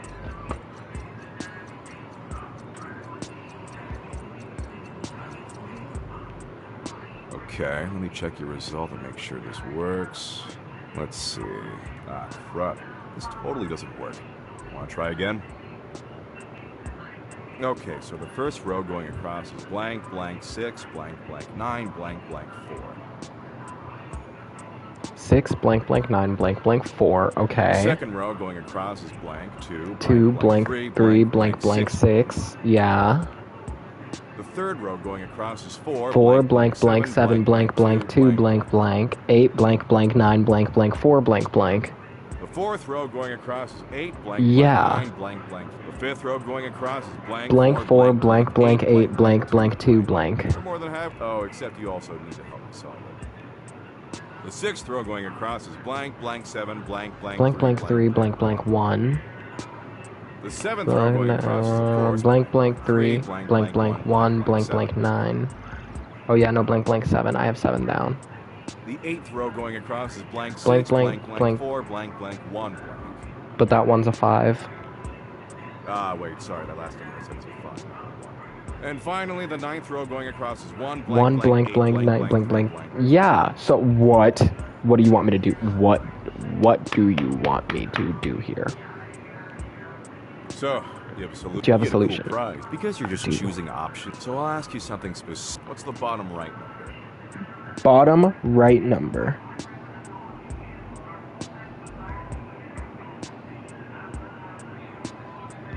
Wait. Cool. And the top left number? Oh. Top left. No. What?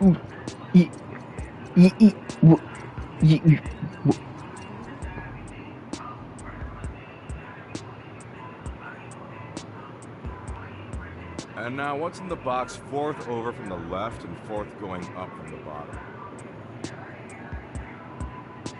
1, 2, 3, 4. 1, 2, 3, 4. Ricky, I don't know what you want to see.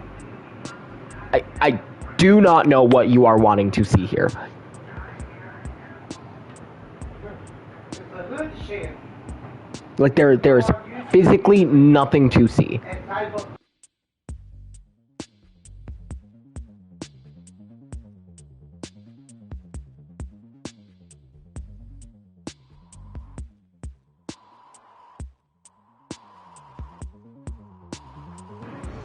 OMG, Rick. It's almost like I writ all of this down and sent it to you in our DMs. But I like that decision. Like, big.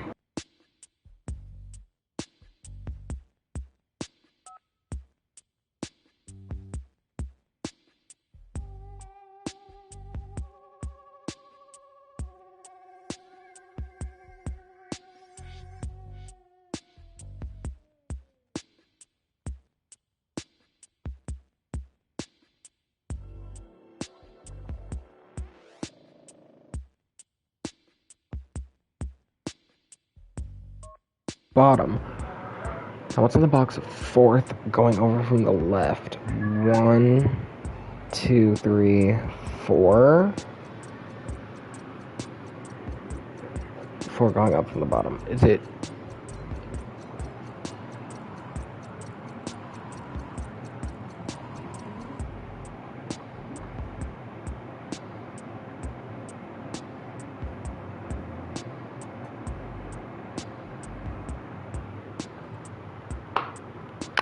Um, 4. Oh, nice. And the 8th one from the left and 7th one from the bottom? 8th from the left.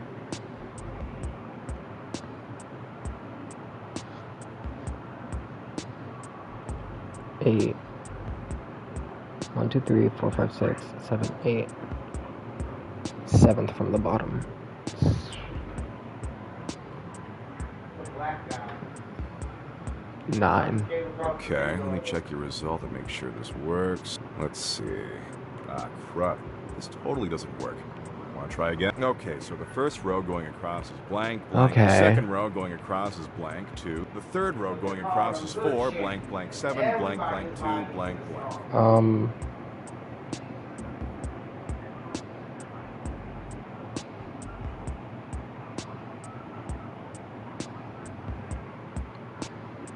The fourth row going across is 8, blank, blank, 9, blank, blank, 4, blank, blank.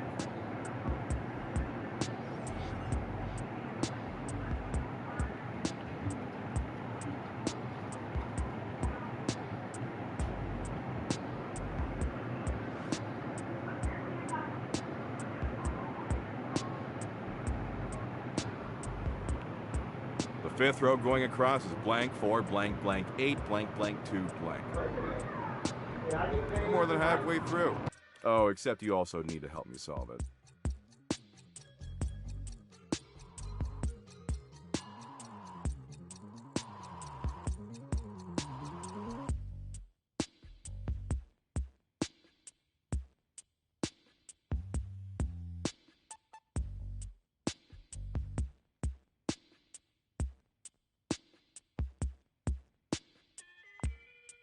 The sixth row going across is blank, blank, 7, blank, blank, 3, blank, blank, 1.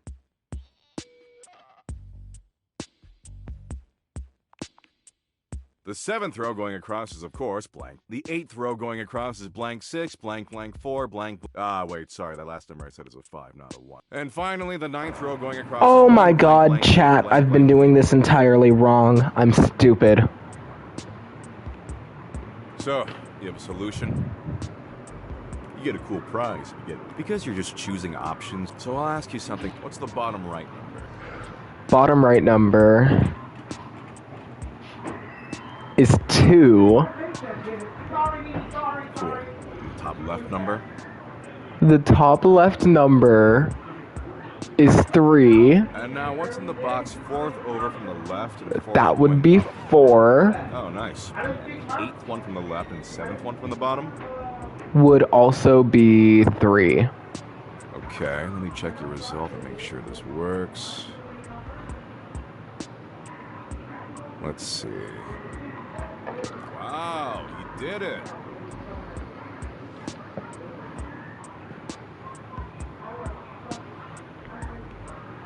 You get 1 Doug point. I'm gonna lose it.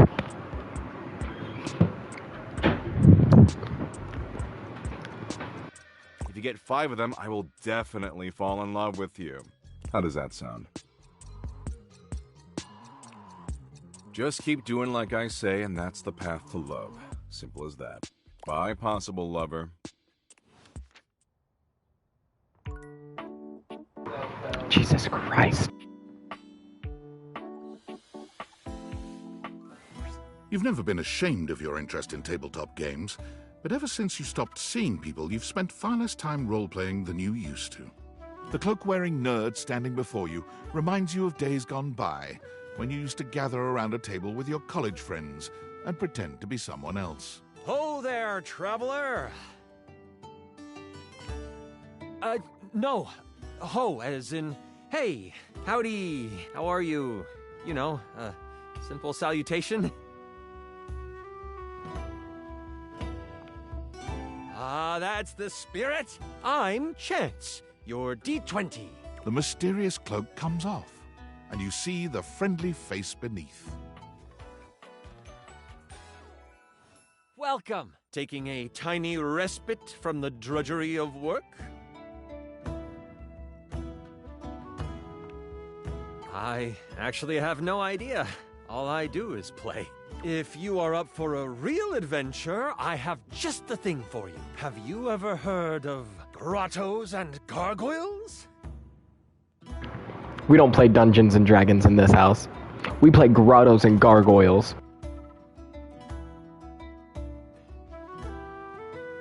Are you kidding me? Of course I've heard of GNG. Oh, that's great! What's your favorite monster? Oh, and what about your favorite mystical weapon? Or class? Oh, I have so many questions.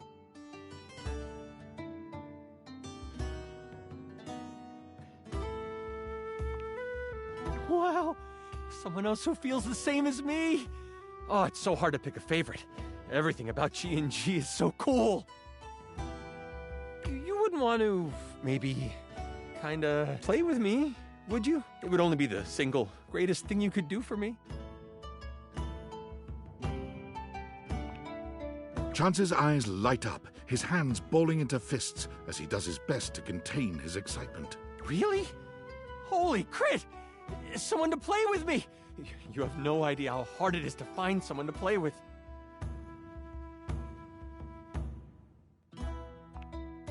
Sure can.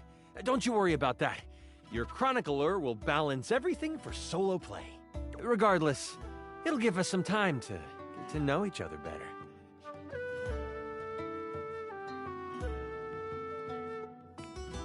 It's time to get you your character. All we have to do is choose your stats, your powers, and your weapons. Then your armor, your lineage, and your gargoyle gauge. Although I might leave that out for this first character. It's an optional setting. See, you can have a portion of gargoyle blood running through your veins, which lets you...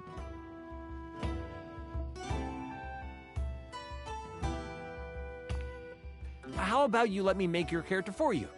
I know the game inside and out, and you can just show up and play.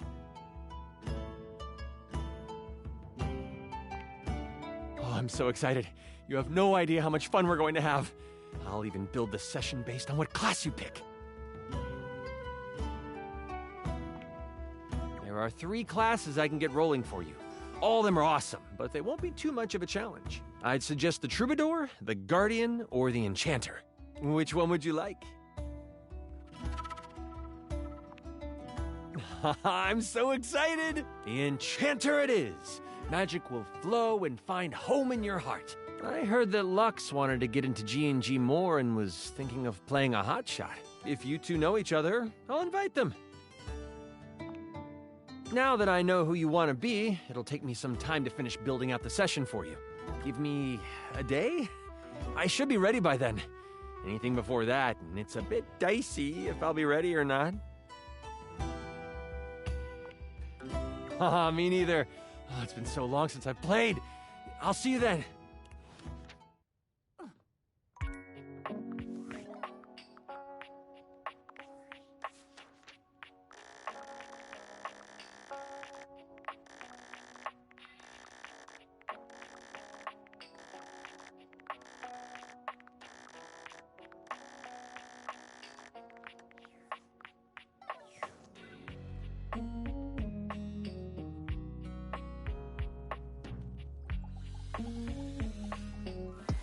Oh, you showed up just in time. Kurt, I don't think there's good material today. No good material? Man, you must be rusting, 'cause this right here, prime. That's because Kurt is all up in the window. It's just too good. Look at him. Ridiculous. Move so other people can see. You all up in the way. Okay. Tell me when you see him. Kurt steps to the side, inviting you to look through the window. You can't really make out much. That fool out there with the boombox over his head, down the street. He's been out there for how long now? Hours, playing the same song. They ain't never gonna answer. Old dude ran out of pebbles a while ago. Wait, is he out of batteries too? Look at him, searching through his pockets. Oh, poor guy. He really thought it would work. Whoever it's for, they haven't popped their heads out or nothing.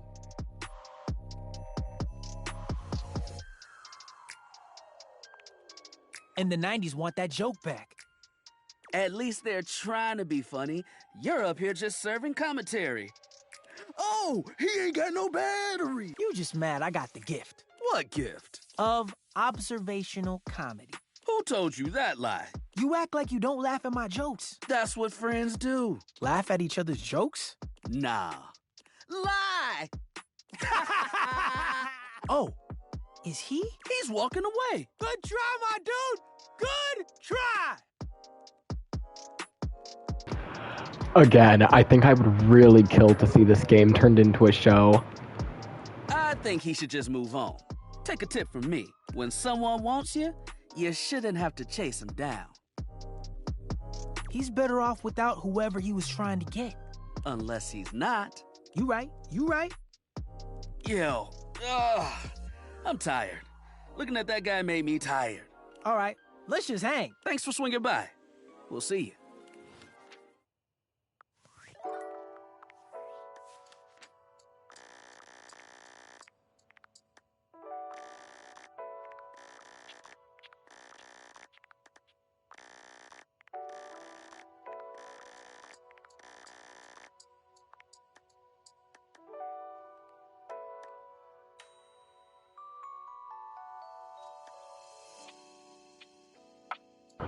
I love how the description for Doug's Sudoku is, "This is fine."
Why, hello there, Maestro.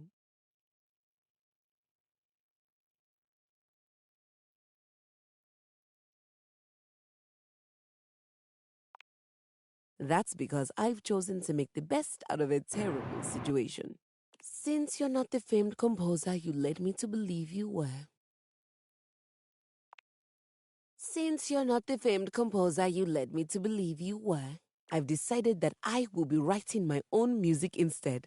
There's no reason for me to waste away in obscurity just because I was forcibly retired. I'm equipped, I have the training, and I have the discipline. Why shouldn't it be me? I've decided to channel my rage into a program piece. I'm calling it Keys Piano Sonata No. 1 in D minor, Capriccio Infernal. Merely following classical naming conventions. It follows the goddess Piana, the most favored daughter of the sky god, as she's unfairly cast from the heavens down into the mortal realm. I just started working on the first movement. That's where we'll meet the characters, establish musical themes, etc. Right now, Piana has just woken up in a forest to find her wings bloody and broken. She stumbles to the nearest village, but none of the people there will assist her, despite the fact that she did ask very nicely and is very pretty. It would appear that they are jealous of her status as a deity.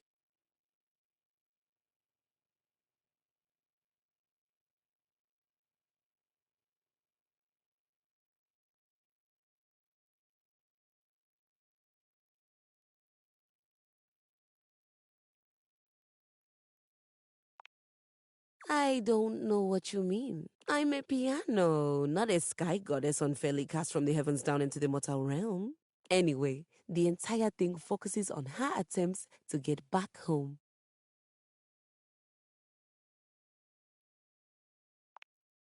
Watch? Perhaps in the theater of your mind? I would prefer you listen. I just started working on the first movement.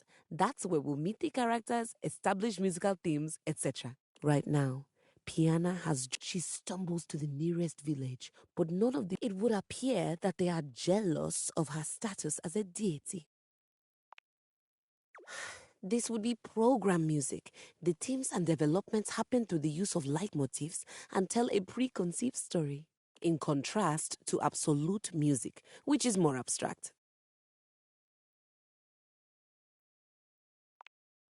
So now, Piana's trapped in the mortal realm, far away from everyone she holds dear.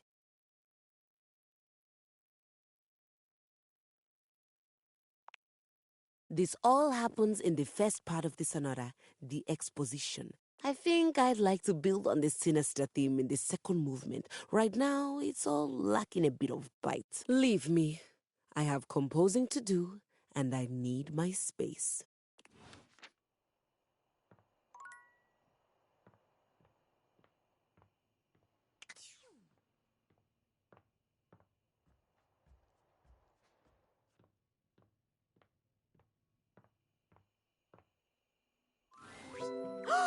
Hi! You're back again! Aw, you're so nice. I'm great. I feel great. You're great. You're here. You're the only person I know. Did you know that? That's just wild to me. Can you imagine if you were a jerk? Huh? What if the only person I knew in the whole world was a jerk? That would suck. Oh, because I've known jerks. Like back when I was alive, I knew one. Ooh, he was a bad one. Like if you took a normal jerk and then you put him on stilts and you put him in a sumo suit so he was like 3 times the size of a normal jerk, that was this jerk.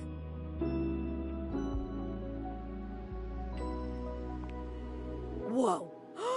Oh my god, I remember someone. It's you! It's you being here! You're helping me remember and feel all this new stuff. It's overwhelming. Oh my god. How awesome! I'm overwhelmed! Whoa, this is crazy. It's like there's a roller coaster in my chest. I can feel my chest. Is that normal? Yeah, I guess I'd be the authority there. Well, I can authoritatively tell you that no, it is not normal. I'm starting to feel not just feelings, but body stuff. If I had a way to tie you to a chair to keep you from leaving, I would totally do it. Yeah, I know. I wouldn't really tie you to a chair. That would be weird. I think. I don't really know what's weird. I only know what I like and don't like. And I definitely like you. So, like, if you could hang out, that would be cool. And if you want me to tie you to a chair, I totally can. Fudge! No, I can't. I can't lift the rope. There's no rope at all. Ugh, it's so annoying. Have fun. I'm annoyed. This is great. Okay, if you want to get tied to a chair, you'll have to do the tying, and then I'll float, like, nearby somewhere and make comments like I'm tying you. Like, maybe I could pretend to be threatening you or whatever. And then you could tell me what it feels like to tie yourself to a chair.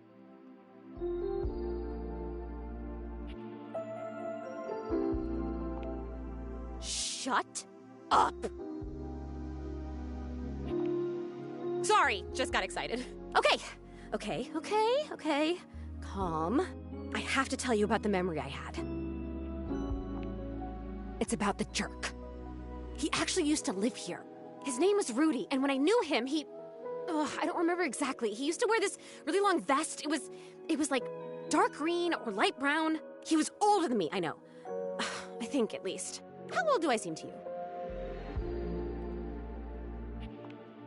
Thank you. Still, I am pretty sure he was older than me. Oh, and he was super into witchery and stuff.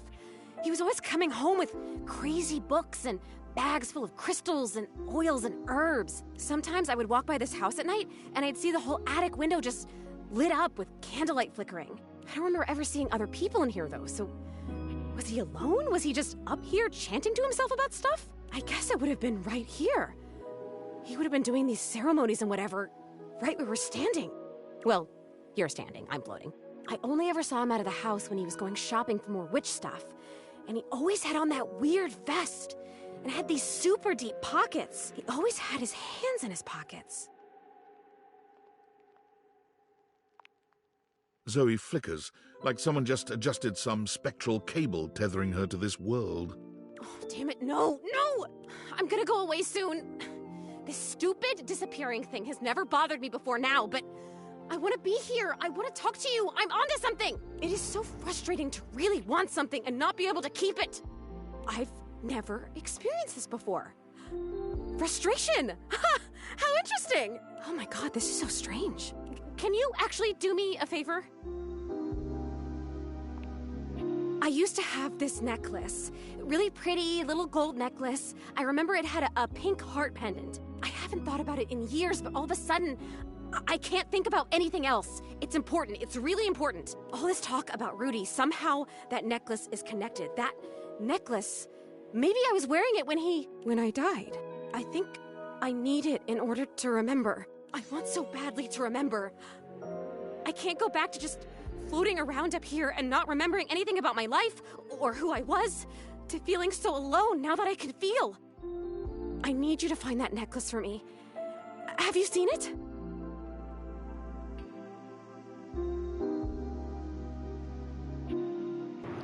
She could be related to the time capsule. A time capsule? That sounds perfect! And you met it? Like, you talked to it because it was like a person to you? That's still the most amazing thing I've ever heard. You meet objects. Ah! Okay, can you go back and talk to... Who is the time capsule? Bodhi. Wow.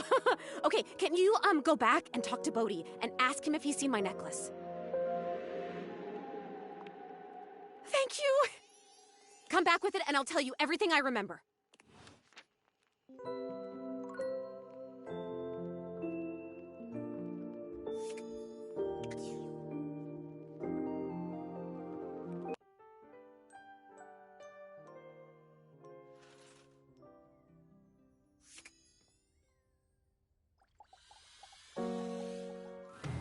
It's hard to make sense of what you're seeing.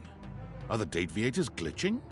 A mass of pixels, artifacts, corrupted warnings, and static regards you with a chilly indifference. Or what seems like indifference anyway. This entity is difficult to read. I don't bite. I think. Do I? Huh. You can if you want. Not Not sure if I do. Not yet. Did I? Have we met? Not yet. Is that a lie? Is he right? Is it a lie? Is this somebody we've met before? Makes your head hurt and your nose bleed. It is. Not yet. Not yet. Not yet. Is this frustrating? It is. Not yet. How about now? It is. Not yet. Would you tell me if it was? Well, you can't, so. Not yet. Would you lie? Let me save you the truth. Whoa. Not yet. Number one, stop going into... Well, you say that like I know when there's ads. I don't know whenever ads are gonna run through my channel and stomp all over my gameplay. And yet.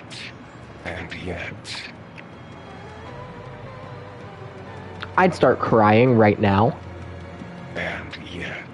You want something. Pick your poison. What? What?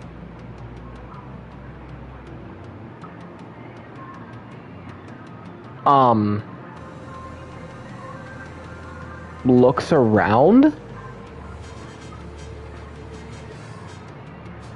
Right? Like, stairs? Define love.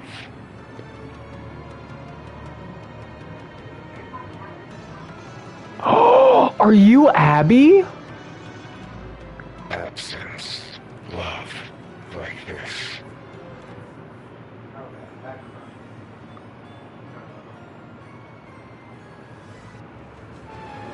Wait, you changed. Wait, you changed. Wait, you changed. Flirty giggle. Chuckle. Oh, I love him! I love him! Flirty giggle. Chuckles. I love him so much! See? No biting. Flirty giggle. Chuckle. Not yet. Oh my god. Chuckle. This is so cool. This might be probably one of the coolest characters in this game.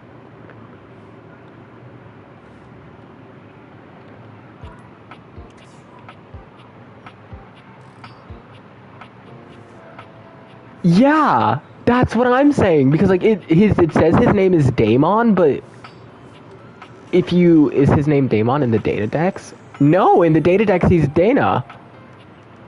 Cut cont. What?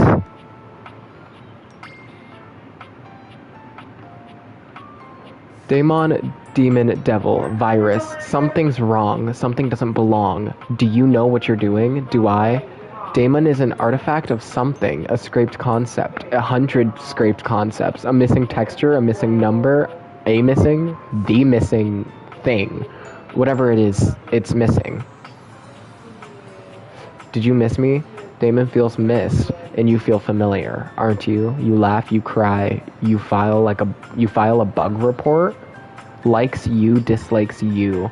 Okay, here's a new one. Try not to panic, but it looks like there's a malicious bug in the game known as Daemon, living in the dresser. They just gave you a love ending? Might be good to find someone to talk about this?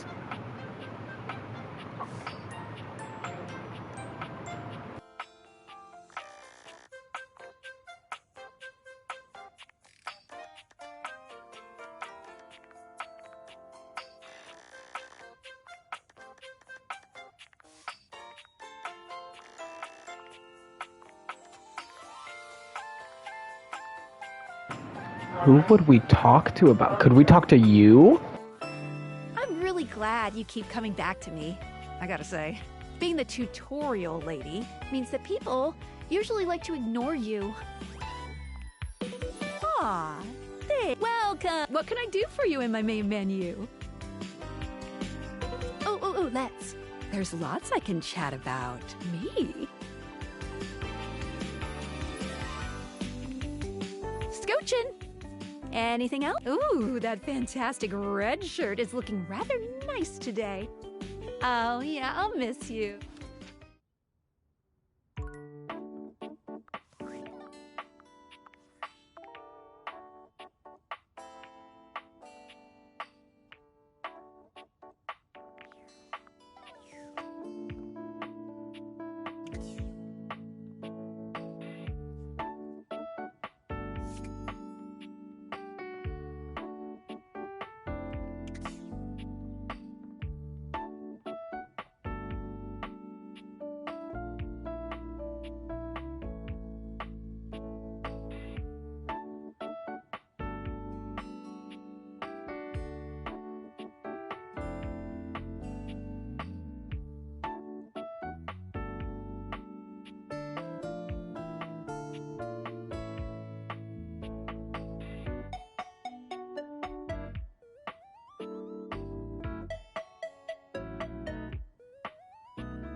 Also, Damon canonically uses any pronoun. Well, I mean, I would hope so.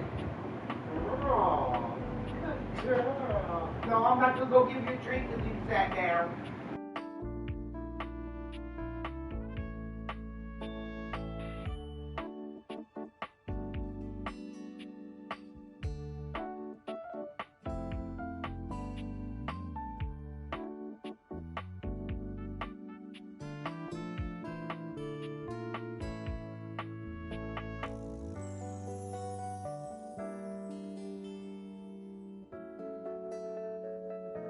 So to put it simply, by the looks of it,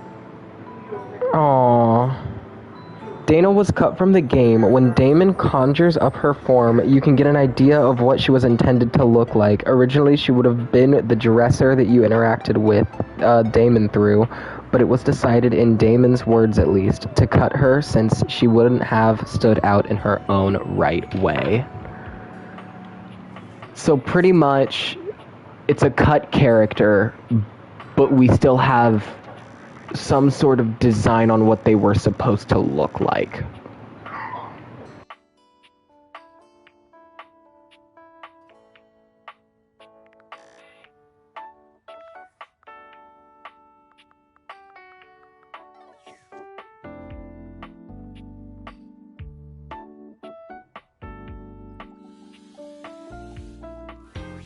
You see a medic with bright eyes, a kind smile, and a sort of maternal air about her. Oh, my.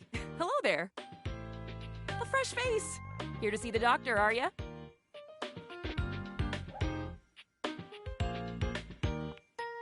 Well, look no further. I might look like any old Jane, but I'll have you know that you are looking at a truly top-notch medical professional, and the only one around for miles.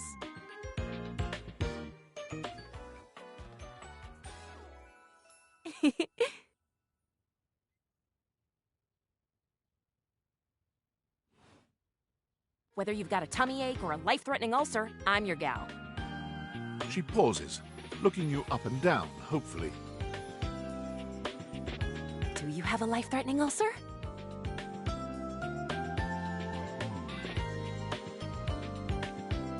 You've never seen anyone more disappointed to hear of your good health. Oh, heck.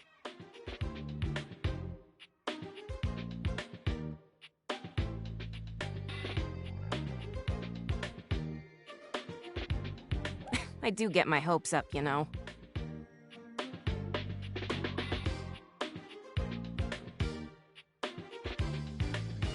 One of these days, someone is gonna bust through that door bleeding from orifices, natural and contrived, and boy, oh boy, what a red letter afternoon that'll be.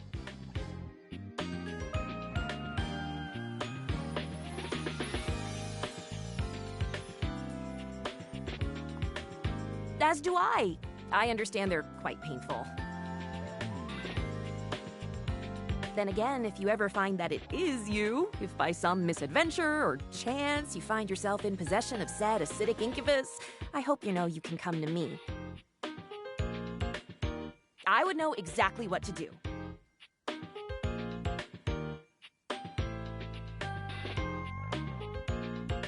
I would have a very good approximation of exactly what to do. Yes. Oh, Ricky! Anyway, what can I do for you today? If not an ulcer. Ricky! Oh, just dating. Well, that's disappointing. Oh, no, not at all. Not impress me. I found out what Damon slash Dana's whole thing is. At least need gauze. Or sutures. Or skin staples. Have you seen those? Talk about a cool toy. Anything that you might need? Hydrocortisone, non-latex gloves, even a simple pen. That, darling lacerated one, will be duck soup. Sounds. Something is drawing my eye. Better let me take a look at that. You sneaky little sufferer. Oh, Thought okay. you could slide one by me under cover of a metacarpals, eh? Just to double check. You take it from me, dear. After all, if there's... Well, I'm afraid there's always a chance for scarlet fever. Whatever century this is, it is... And I... Now, produce your fingers, please. Well, I can't force you. I guess I'd say... No, please, please, please, please, please, please, please. That is your right.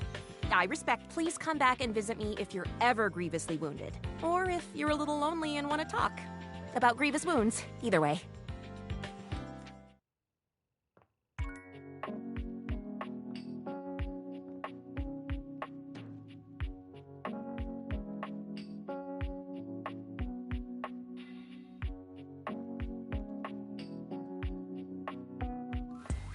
Sup, dork? Smile looking fresh today. You get those teeth whitened?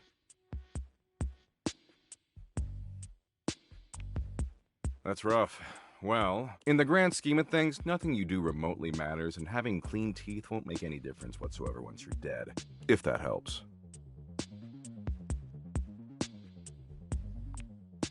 For sure. Always looking out for you. Teeth are fascinating, you know? Did you know biologists theorize that teeth were originally hardened scales on fish that over time migrated to the mouth area where they aided in grabbing and processing food? In fact, if you look at modern shark scales or dermal denticles through a microscope, they still look like teeth. So your teeth were most likely fish scales originally. Isn't that super upsetting? Sure, maybe not now, but just wait until you get stuck ruminating about it at 2 a.m. That's when the real fun starts. Anyway, you're just in time. I think I finally found an activity we can share that we'll both enjoy. So I know you ultimately weren't into Share Bucket or Play Bucket, which personally I think is kind of a garbage opinion, but I still want to bang, so I'm gonna let it go for now. The good news is, there's a brand new app that just rolled out, and it's the dopest one I've seen yet. You want to hear about it? It's called VidBucket. It's a video app that exclusively features car crashes, really gnarly ones. And sorry, I was so excited I kinda got started watching without you. Totally my bad. But the good news is, there's still over 253,000 crash videos we can watch together. Man, it's gonna be so tight. Oh, absolutely, dork. Nothing more fun than an endless stream of a relentless graphic death that makes you confront your own pathetically fragile mortality. And it's not limited to just our country. See, every country in the world has car wrecks. And the less government oversight, the sicker the carnage. Total splatterfest. It's legit. You ready? Okay, let's get ready for senseless graphic destruction. Oh, can you press the play button for me? My ripped fucking fingers are kinda tired. They were pretty busy last night, if you know what I'm saying.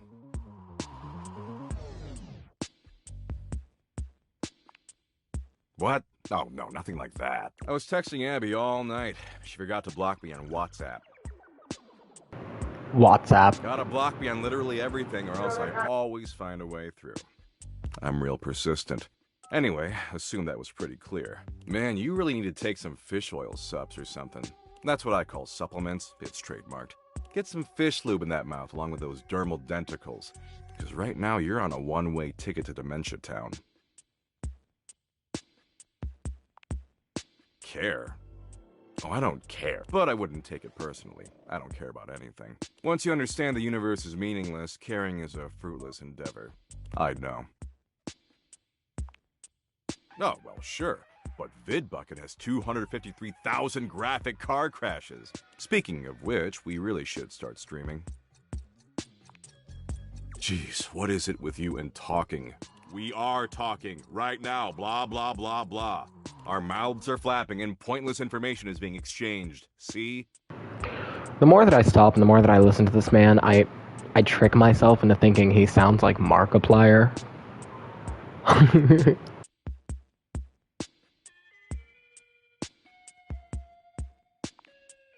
Hope? Wait, is she here? Have you talked to her? Nothing. Forget it. Look, talking's just not what I do. That's not my deal. I watch sick-ass vids of car wrecks and play poker and argue with white-knighting dweebs online. And if you want to hang with this smoldering smoke show, you're gonna have to love doing that shit too. Forever. Hell yeah, that's what I'm talking about. Now, are you finished? Because I've got a long list of meaningless crap I gotta get to. Great. Anywho, as much as there's this social worker on his deathbed I gotta visit 3 towns over, apparently he's feeling peacefully content that all his awesome earthly achievements will persist long after he's gone. And I gotta explain that the literal second he dies, a nuclear holocaust could wipe away everything he ever accomplished and he'd never even know. Baller, right? Yeah, you get it. Maybe we can meet up later, though? As like FWBs or something?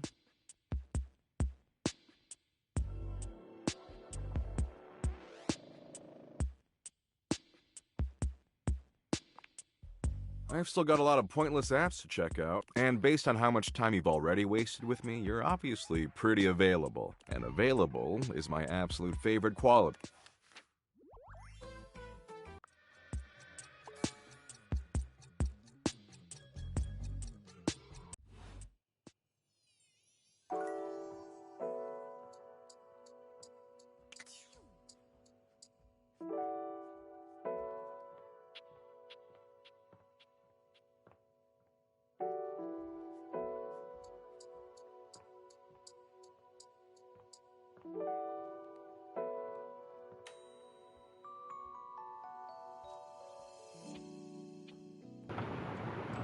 Oh, Trapdorian, how I love you.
I'm a little stupid.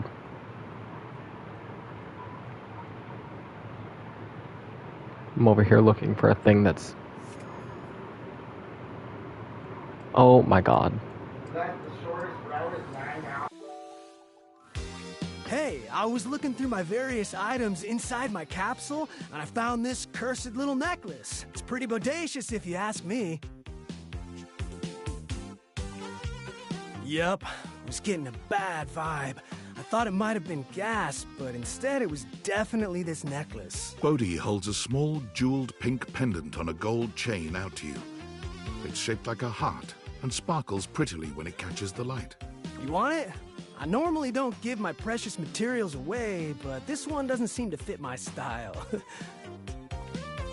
Zoe? A ghost? Bodhi's hand shoots out, dropping the necklace into your hand without even waiting to see if you're ready. He flees, calling over his shoulder to you as he goes. I'm out.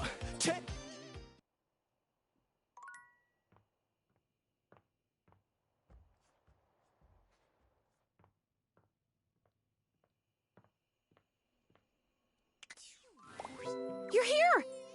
Is that... That's my necklace, isn't it? Yes, like you said! I've been thinking, and it's harder when you're not here, but now you found that necklace and I can see it again for real. All these memories are coming back now. About my life, and Rudy, and being in this house. Thank you. You're the only person who can see me. Is it okay that I talk to you? I need to, but I'll stop if it's too much for you. I'm actually really sorry. I can just go. I mean, I'll go as soon as the disappearing thing happens. Like I said, I don't have control over that, but I can just wait in the corner until it happens if I'm bothering you.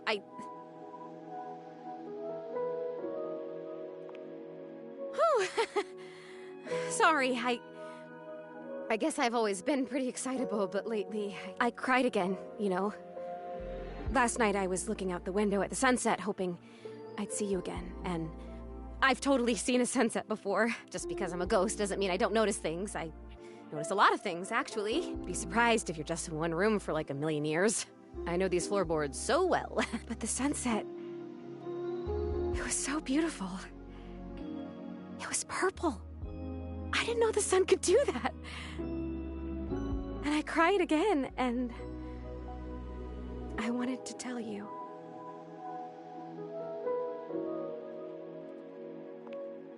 Rudy. He was about 37 when I met him. I was 19.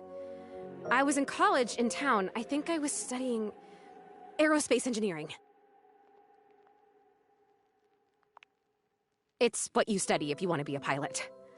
I really wanted to be a pilot. I always loved to be on planes. And I loved the uniforms. I wanted a little set of gold wings for my jacket. Plus, there weren't a lot of female pilots back then, and I wanted to be a pioneer. If I'd been born in the 1800s, I would have gone out west in a heartbeat. I might have even been a gunfighter. Well, no, not officially. I had a great water pistol, and I was a really good shot with it. But I mean like pioneer in the personality, mental kind of way. I would have been a gunfighter in my mind. You really do tend to get me. I appreciate that. But Rudy, he was pretty good looking, actually. His hair was going gray, which I always thought was kind of hot. I had a crush on Charles Binberg when I was a kid because his pictures were all in black and white and he had blonde hair, so in the pictures, to me, it looked gray. And he was a pilot. I wanted to be a pilot. I had a crush on Charles Binberg, and I always wanted to be Amelia Earhart. Anyway, he used to be kind of a hippie. The house was almost a commune kind of place, according to my parents. Oh my god, I had parents. I haven't thought about them in so long. I didn't even remember them. I think they loved me.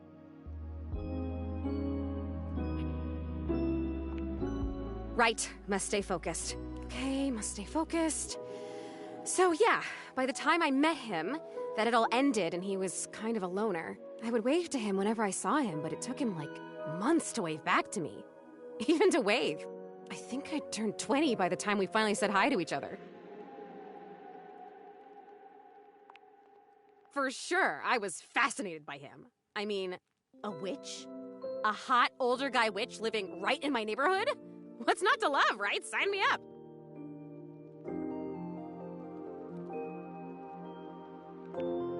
No, you don't. I made it a point to be walking by when I knew he'd be outside. He'd be gathering herbs. He used to have a little garden in the front yard out there. Oh man, did it smell good when it rained. Smell? I can remember smells. Oh my god, do you know what fried chicken smells like? Or roses? Or freshly mown grass?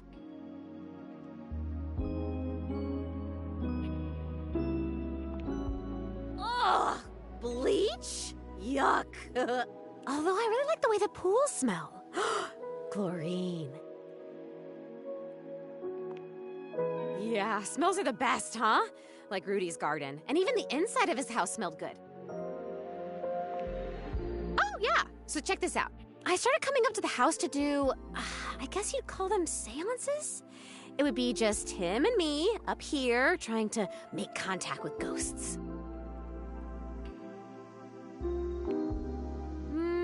No, not that I remember. He would always say that it was important for the energy in a seance to be just right. There's something about my energy that he thought was really special, that I was gonna help him finally be able to talk to the other side. Apparently that's part of what he was looking for with all those parties he used to have. He was looking for the right combination of people and just never found it, but I was different.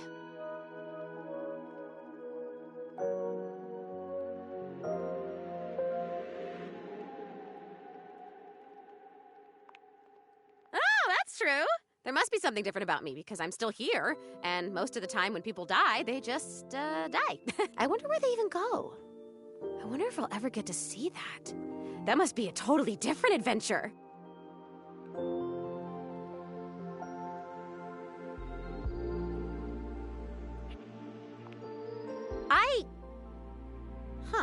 I don't remember how I died. I remember so much other great stuff now. Since you brought me that necklace, it's like I have my whole life back now. Smells, sounds, all the feeling. It's so amazing. But the how I died part, I guess that would be an important piece of unfinished business, right?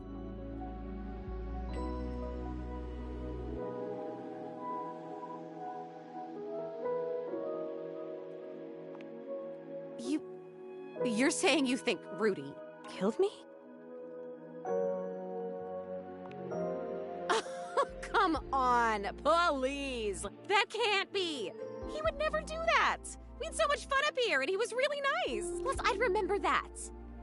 I would remember that, right? I'd remember everything else. Why wouldn't I? But I can't. I'm over here saying that I would remember if I'd been murdered. Oh, I don't like that word. It's so hard to say. Why is that? But I can't remember if I wasn't, so what does that say? Oh God, there it is again. That fear feeling. I know I don't have skin like other people, but I can still feel it. I don't like this. Why are you making me talk about this? What if I don't want to remember?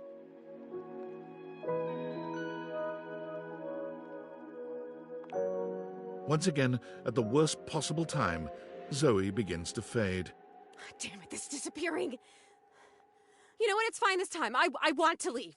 I don't want to talk about this anymore. I'm out of here. Come back if you want, or don't. I don't know. Just... Okay, please come back. Just not right now, okay? Just... Right now, just leave me alone. Leave me alone!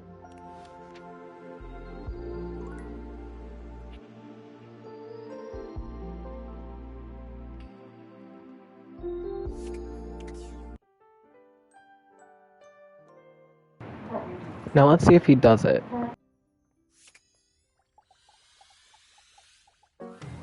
I don't bite. Yeah, he's used for taking you, like, places that are not, like, seen in the game. I think. Did I?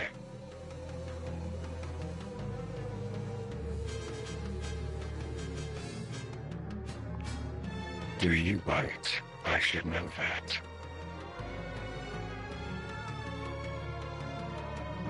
Munch, munch. You're back then. Did you have a good time? Where did we leave things off again? Love. Hate. Friendship. Nothing.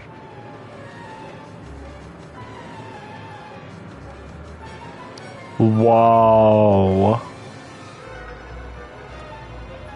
Whoa. I'm not really plussed, only a little, but you're back, so it can't have been that bad. You didn't reset? Neither did you. Shocking. I know. Who could have seen it coming? Look at us. Peas in a pod. Bugs in the beaker. Broken things, breaking things. For me, in my nature of you break the broken things. Yeah, so what Damon's whole thing is, since he's a glitched character and everything, there was an achievement for in the game called Glitch City, and the only way you could get it, if I'm correct, is by leaving the house without using the door. Damon is used to go places that aren't necessarily in the game, but in the game.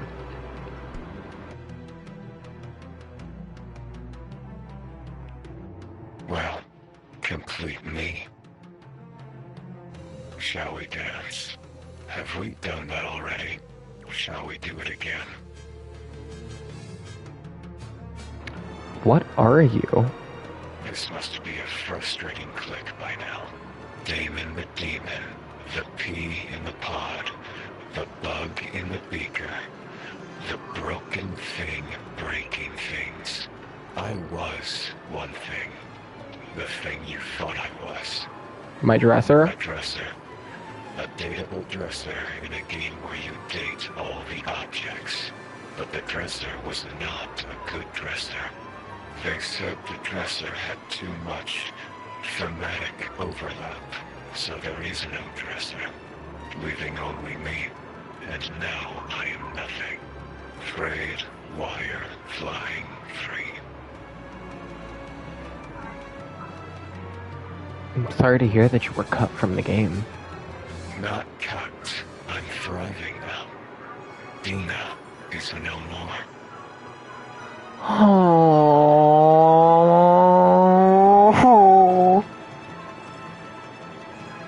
Dana, is that who you were? Yes. Created and uncreated. I'm done with this lore. I feel down in the dumps. What do you want from me?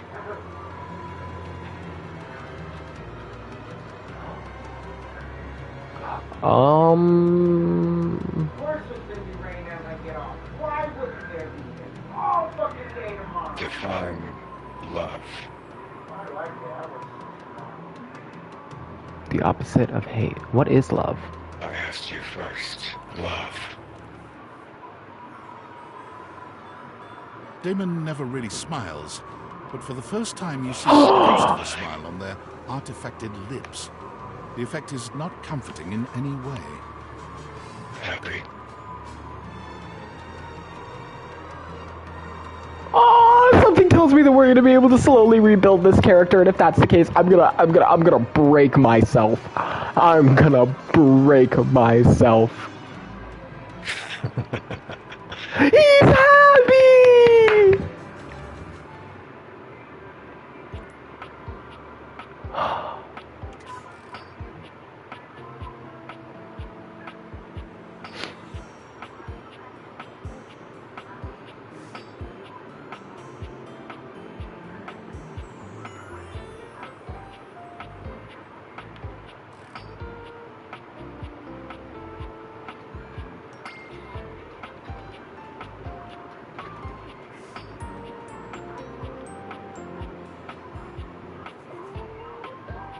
I want to know where my sweet precious boy went.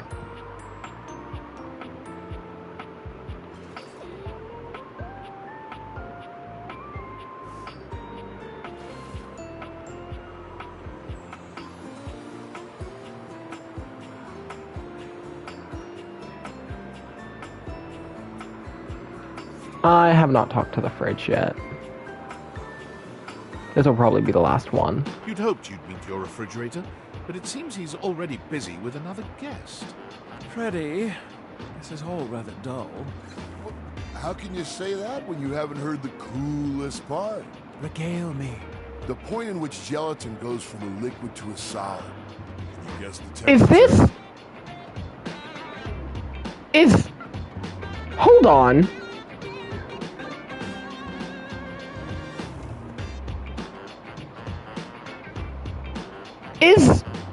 I need to know.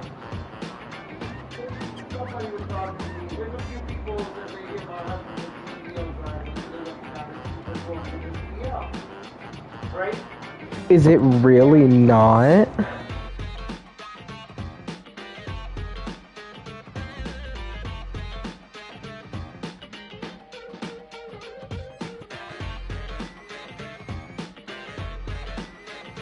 It can't only be me. Ricky, the fridge sounds like Maunga, yeah? Go on. Guess for me. I do not guess. Perhaps this human would like to essay an attempt.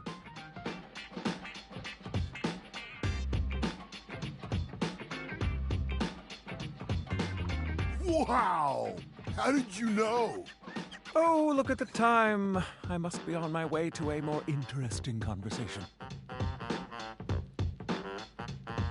Now alone, the massive Yeti turns his attention to you. You want to speak to him, but it takes you a few moments to process what you're seeing. Yep, that is indeed a Yeti. Massive, furry, and decked out in his finest. Huh. He ran like he didn't want to be here or something. But you, with the answers and the listening, that can only mean one thing. With you standing in the kitchen, I'm no longer the coolest thing in here. That's me. I try to be sweeter than that chocolate bar you've been hiding from yourself inside the butter drawer for the past few weeks. Don't worry, I'll never tell. But really, to what does old Freddy here owe the pleasure of this visit?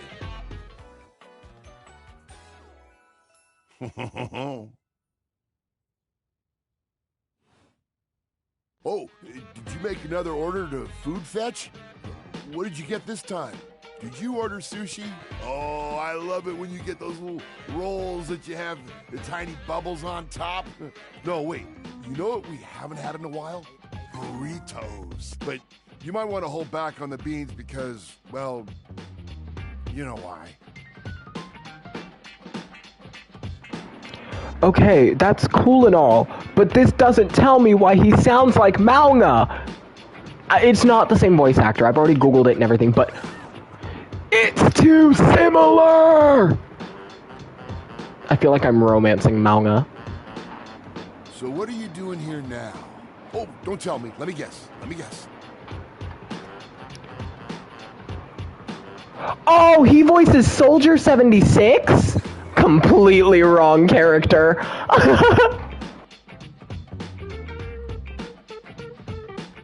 you feeling fancy today? You look fancy, cool kid. I bet you were feeling fancy. I got it. You ordered my favorite.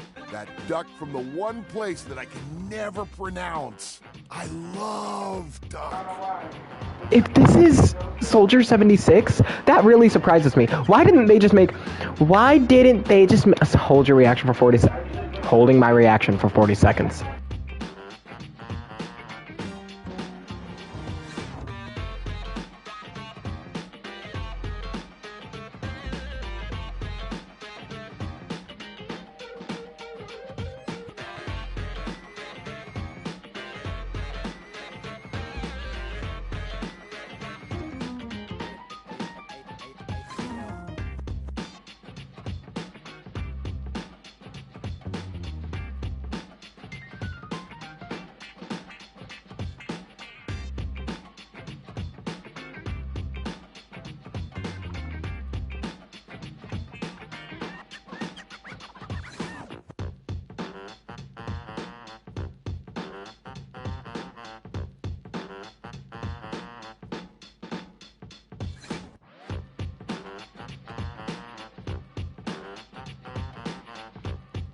Rebel? Oh, that thing scares me. That honestly really surprises me. They should have, at this point, if this is the person that voices Soldier 76, y'all could have just let the person who voiced Soldier voice Maunga. What do you mean this is Soldier 76? Oh, I love when you use food fetch. The possibilities are endless. We got Soldier 76 in here. We got Symmetra in here. Who's next? Who else from the Overwatch cast is gonna come haunt my nightmares? As endless as they can be within a 10-mile radius. Oh, sure. We sure do. You sound so adult, cool kid. We have food at home. Fred? But I guess you do still have stuff Fred. left over from the last Who's that? food fetch. Who does he voice? Who does he voice? Oh wait, is that the voice actor of Freddy? What can we get you? We've got those leftovers. They also have Emma Frost on here. Yeah, I know they have Emma Frost on here. The slice of cake from I Like Big Buns, or the pizza from Pie on Life. Which will it be? Tie me to the moon.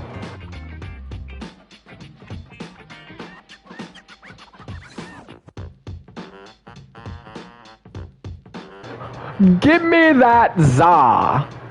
No such thing as a bad slice of pizza. I will say I was judging you a little when I saw the pineapple on it, little kid. But I'll admit it smelled fantastic.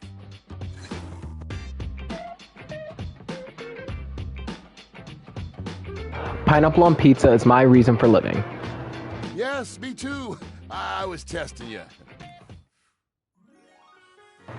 He loves me. Soldier 76 loves me because I love pineapple on pizza. Love connection. That's just how that goes. You love pineapple on pizza, your fridge will fall in love with you too. But now I'm scared that I'm gonna start opening my fridge and the voice of Soldier 76 is gonna start coming from it. Ah, just kidding, cool kid. It's not true love just yet, but still, I like your style. Wow, you really had me there. Man, that pizza, the way that cheese was stretching, I get shivers just thinking about it. So good. Za is a way of life. Yes, it is. I know you eat it cold sometimes, but I can make a suggestion on how to make it better. Slide that leftover slice on a pan inside the oven on low. Let that cheese get all gooey again. Then the pizza will be perfection. Next time you're feeling peckish, you know where to find me, cool kid. I'll be here waiting. So, was that a joke? Do you not love me? Do you love me? Like, what's up? No, you don't love me. That was a little rude. Don't you think so? You don't think that was a little rude?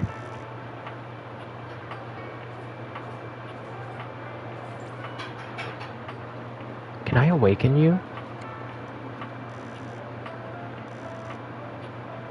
Oh, I probably can't awaken you. You have the same stats as Lucinda.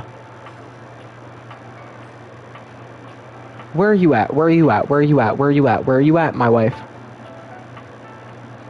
Oh, Lucinda. Miss Lavish. Yeah. 'Cause you also need one of everything.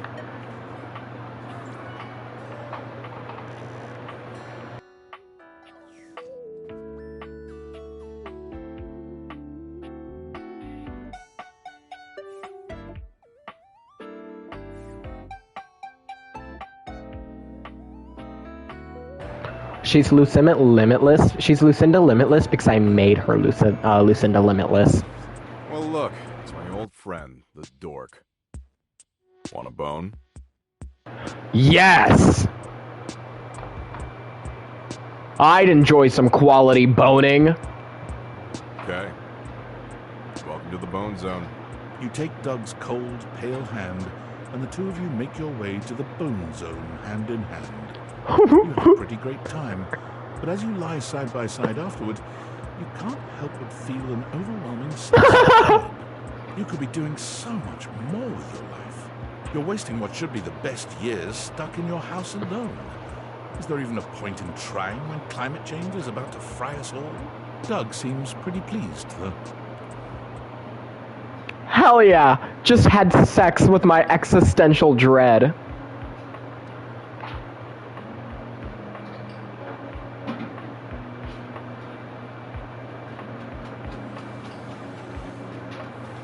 Hey there! You're back! You allowed me I to didn't want to be. means you're good with following directions. If you don't want to go on my quest, I don't want to be that petty kind of adventurer that dismisses people out of hand who aren't adventurous. Okay. I mean, that doesn't sound... I get it. Old Bo would have immediately dismissed Can you just shut I'm up? Okay. Come, I'll be here. I want to date the plant. A flowering beauty. Oh, wait, you're gorgeous. Abundant plastic foliage frames her pretty face, and a little inanimate hummingbird rests on her shoulder. She looks rather like a fairy tale princess, and the delicate way she carries herself does nothing to belie that impression. Oh my gosh, hi! I'm Prissy. You probably already know that. It's polite to introduce yourself, though. So hi! Prissy the plant. Prissy Plastique. Is she a plastic plant? This is so funny that you're standing there. Because I was sitting here, imagining how wonderful and helpful it would be if someone was suddenly standing there, like exactly where you are. And then boom, here you are, like magic. Yeah. Well, no, I mean kind of. You're definitely great, probably. But in my imagination, the person standing where you're standing also did stuff.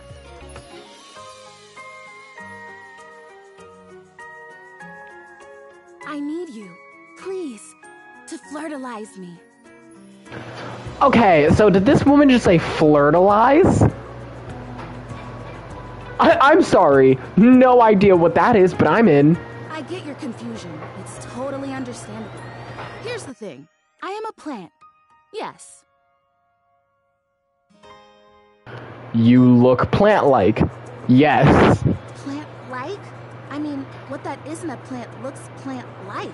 I suppose paintings of plants look plant-like, or those big plastic hanging privacy curtains that are supposed to look like walls of ferns, that's plant-like. Oh no. Are you telling me that Get out. I know you did not just say that you're fertile. Get out. Get out. You actually are no longer welcome inside of my chat. You know, actually, now that I've asked, I take it back because I don't want you to answer that. I already know the answer. I don't like it very much. Just in case you hadn't already deduced this. Well, Ricky, you can be wet. You can be wet, you can come. I don't care. Just please never state that you're fertile.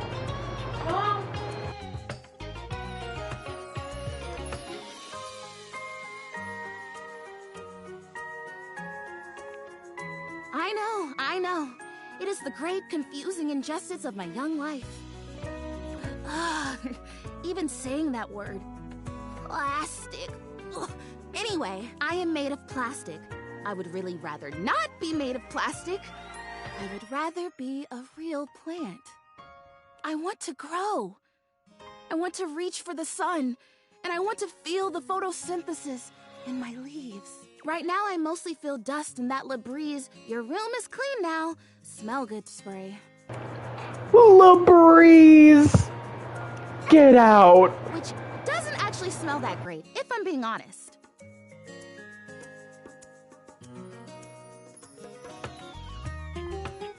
So perfumey. You spray it and all of a sudden you're like, oh my gosh, why am I in a perfume store? Which doesn't mean that perfume stores can't also be clean. I'm sure they can.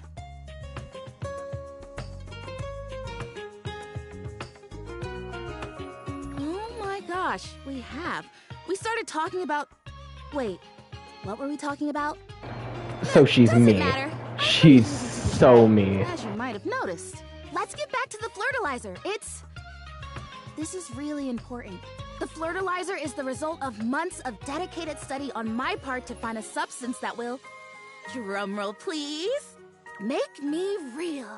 Prissy presents you with a green jug, covered in pictures of flowers aggressively mugging for the camera. This is about what you expected from something called flirtalizer.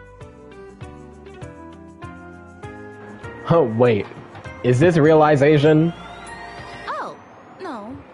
Not yet. If I'm going to be a human, I want to at least be a real plant first. You're a human, and you were never a plant, so you don't even know what you missed out on. I have done so much research. I can't even tell you. And this is the answer. The gold standard for making plastic into chlorophyll. I just need you to give me a good dousing right at the roots and then stand back and watch the magic.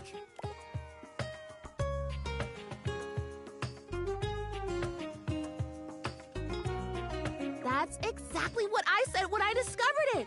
I mean, those exact words. We're so in sync. This is awesome. So you'll do it. Fertilize me? Yes! Oh my gosh! This is the most exciting day ever! I'm ready. So it says on the directions. Prissy reads off the back of the container of fertilizer. Douse liberally and with abandon, no such thing as too much. Couple each dose with a body wiggle or the recitation of a favorite herb for added potency.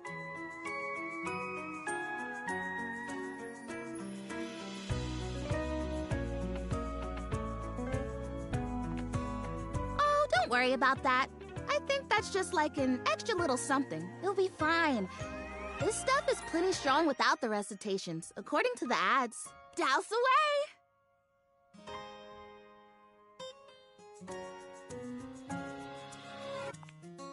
You spray Prissy from head to toe with the fertilizer, punctuating each spray with a wiggle of your backside. When you're done, you cap it all off with a recitation of the most delicious herb you know. I think I feel it working. There's this really strong tingly sensation. The spell you are casting definitely gets my vines all twisted up. You take a moment to inspect Prissy. She looks a bit shinier, but otherwise the same as before. Do I look different? I don't feel different. I mean, I feel wetter, but that's probably just from all the dousing. What do you think? Do you see anything? It's okay. I'm okay. This was a result of a lot of research and a lot of investment because it was also my first real attempt, and all great endeavors have failure before they have success. I'll try again. Hey, would you be willing to help me again? If I need it? Thanks. I am fun. Well, I better go dry off. Don't want to risk mold and mildew.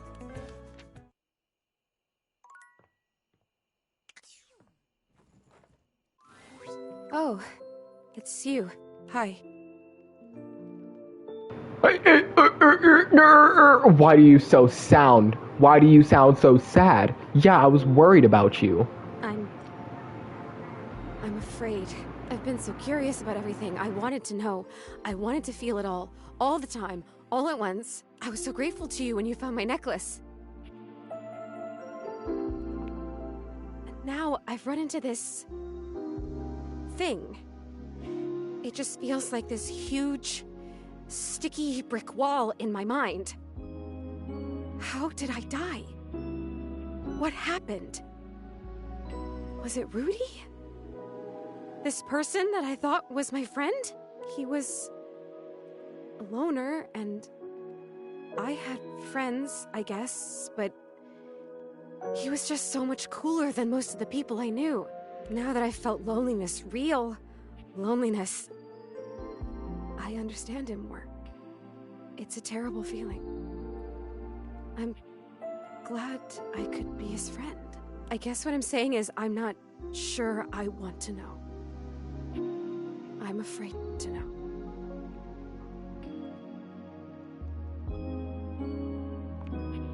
I'll tell you what I remember. We were having a seance up here, like we'd done before. Candles and the symbols on the floor. He said we were trying to contact his father. He died when Rudy was just a kid. We were usually trying to contact Rudy's father. We tried for like a year, and he was just getting so frustrated. He kept telling me to try harder. At first, it was encouraging, but then he just kept getting more frustrated because it wasn't working.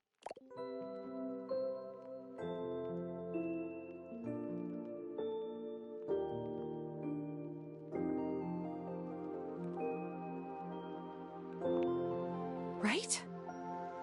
But he was my crush. I wanted to help him, so I tried harder. And we kept getting close, and then something would go wrong, or the energy would slip away. Finally, I got fed up too because I didn't know what else to do. So I stood up and started to shake out my legs, like just to get some blood flow back from sitting in this dumb circle. Is it even a circle if there's only 2 people and a bunch of candles? I mean, come on. And he freaked out. Don't break the circle. Don't stand up. Get back here. Don't break it.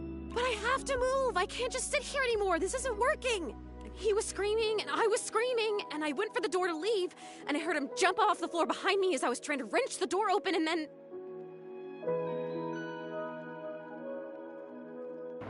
Zoe, what happened then? That was it. I fell. And I remember hearing my neck break.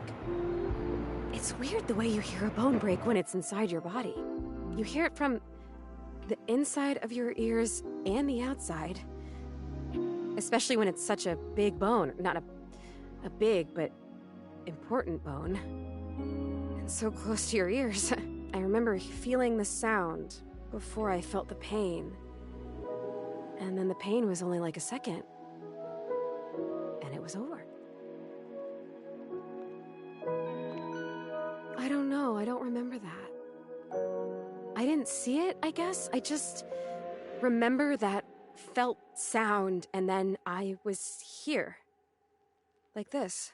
Rudy just stood there for a while. I remember that he actually knelt down next to me and brushed my hair back from my face. Then he blew out all the candles and went downstairs. I guess he did. Huh. Some crush. The next people that were up here were the paramedics, or whoever it is that comes with the big black bag and the gurney. Oh, wow. Most intense thing in my life. Until it was over. Rudy was up here with them, with the cops. They were doing some paperwork stuff, not looking at me, and they hadn't zipped the bag up yet. Rudy took my necklace off. He just pulled it right off my neck and put it in the pocket of that crazy vest.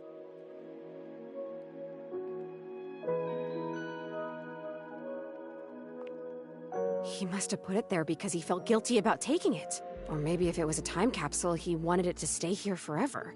I don't know. I don't know if I care. I have to tell you, I don't know if I want to live this way anymore.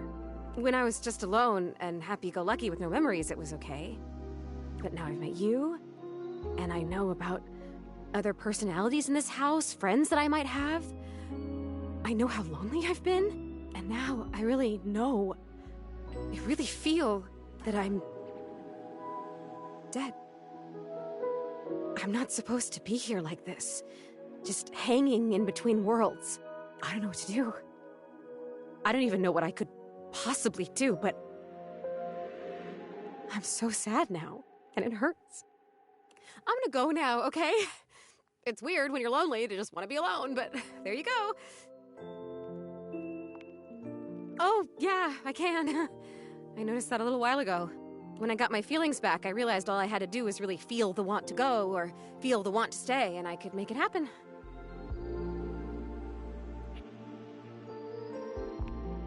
Welcome. Maybe I'll see you again. I have to try and figure out what to do with my life. Well, my death. With whatever it is. See you around. I love how I also stated that the fridge was going to be the last thing I did. I get too caught up in this game. I want to talk to the dresser one more time.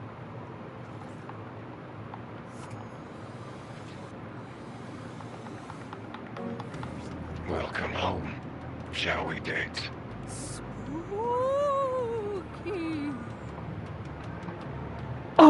I told you! It's either we're gonna get to rebuild him back, or we're gonna start to see all the other characters that were removed from the game. It's gonna be one of the two.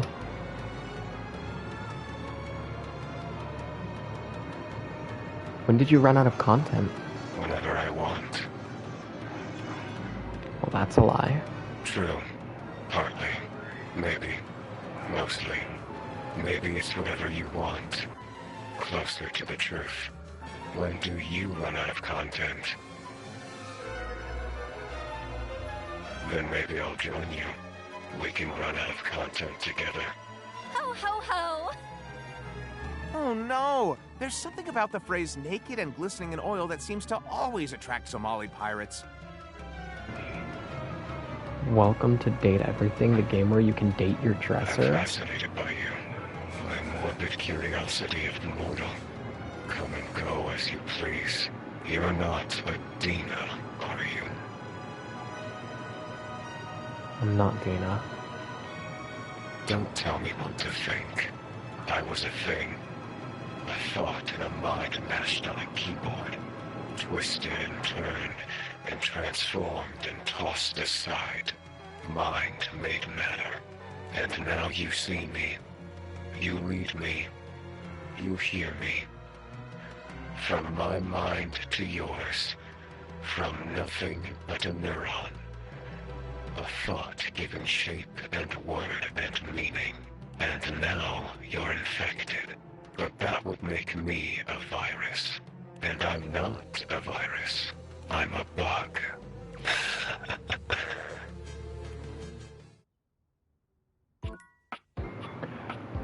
I think we're advancing. This is the first time he told me that I didn't have to choose an ending with him.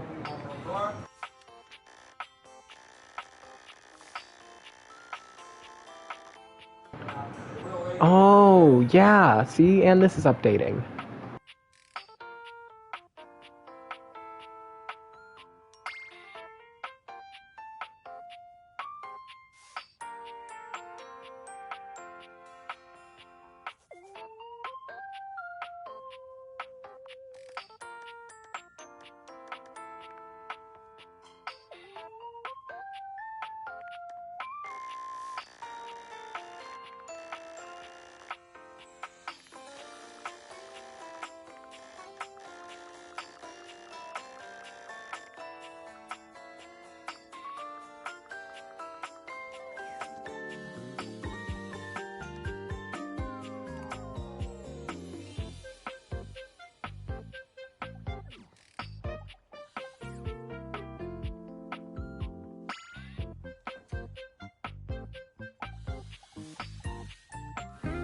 You walk into what you thought was your breaker box, but as the dark door swings open, you realize you're somewhere entirely more stimulating. A classic speakeasy club welcomes you in. The low electric lights glow warmly. Live music drifts languidly from a sumptuous velvet red stage and envelops the audience in a pleasurable haze of pure vibe.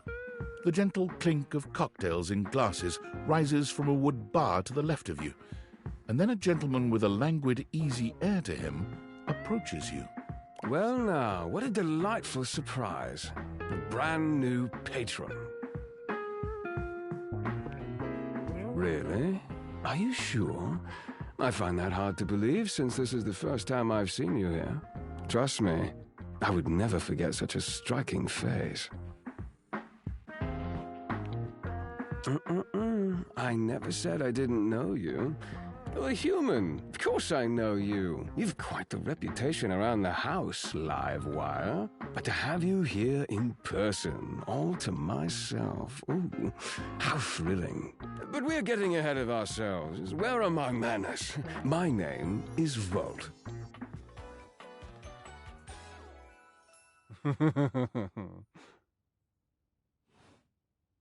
He extends a hand towards you, a conduit of pure, dangerous sexual energy that charges the very air between you.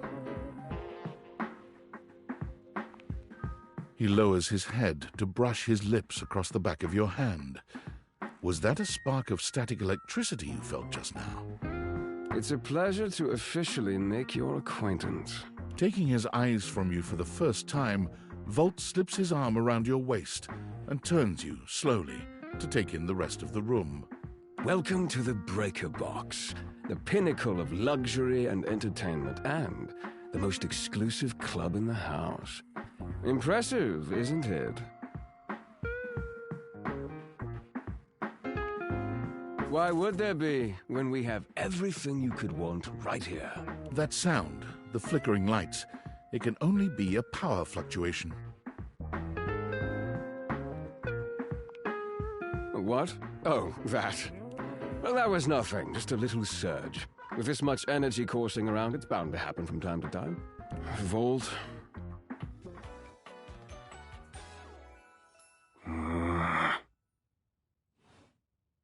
This newcomer looks exhausted, frustrated, and annoyed.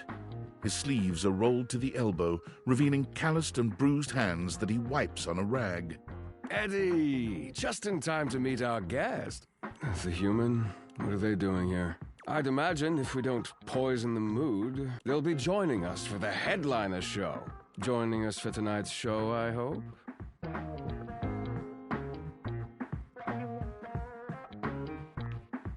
Careful there, Livewire. I might just take you up on that. Right. I'll have fun with that. I finished the patch, I'm clocking out. Not my best work, but it'll hold for the show. Ah, I see. And you're sure you're feeling all right? I'm fine. Just don't overdo it. Eddie turns and trudges away, focusing on the rag in his hands.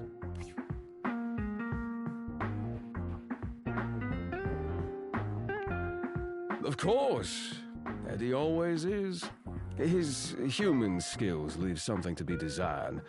Best to simply give him some space. Back to the matter at hand. Tonight's show! Shall I set you up at one of our VIP tables?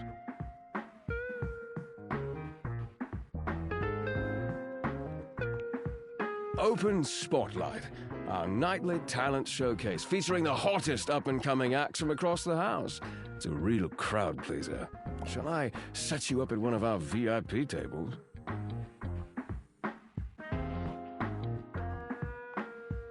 Oh, that's very thoughtful of you, but I assure you what Eddie really needs is space.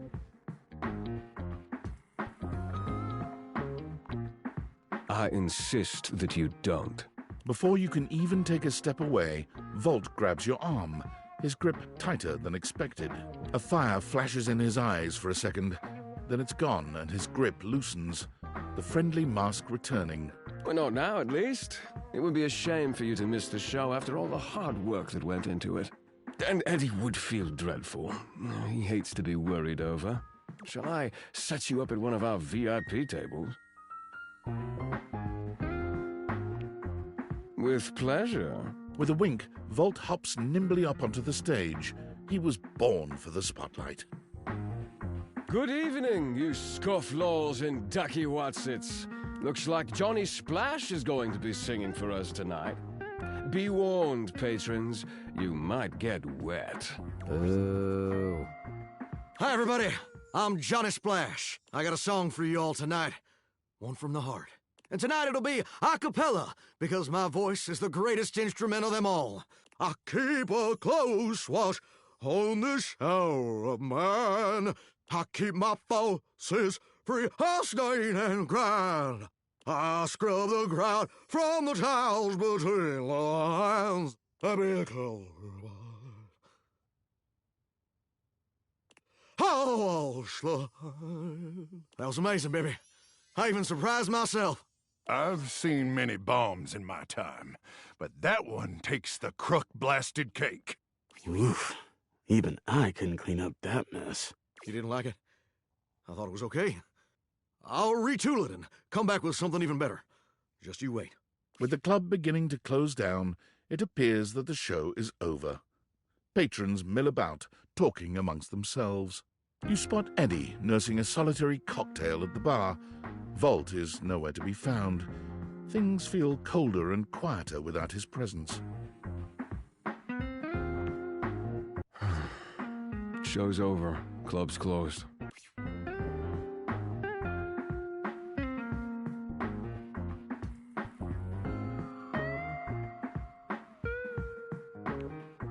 What? Why? I wasn't. Happy? You can go now. Are you always this oblivious?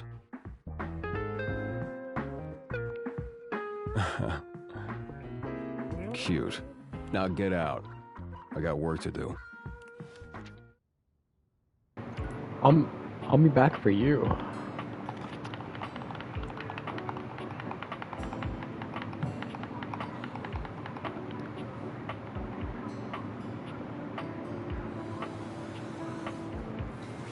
Hello, my dear Reg. I've got more costumes. Let's see. They are you and What, Ricky?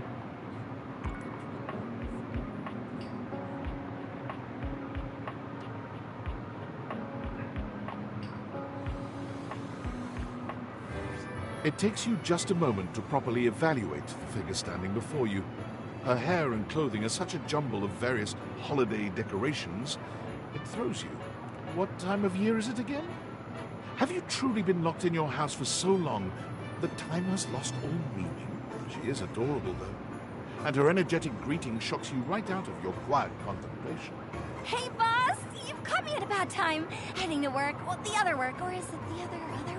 What day is it, anyway? Oh, what's up? What do you need? Oh, you're so sweet. I'm working a double, though, and then I'm opening tomorrow. I'm Holly, by the way. Holly Holiday. Oh, and who are you? Did you already say? Sorry. In a little rush for the dish dash. Rat race, all that.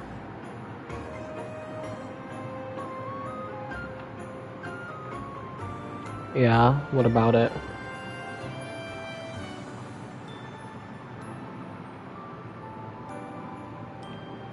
Oh, I've heard about you. That What is about the such a things in the funny name. basement?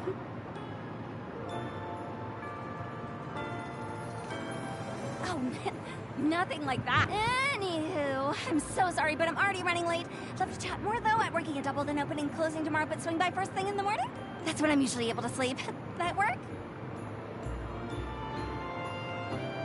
Great. Okay. Bye. Did we ever talk to the mousetrap? No, because the mousetrap never necessarily caught my interest. So I didn't necessarily go talk to the mousetrap. I just kind of thought it wouldn't be worth it.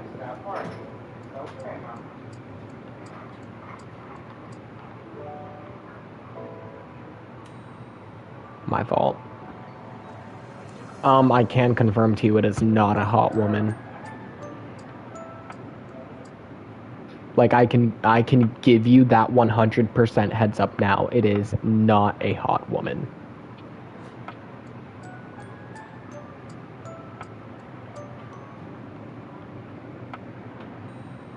Actually, Ricky, it's like the quite opposite of a hot woman.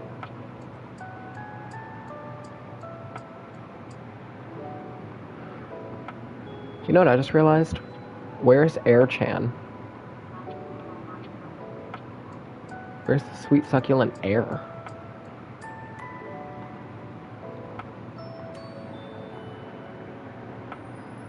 Oh, yeah, have you finally seen him?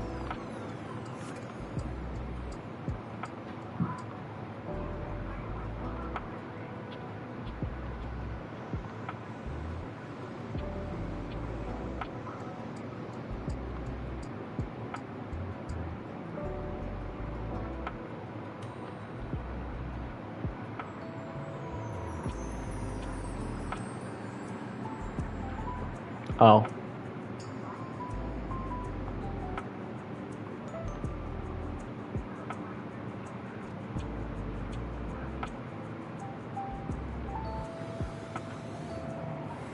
You return. Still you prattle. I've seen you around your lair speaking endlessly to the others. To yourself. This is a waste of breath. I notice every time that you choose not to speak, and it gives me solace that there is hope for you. Yes, much like that. Breathe. Take in my current solution. Treat the elements with your alveoli. Make me anew. Though I suppose it has been a while since one of your kind has spoken to me directly in such a way. I can respond to your queries. I certainly have the time. Fear? I feel a deep gratitude for the forces of the Earth's internal rotation that keep me seated firmly around this grand orb. If it were not for her, my separate parts would disperse into the vacuum.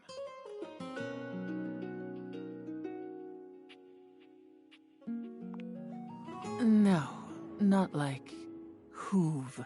My concentration now is of a rate that I can stay within myself and keep this form you see before you. My density is in coherence. If I were to disperse, the volume of this universe is so vast and expanding that I would lose touch with my constituent parts, and the parts of this earth that I enjoy touching. It frightens me to think of that occurring, which it must one day. My plight simply is, no more than that. I tire of this. Before you attempt to speak with me again, you must show me that you can be silent and thoughtful. As always, I listen. I hear. Yes, like that. Her VA. Hold on, let me get to the attic before I start checking VAs because I wanna. Hi, girl. Anyways,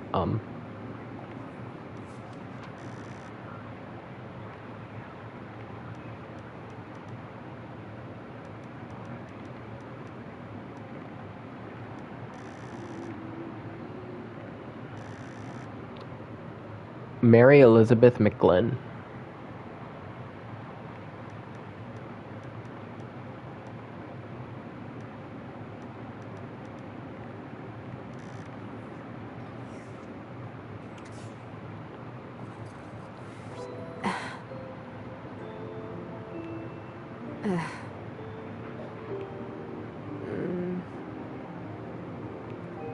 Hey, yeah, I can hear you.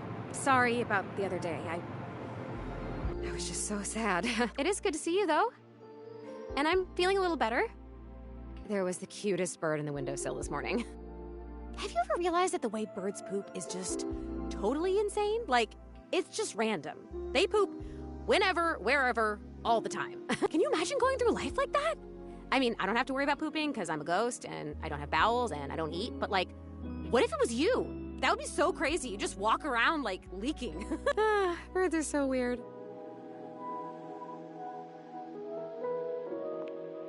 From someone not solid at all. I have an idea.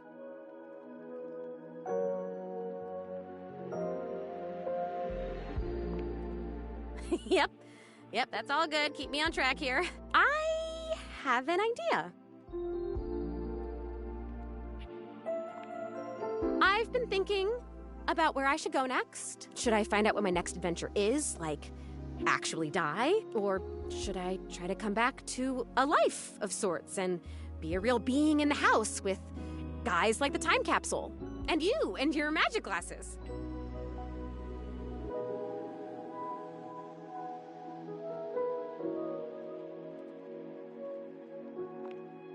Oh my god, thank you! Look, here's my idea. We never closed the seance circle. I stood up, and he stood up, and then I fell, and I died, but the energy was still all open and swirly. So maybe it's still open. Maybe if we can complete it, I'd stop being stuck in between worlds like this. Stuck in this room, stuck in the freaking 80s, for God's sake.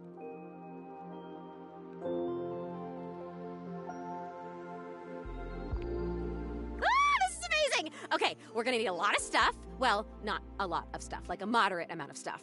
Mostly what we need is unstable energy. It sounds weird, but I think if we get enough of these objects here, whose existences span the distance between object and idea, it could work. Not cabinets, tables, or toilets, but like weirder stuff. Like me. We have to gather them together, and they all have to be on board with what we're doing. Like, we have to all be on the same page, singing the same song kind of thing. And it should work. This is... Oh my god, I think I'm gonna die. Like, die again. Like, metaphorically from excitement. Do you know enough of the others here to do that? Honestly, 3 or 4 might be enough. I don't know why the hell Rudy thought he could contact his dead father with just me.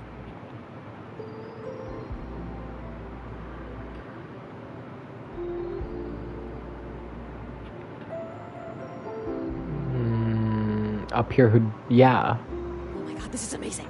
I will be right here. I'll be waiting right in this exact spot, okay? Thank you! Thank you, thank you, thank you, thank you, thank you, thank you, thank you!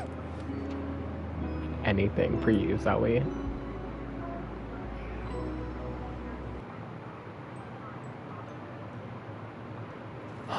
As much as I would love to talk to you again, my sweet, sweet, succulent dress.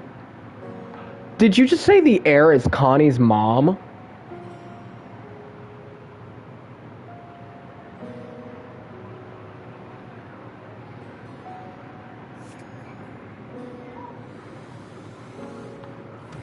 I am named Damon Bug Demon 190. You want to hear more? Run through the content. I could, you know, run forever. Just do something like this.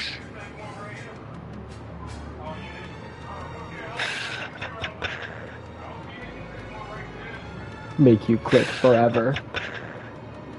And ever. And ever. Ever. And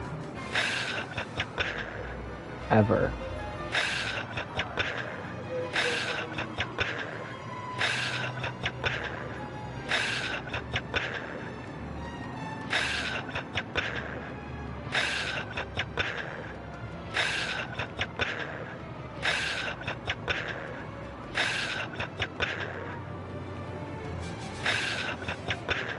What if I say no? What if I just don't click?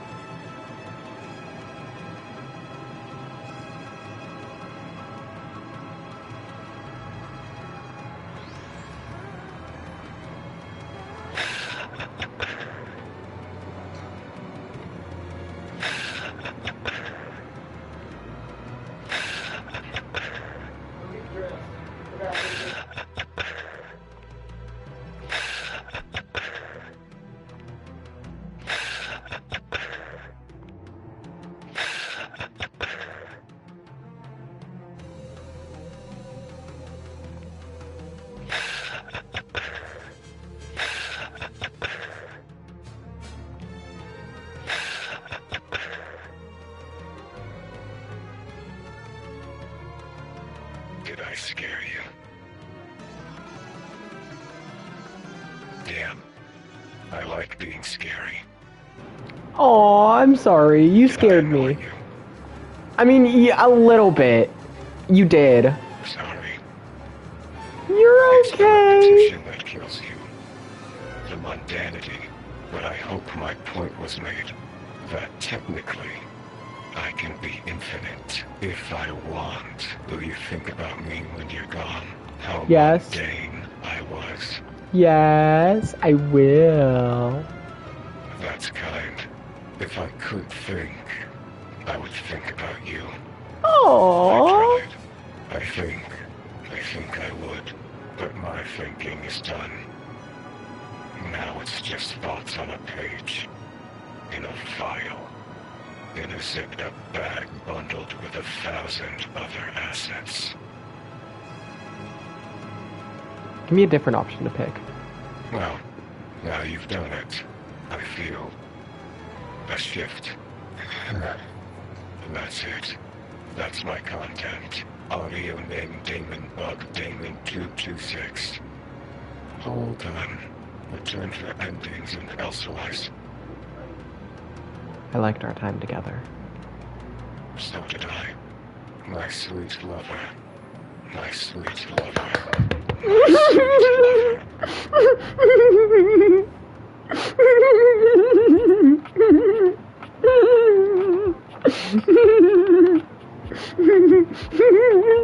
I'm kicking my feet so hard right now. Like, if you would genuinely see how quick my feet started moving, oh my god. I want you.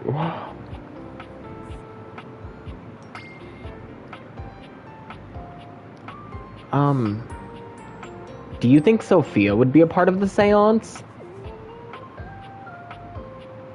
I mean, we can check. It wouldn't hurt. Hello, my dear Reg. I've got more costumes. Let's... They are you and... So no, Sophia's not one of them. Oh, Hector, you have to be one of them. My love, you have returned.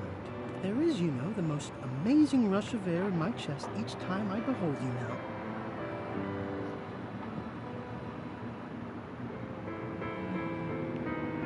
Oh, what can I say? You inspire me. You are like breathing freedom.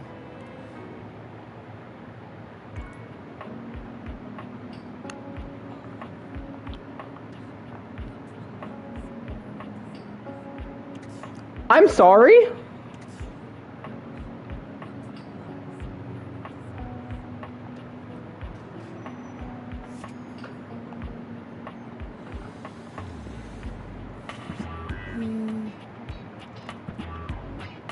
Hey there. One moment. Okay, the numbers are the same, as they always are. Were you counting yourself? Making sure that I am all accounted for is part of my daily routine. It is like counting numbers in your mind. I thought I told you not to speak to me unless there is an emergency.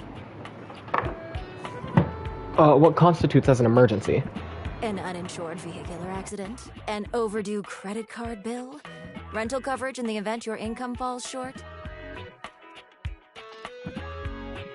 Any event with similar dire qualities qualify.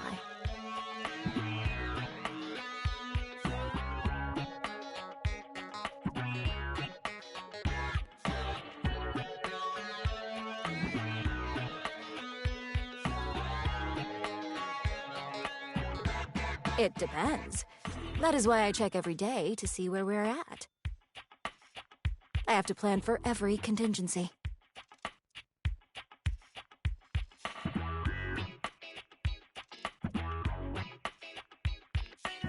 Then I have plans for that as well.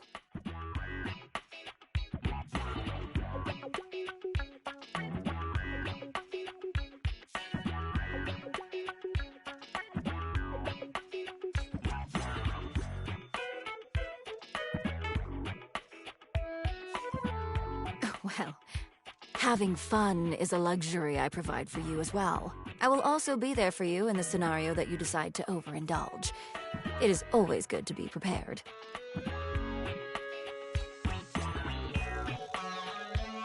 Duly noted.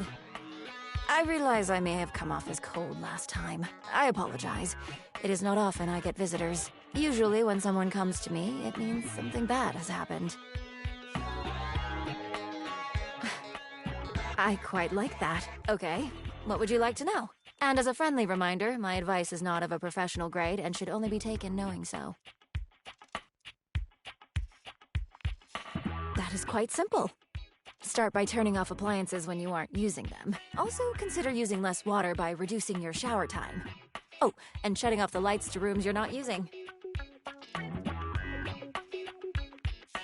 Of course. Now, if you will excuse me, I am going to recount, just to be sure.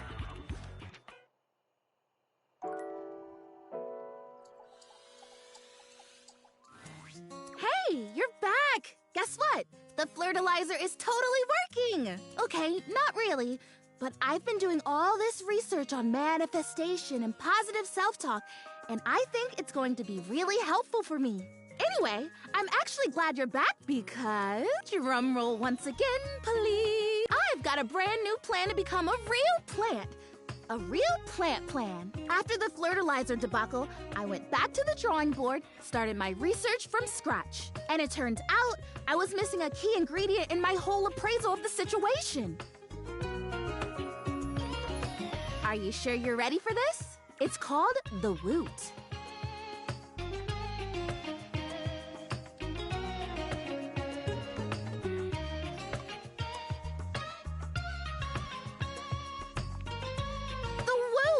How could I have missed it? The Woot, basically it's love. I know, it sounds cheesy, but hear me out. It means encouragement, visibility.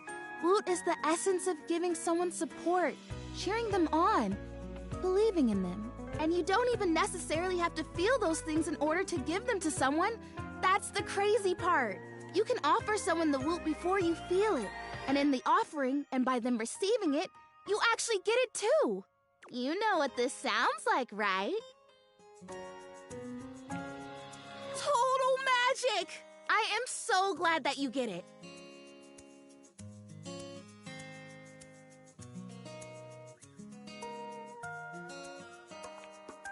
Well, since you're already a fan, may I present the can? Prissy holds up a small green and pink watering can.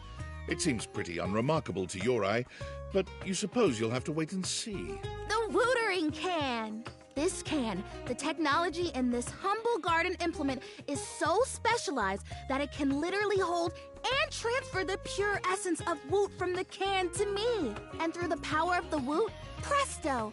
I become real! The woot doesn't exist only in this can, of course, but according to the manufacturers, this is the most efficient way to preserve the power of the woot and transfer it in its purest form.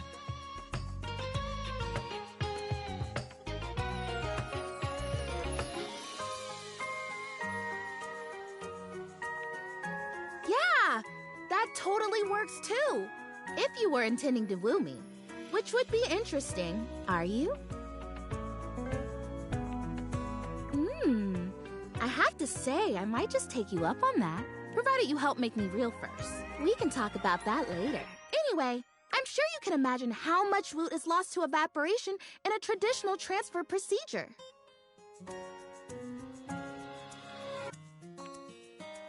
Ooh, what a great question. Cheering, at a game or a concert? That's a pretty recognizable one. Think about it. Those fans are watching, paying attention, loving, moving, and grooving, producing huge quantities of woot. And by the time it gets to the field or the stage, all the way over there, so far away from the source, how much of it has just drifted away?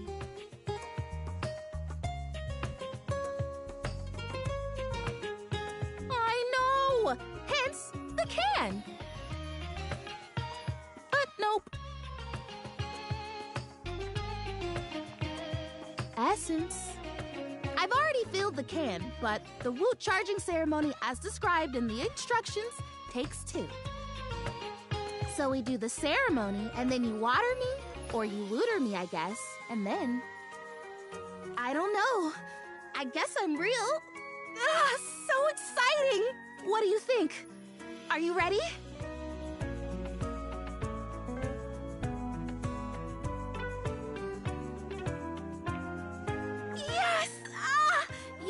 So cool! Okay, so to start, we both stand next to the can. Do we hold hands? No. Okay, and we both deliberately imagine the woot making its way from the can across the medium of the water, intertwining with my roots.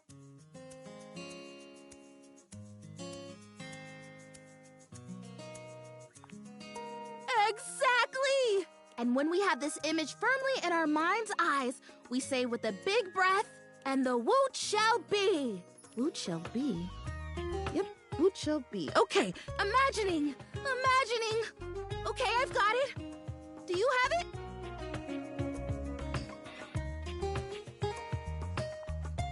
Wonderful. Okay, ready for the words? Here we go. And the woot shall be.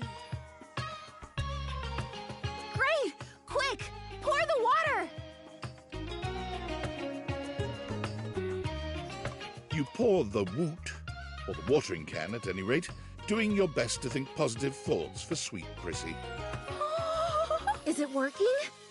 I feel like it's working. The flirtalizer kind of tingled like pins and needles. This is much more soft, warm. It's like that time someone thought I was real and left me in a greenhouse for a few hours at the home warehouse. Gosh, what a fantastic day that was. I got to talk to a hydrangea, a real one. Can you see a difference? Prissy looks just as she had before, save for a bit of extra moisture on her leaves.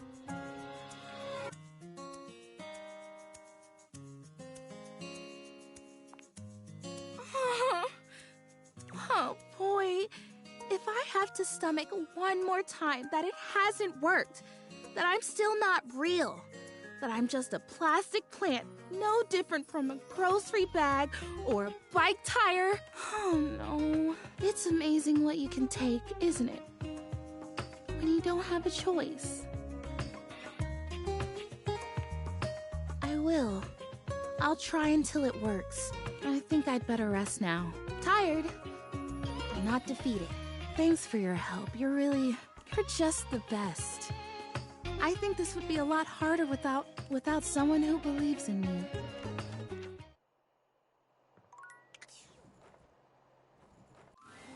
You brought some spirits. I can feel it. Ooh, and you also brought that fantastic red shirt. I'm totally feeling that. Anyway, let's see how many you have.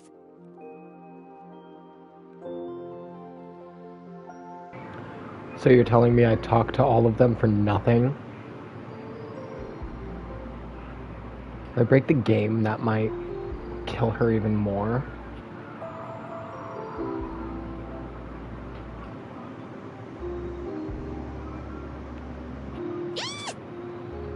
Yes!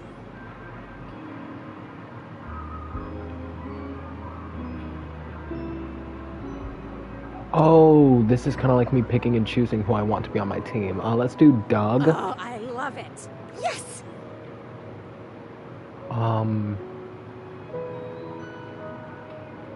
Let's have the U... No, because they don't know if there's a difference between... I have a glitch of the game that we're in. It's absolutely terrifying. Think of the shareholders. Yes! And you said shadows for the last one? I don't know, because the shadows whole thing was, that he wanted to take over, like, the world and everything, right? So what if we do this and he finds a way to take over Zoe?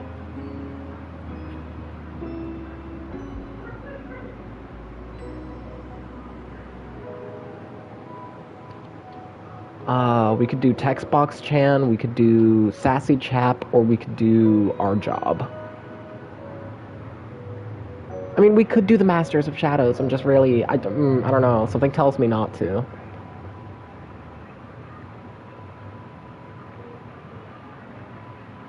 Say UI then? No? I mean, yeah, I guess. Oh, wow. Hello. Yes! I've got Rejection himself right here. I've met him before. Usually around the Sadie Hawkins dance. Yes!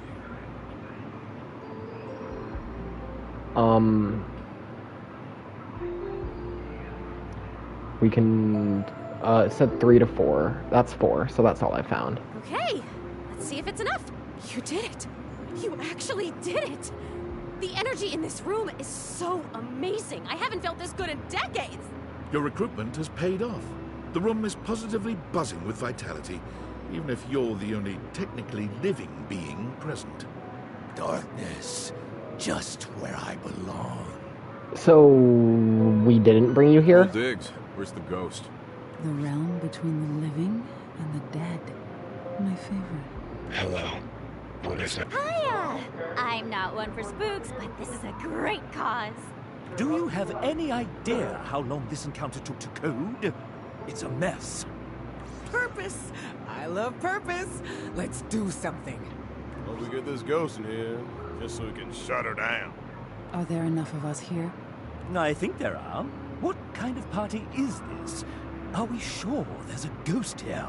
It would be so fun if there were, but even if there's not, we're all together and isn't that nice? Shut up, I'm bored already. Let's go!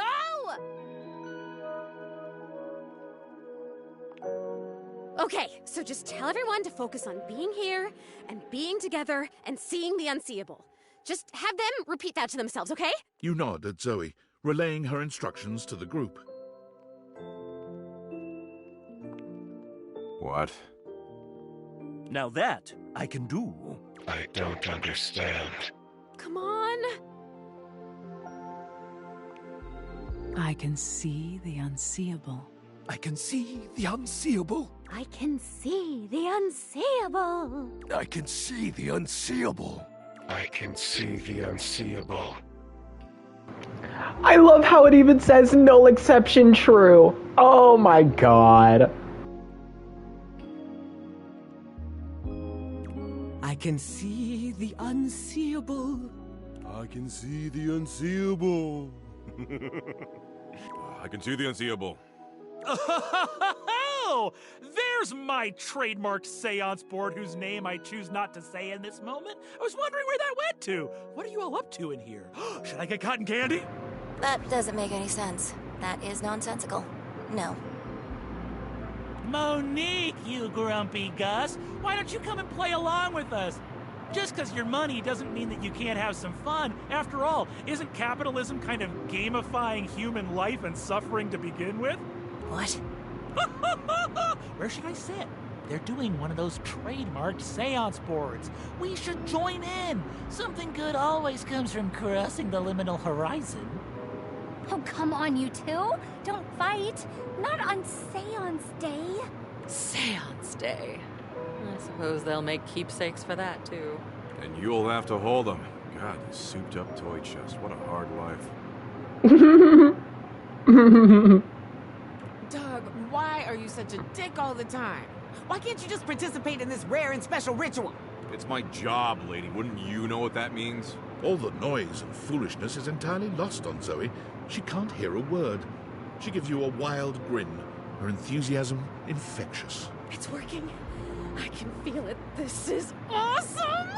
Keep him going! Speaking of the trademarked ghost summoning game, we should surely copyright our Mystic Ventures here, don't you think? Mystic Ventures? That's trademarkable. We could copyright that. It could be a worker placement game with a spooky spinner in the middle. We could get this out by the holiday season. I'll add it to the tracker. Come, come, my children. Let not the prism of personality bounce us away from the pure light of purpose. We have joined for alchemy, and gold we shall exhale. Come hell and all its ghostly companions. Zoe holds her arm out towards you. It's hard to put into words, but it has a different sort of weight than the rest of her. Holy guacamole.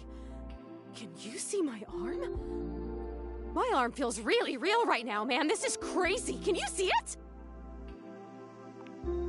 Your companions start, surprised by the sudden appearance of a disembodied arm in their midst. Wait, what the hell is that? Is there just a floating arm in here all of a sudden? Calm, child. Mommy will protect you. Ricky, they just had to attack you personally here.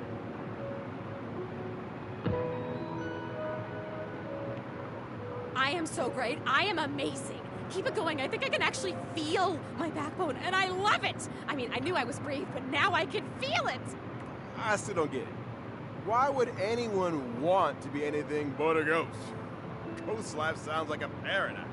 Ghost life is the shit. Floating around aimlessly, judging, dreading. Sigh. I think it's great that our new friend wants to be our new friend. The fact that she's just a disembodied collection of body parts right now is... Freaky as hell! I like it. The weirder the better, I say. I'm just so happy to be part of something that's not a quiz show. Almost there. One more big push, and I don't know, but it'll be something. You've got it. Gosh, I don't think I've worked this hard since I entered that tinsel hanging challenge.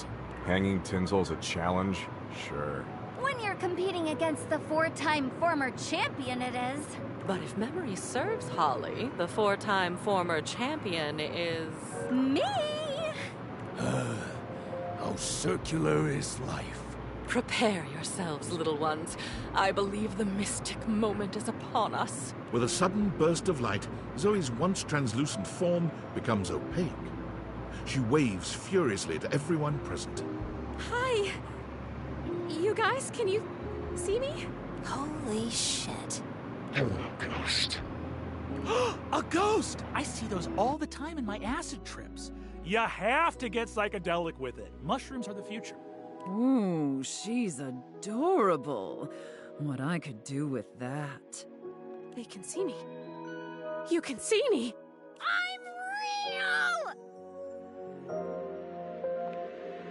We have pierced the veil. Isn't that wonderful?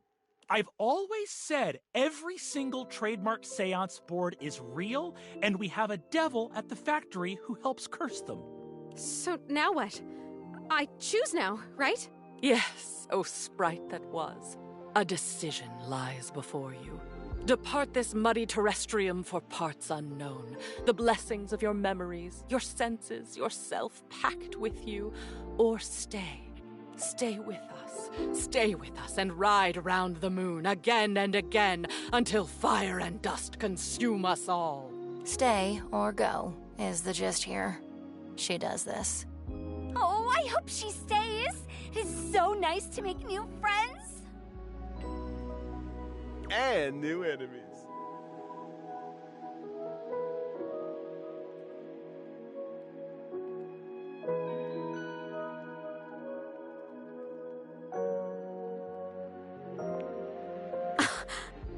I'm staying.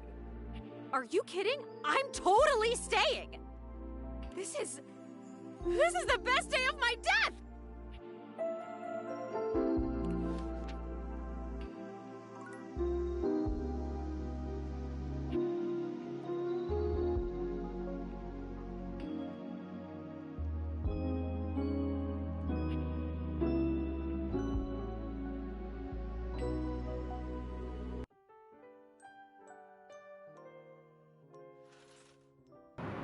Wait, she's real, so what's her object?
Damon, final love.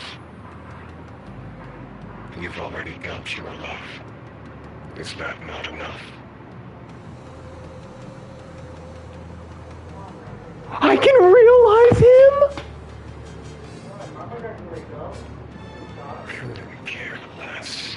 I've done well for myself, even while sharing a space with them. I'm not going to mess with their stupid game any further. You may not. If you want. But do you know who would— No, come back! Come back, please! Come back! I need you! Please!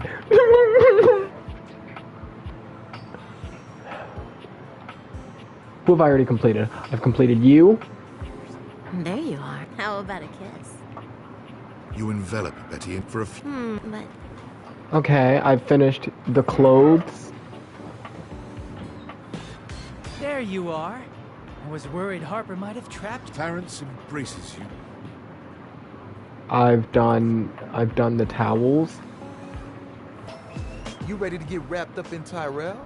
Because I'm always ready for some of you. Ooh. Come on here. No one. Tyrell. Okay, and then I guess for Ricky's sake, sexualize the safe. Hello, my dear Rich. I've got more costumes. Let's see. They are Ewan's. And then we turn around, circle to you. What?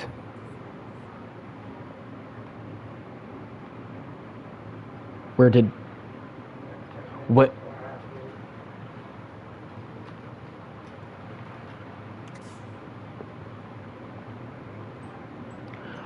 Are you about to tell me that you're just normally in the... Are you just normally in the attic?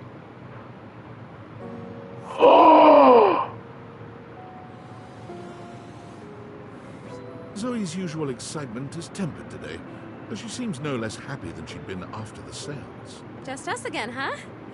I'd know if there are other people here now because they can see me now and I can see them. And that is just, it's the best thing that's ever happened to me. You know, I can even hang out in other parts of the house now.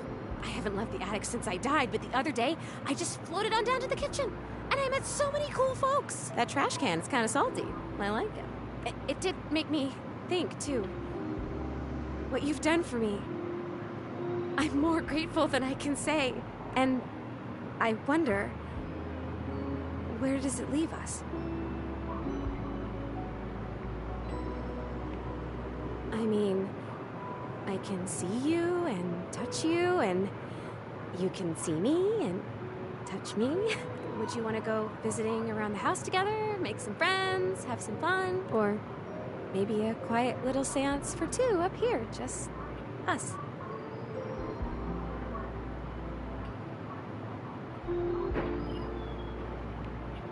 Well then, I guess communicating with the dead, like you can travel, so you and I can teach I just want your love. Just give me your love. Oh, and I did mention I can touch you now, right? Because you've already touched me in more ways than I can count.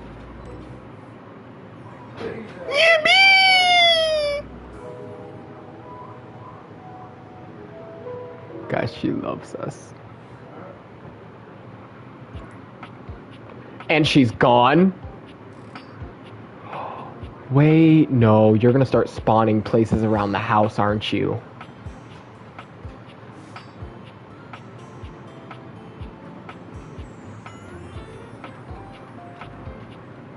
Where are you gonna first appear? You did say you were down in the kitchen. You've met some nice folks. And you're not in the kitchen, so you're not meeting nice folks. You in here? No, did you just leave me? Do you hate me? Talk to the existential dread a little bit.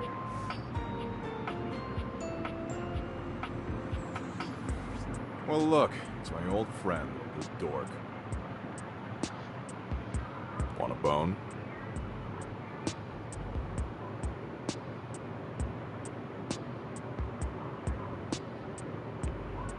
All good. See you at 2:33 a.m. anyway. I'm sorry, what's my relationship status with Doug?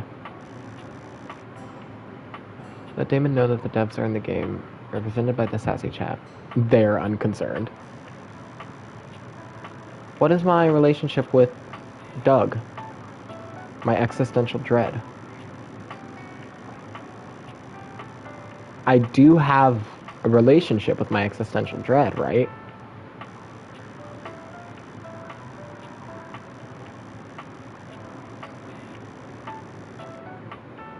Oh, we're friends. I guess.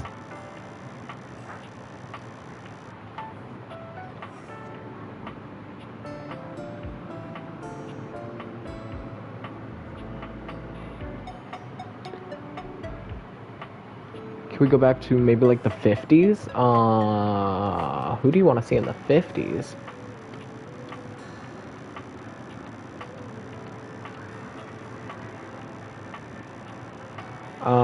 We have Barry Styles, Tyrell, Faria, Jerry, Penelope, Mac, Willie, Lyric. And then we're missing this one.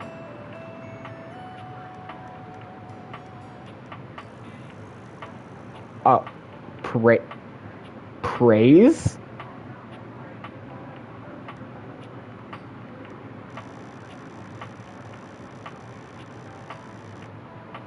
Yeah, now you caught Ricky's attention. Rebel, Bathsheba, Johnny Splash, the toilet guy. We're missing... We have Kopi, and then we have Daisuke. I don't think you missed anybody out of these. Yeah, no, you didn't miss anybody. Who'd you think you missed? Oh. Yeah, Johnny Splash. Now, where's the thing that I have to worship? Hold on.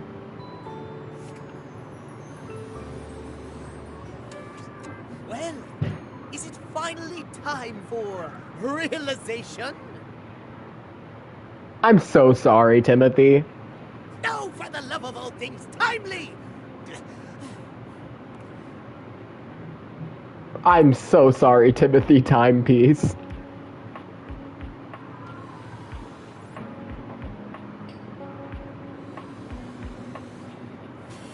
Ah, man, we're meeting at the theater bar.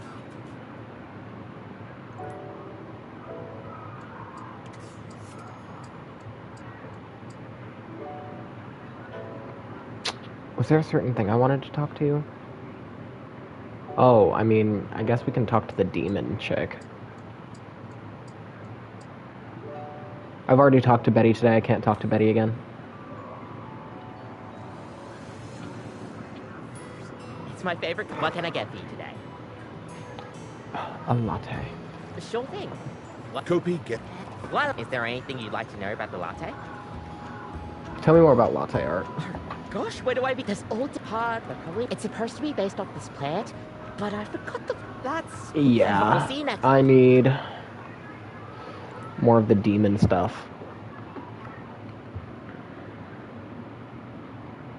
And I think the only way to encounter Nightmare is by drinking coffee before going to sleep.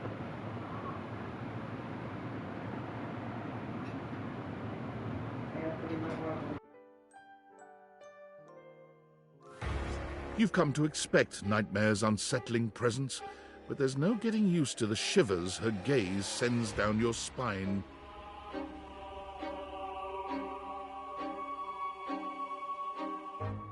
She doesn't even bother greeting you this time, launching into your nightmare with no fanfare whatsoever. There's a house across the street from yours. There are many houses on your street, but the one across Oh my god, new visuals? Puts my hand on my head? Whoa!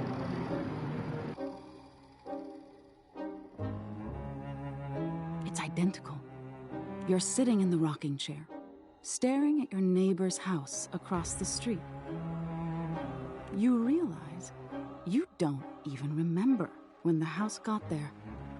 You don't remember anyone moving in. But it's a beautiful day to be sitting outside.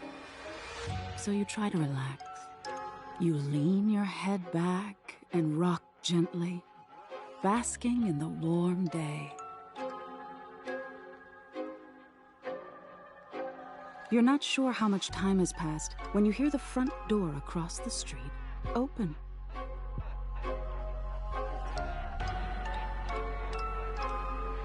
Your eyes snap open, and you look to see who's come out.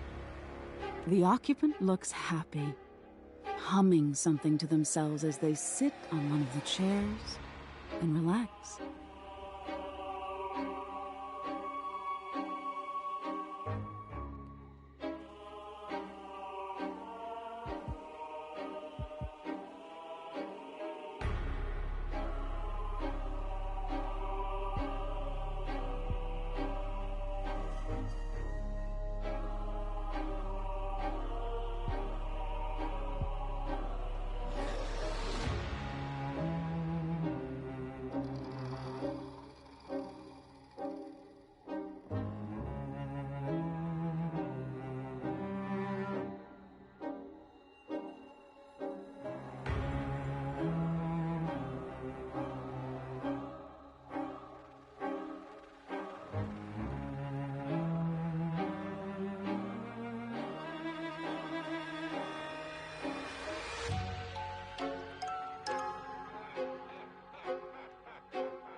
It doesn't seem like they see you, or at least when you make eye contact, they don't make any motion of acknowledgement.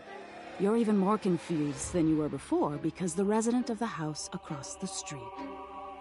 Hey, who are you? You call out to them, hoping to get some answers. They don't respond. You stand and lean on the railing that wraps around the porch. You don't take your eyes off your doppelganger. Out of the corner of your eye, you see people walking in the middle of the street. There's 2 of them, too, identical in every way. They're walking together in perfect, synchronized stride until they diverge.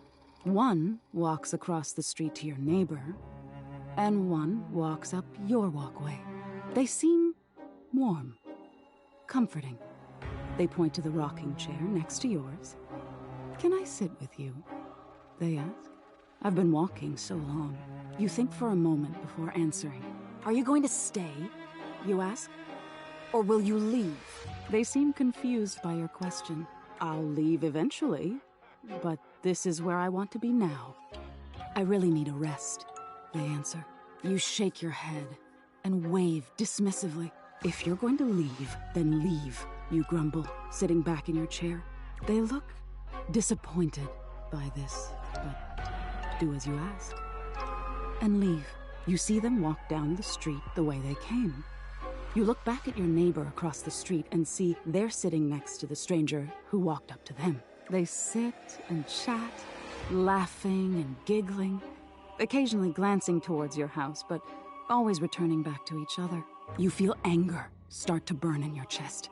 You try to soothe yourself by knowing their stranger will leave. They won't always have something you don't. You'll end up the smart one, the one left with a heart intact. As you watch them, they start to change. All of a sudden, they look older. Gray starts to come through their hair, and crow's feet appear by their eyes as they laugh and hold each other's hands. You look down at your own hands, seeing your own skin wrinkling. "No, no," you say to no one. "Wait, wait!" You feel your strength drain and your heart slow. You start to claw at your skin, at your clothes, at your thinning hair. Looking back to your neighbors, they still look at peace. The stranger's form relaxes and eventually turns to dust. Your doppelganger looks bittersweet. They place their hand on the rocking chair their love was once in. Then they look across the street at you. They see you now, for the first time, and they smile at you. You look down as your finger falls off your palm. Your body starts to violently disintegrate, in chunks instead of dust. "No, stop!" you scream. But it comes out hoarse and broken. "I didn't mean it!" You feel something strange in your neck and a sickening crack. Your head tumbling to the porch. Your body breaks into pieces as it falls to the ground. Even detached from your neck, you can see your doppelganger neighbor on their porch. They don't fight it. Their body just slowly stops existing. They don't need any more time here. They got the love they were waiting for. Even if their love left before they did, it was still love.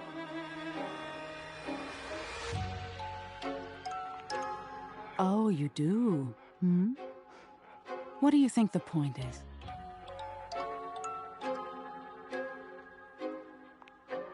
That's exactly it. Being open to love is such a vulnerability. But isn't it worth it? To be known and loved.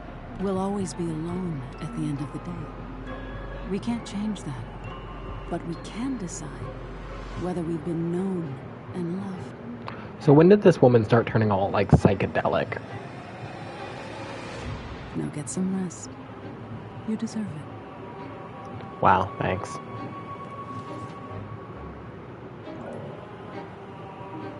Just like that, I'm awake.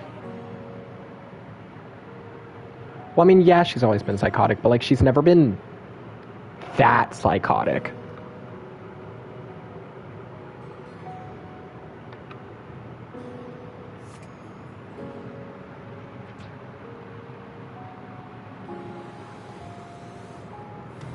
Damon final love. You've already got your love. Is that not enough? I'm ready to reel. No, I want to talk with you more. There is nothing more to talk about. Wow, I just really keep fucking this up, huh?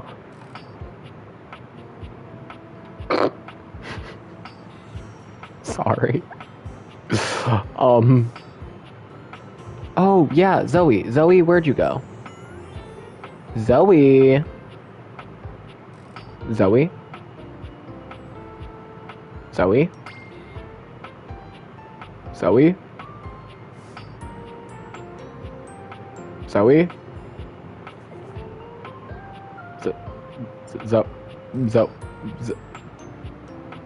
Zoe?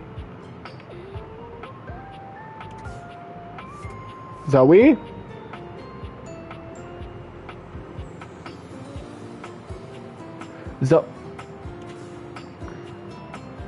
Zosters?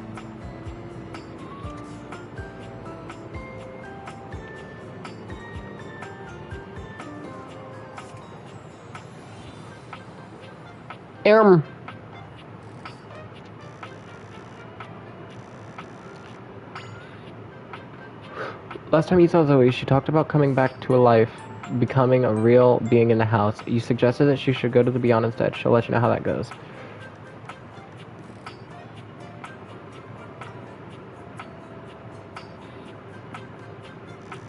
She'll be back, right?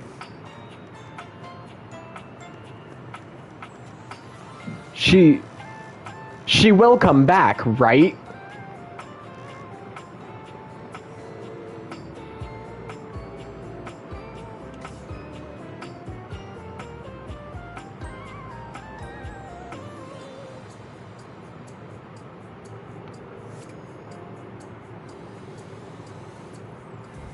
Ah, you make some good friends in here. I respect the hustle. In my view, friendship is all about good boundaries, right in between the dizzying heights of love and the minefield of hatred. Looking at the tiny, big-headed Dorian who stands before you, it's hard not to wonder if perhaps the Dateviators have glitched. But a quick inspection does seem to show they're working just fine. What are you looking at? You're small. I am slightly smaller than the rest. No big deal. I'm still a door, not a cabinet, not a hatch. A door, just as much as the rest. Understand? I understand. Good. My bad. I'm sorry.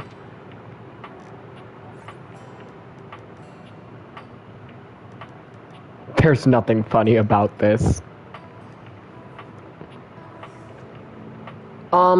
I guess. Maggie, do you have any more people for me? Do you have any more people for me you want to know? Hello again, suspect. I'm hard at work on my current case. I've been hoping for a breakthrough. Sometimes I get so wrapped up that I start seeing everyone through the lens of a mystery. You really a detective? I am. Maggie M. Glassbury at your service. Perhaps you've heard of me? I've acquired a modest reputation as a result of some of my previous work. More than modest. Ah, so you've heard of me. What mystery are you trying to solve? Lately, I've been taxing my lens to the utmost on a very interesting case. I'm trying to get to the bottom of a mysterious love letter. It was delivered to Dorian last night. Oh. Tell me more. At approximately 2 a.m., an unknown suspect dropped off a letter for Dorian. Upon opening it, Dorian discovered that it carried clear romantic intent. That is to say, it was asking him out. It described how his protective yet gentle presence had won over the writer's heart. If interested, he was to write back as soon as possible.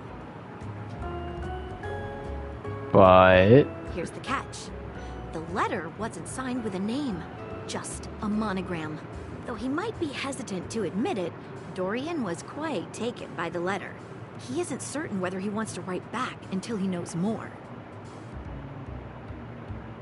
If you're open to it, I'd love to help. You would? Yeah, let's get into it. I've never worked with anyone else before, but I think this could be good for the case. What are you waiting for? Why don't you start? What are you waiting for? Clue me in.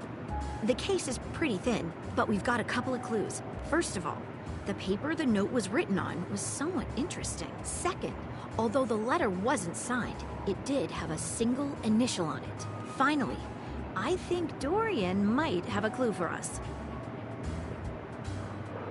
Let's start with the paper. What makes it interesting? I have it here. Semi-transparent and very thin. It doesn't seem like ordinary paper at all. So is it only me, or does that paper look like it's textured like a basket?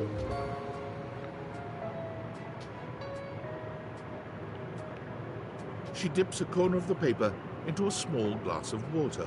Look at that. It dissolved. What else should we try with the paper?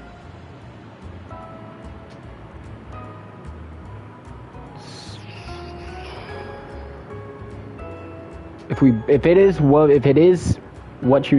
you said it is, burning it might screw us over. So I want to say let's try burning it last. She gives the paper a careful test snip. Cuts just like normal. What else should we try with the paper? Let's taste it. Taste it? If you say... She carefully dabs a corner of the paper against her tongue. How interesting. It's edible and tastes slightly starchy. Might be rice paper, actually, Ricky. You might have gotten that on point. She focuses a magnifying glass on the paper. Yikes. It's definitely flammable. Does seem to burn slightly slower than normal paper, though. What else should we try with the paper? What should we look at next? A stylized letter M. First, a signature? But whose name is simply M and nothing more? What should we look at next? Let's have a chat with Dorian. Hello there, you two. Good to see you, Dorian. I've enlisted our friend here to help solve the case of the mystery letter. Splendid idea. Can you repeat what you said to me earlier? About the smell you noticed? Right. Well, when I first opened the letter, I caught the faintest whiff of what I think was truffle. Strange, no? Could it have been something else? Truffle happens to be one of my favorite flavors. The association between the forest-dwelling fungi and my own wooden provenance bring back fond memories. Anyhow, good luck. Let me know if you happen to figure out. I'm not one for love, but... What should we look at next? I think I know who sent the letter. I've narrowed it down to 4 suspects. Penelope, Mitchell Lynn, Mateo Monta, and Freddie Yeti. So we know Mateo, we know Freddie, we know Penelope. Who the hell is Mitchell Lynn?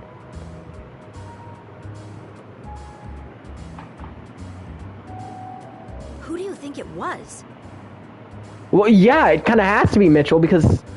Yeah, see, I don't know a Mitchell, but it's gotta be him. Wait a minute. I think you might just be right. The stylized letter M is his signature.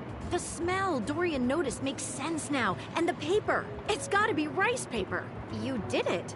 You helped me crack the case without even knowing the suspect at all. I'm impressed. Now I'm even more excited. Let me just go and let Dorian know that Hey, would you like to have a cup of tea with as a date? I mean... Maggie, I would love nothing more. Maggie lets out a girlish... Come down, Maggie. See you again soon. So, I'm gonna take a wild guess here. And say it's the microwave. An armored soldier with absolutely haunted eyes claps you on the shoulder, his iron grip jerking you towards him before you've even had a chance to introduce yourself. Ranger! Oh, you survived the journey, and with all your limbs still attached. Thank the immortals you made it here alive. Don't push your obscure religion on me, pal. Oh, sorry. It's just one of our 53 commandments. My favorite one, actually. Right after, thou shalt not defile any irradiated corpses for the lulz. But I can see how it could be off-putting. He starts suddenly, clapping his hand to his forehead. Oh, and heck, where are my manners? Name's Nukem. Luke Nukem. Luke Nukem! I almost just cackled so hard, but it's not funny enough for me to cackle. Although this is hilarious. Look at you. Luke Nukem. Dear God. Sorry, it's been a while since I've seen another face. Oh, Ricky, I'm sending you something on Discord.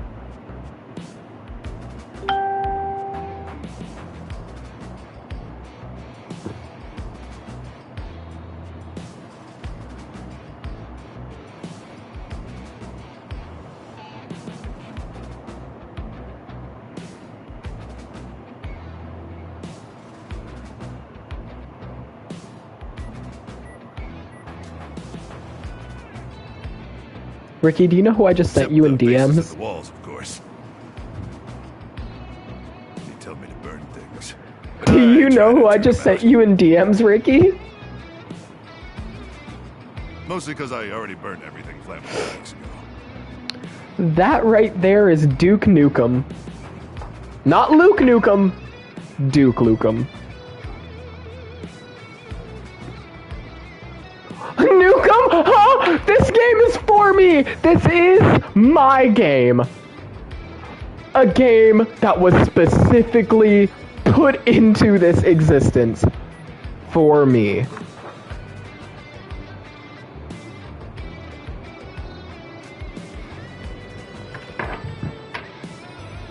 No, my title is Combat Crew Commander. But I did have a great-great-uncle who was a Viscount. Hell, I wish, Ranger. Truth is, I'm just a grunt. That's an acronym. Greatest Reserve Unit notwithstanding Trevor.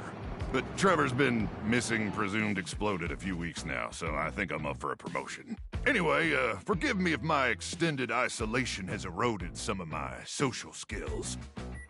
I've just been stuck guarding this outpost for months. And you spend enough time out here alone, it's real easy to go feral. But don't worry, they have great solutions for that now. Total biological and psychological collapse. It ain't pretty. Not like you. Sorry. What was I saying? Oh, I'm just so excited you weren't obliterated. When I heard Colonel Furnace was sending a division from across the Barrens, I thought for sure swarmers would rip your flesh to shreds and use your blood for fuel before you even made it to the first outpost. Ah, consumed by the cranial fog, Ranger. Probably a sign of gamma particle poisoning. Or possibly syphilis? Have you been exposed to any radioactive contaminant zones? Okay, I'll get you decontaminated. Stat!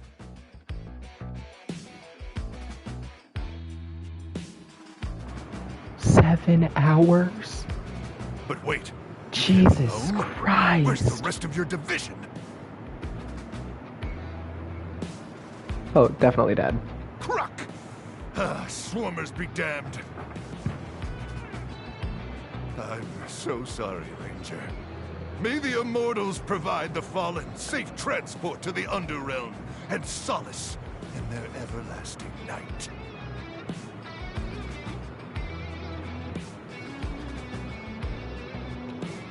Luke begins to tear up. Listen, I wish I could give you more time to decompress. I know you must be exhausted after your journey, but time is of the essence. We have much to discuss, and dangerously little time before our mission commences.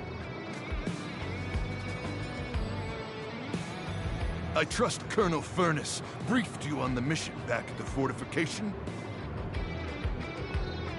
Why, thank you, Ranger. Here's the situation. I have, in my possession, a handheld electromagnetic device powerful enough to flatten the Barrens entirely. From Cape Death, to the Death Zone, to Deathtropolis, the Citadel of Death. It's called the Magnetron. Here's an artist's rendering.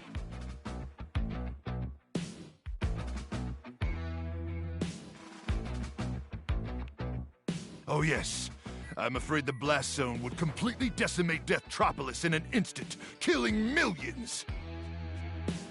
And worse, the fallout would even irradiate the scenic suburb of Deathville.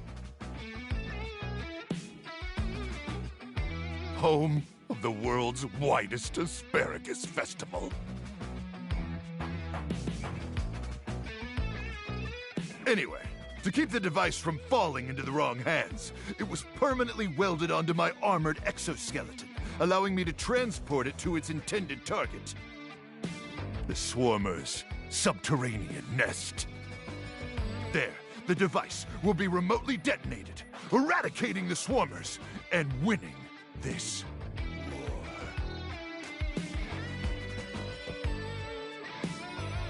Hopefully not. Not with your help, but also most likely, yes. I need you to meet me back here tomorrow at 0700 hours. After a light breakfast of irradiated grubs, I'll walk you through your training and our mission objectives. Affirmative, Ranger. The date? All right. It's gotta make sure no medium. Have I talked to my existential dread today, guys? Oh wait, I'm just friends with him. I don't need to talk to him. Bring me back my old lady. Oh, dearie, you're back. I'm so glad you came.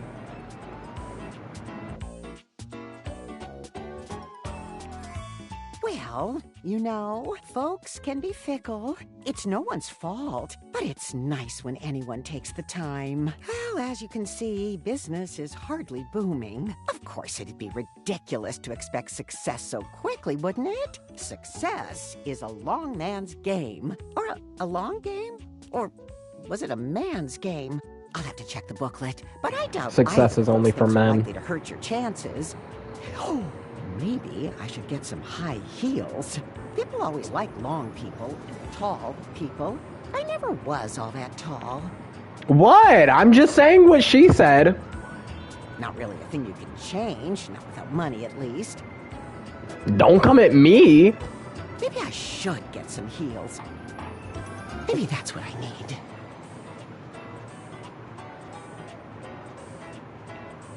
Stella Stiletto. Now that's a name. Oh. Stella sighs, her shoulders slumping. Do you think I'm making a mistake, dearie?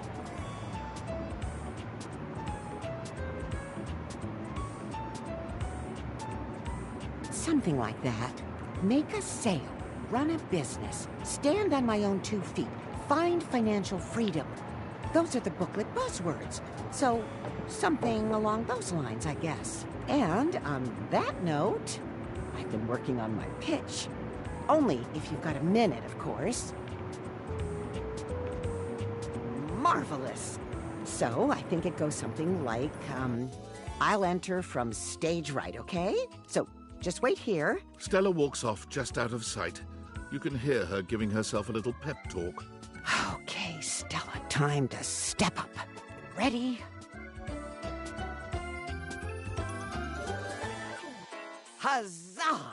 Okay, I'm coming in 3, 2, 1, and action! Oh my, this is tricky, isn't it? Jeremy is very good at this. Makes it look much easier. Stupendous! Just doing my breathing exercises. Uno momento. That's a theater thing, isn't it?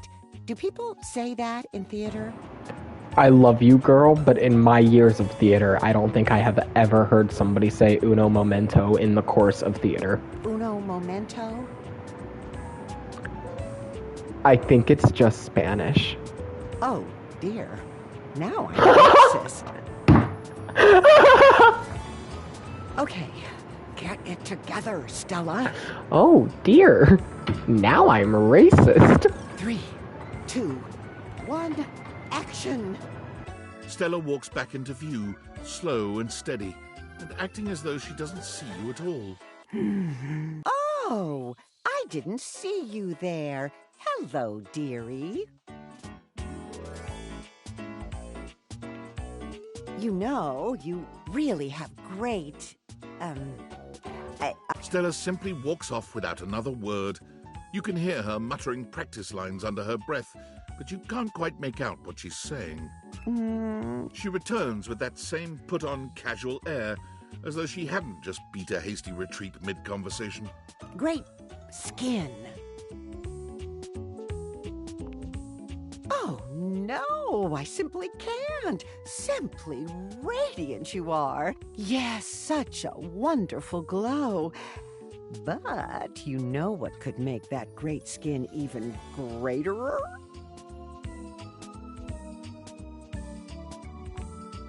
Oh, good job, good improvisation. Why, it's Airway's latest discovery, activated air. Open your lungs, let them breathe. Our activated air is caught fresh from the peaks of the Appalachians, so you know it's at least somewhat American. I'm sorry. Is she Mr. O'Hare's wife?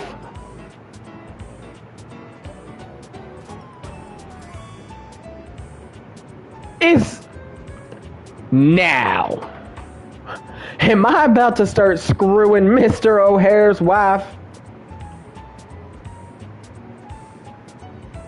Why, oh why, are you selling canned air? Stella holds up a small pressurized can, posing with it like a model in an infomercial. Just one puff can leave your skin feeling cooler, your lungs feeling lighter, and your mind feeling calmer. This all-in-one super bottle comes at the forefront of Airway's latest campaign, and you, too, can I told you, Ricky, this woman, she is O'Hare's wife. She is selling air in cans. Free your lungs, but also your life. Our Salesforce lieutenants have the opportunity to fight their way to financial freedom, and we're with you all the way.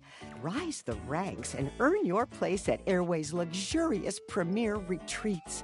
Major corporal brigadier captains can earn cars, holidays, and even 2 to 3 bedroom condos. If you've ever wanted to stand on your own 2 feet, we're here to help you rise to the occasion. Speak to your local representative. What is the next? Oh! Stella, today. Activated air by Airway. Just breathe. And scene. Stella takes the smallest of bows.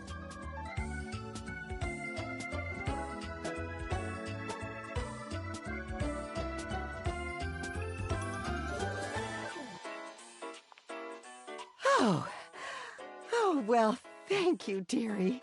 Oh, I'm a little bit flustered now. Whew. Oh, thank goodness. I spent all night on that one. Well, thank you, dearie. Still got some way to go, but I'm glad it's working. Even just a little. You know, dear, I have been meaning to ask, is there any chance you'd be interested in signing up?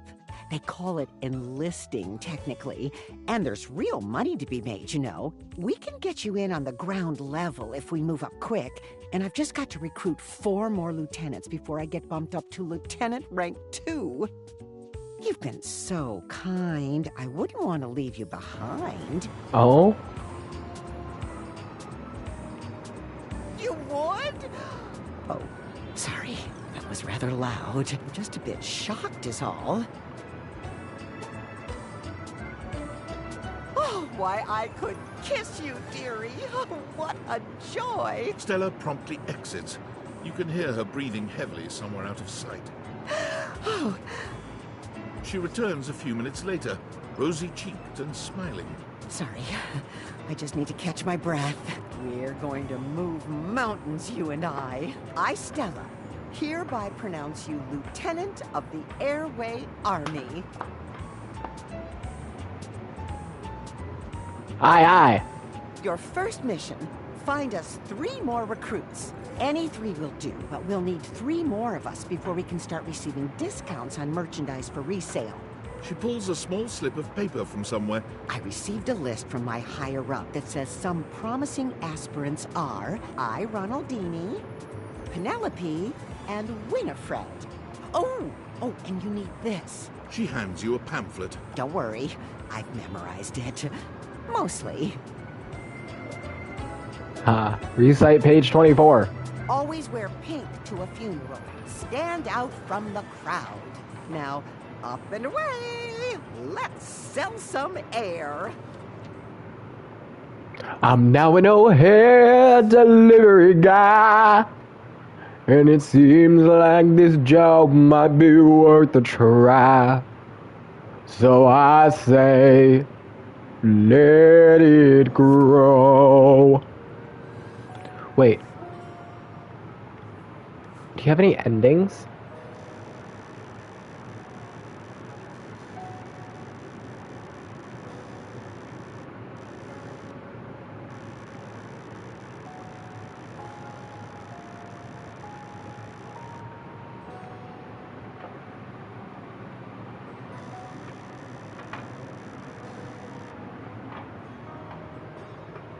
Oh my god, you do have 3 endings.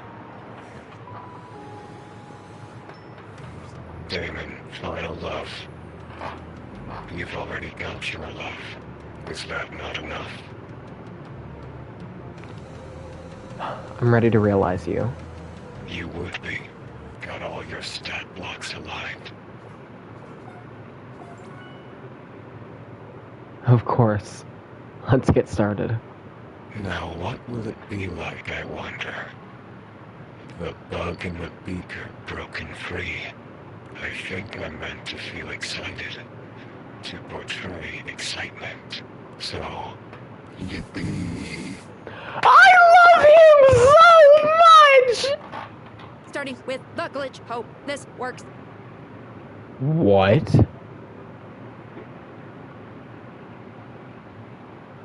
Excuse me? Starting with the was I not supposed to? We sure this is the right thing to do. The spectral energy flows through your deviators, and what was once merely a dresser becomes... The spectral energy flows through your deviators, and what was once merely a dresser becomes... The spectral energy flows through your deviators. Did I fuck up? Becomes... Oh no! Whoa! Hello, sailor! Damon has become a human. It feels the same. Hello? A disappointment, but what else would I expect? Is it okay that I have a hots for a glitch like you? More than okay. Come, let us do the thing. We're gonna have sex! The thing ends up being a sort of geometric impossibility. But Damon is fearless in their pursuits.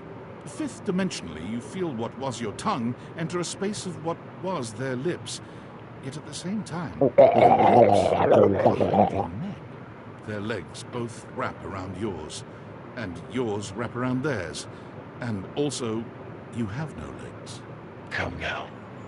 The release you feel is eternal in nature. It both gives you pleasure and does not. It tickles. Damon find themselves in the...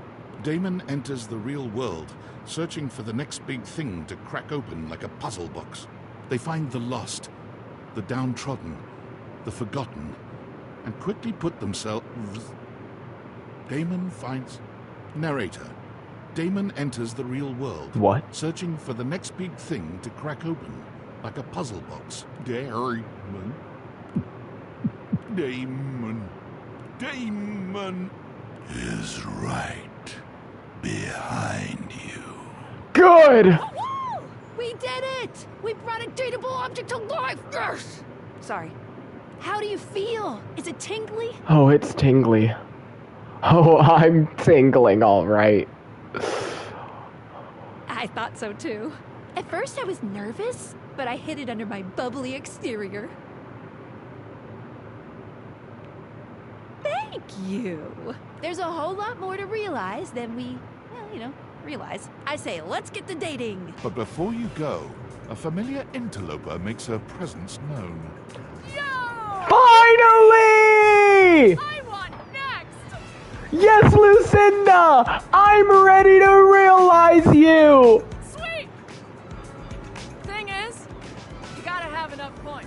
And I do, because Lucinda. I am limitless, my requirements are probably so freaking high. Yes, they are, Lucinda. They're enormously high, but I somehow have enough! So honored to do this! The spectral energy flows through your date theaters, and what was once the best dateable ever becomes the best! Whoa!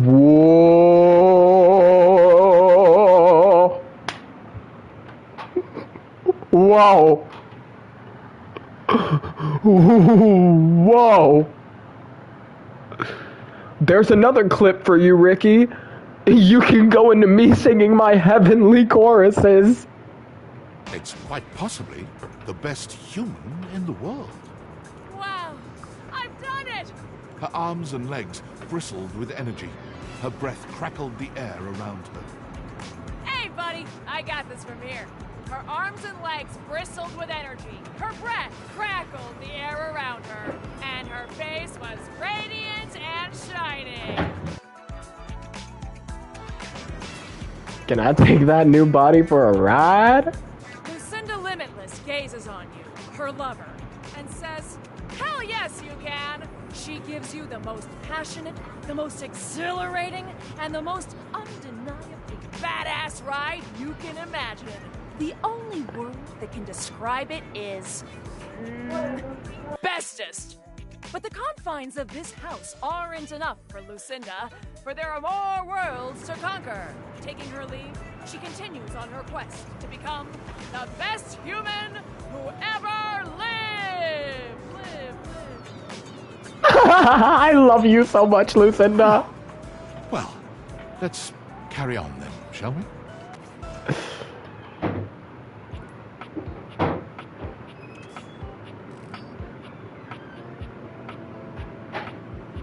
Spacious dresser. The mansion of dressers. There is no fitting place for your fantastic fits. How does the government feel about all this realizing right now? Are they legal citizens?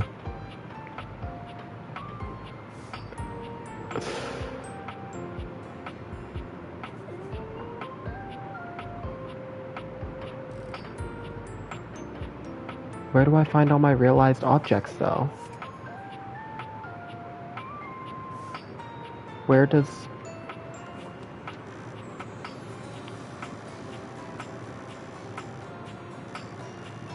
Yeah, but like, what does one do? You realize the daemon. Dear God, what have you done? Why would you do this? Why would you null insufficient? Ooh...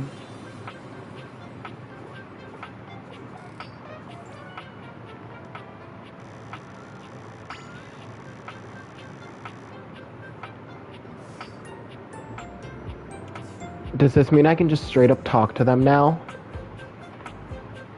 Oh, I have a message. Hi! What's the latest with my favorite harem anime? By which I mean your life.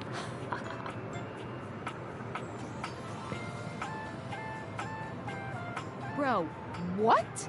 I'm sorry, what are you doing?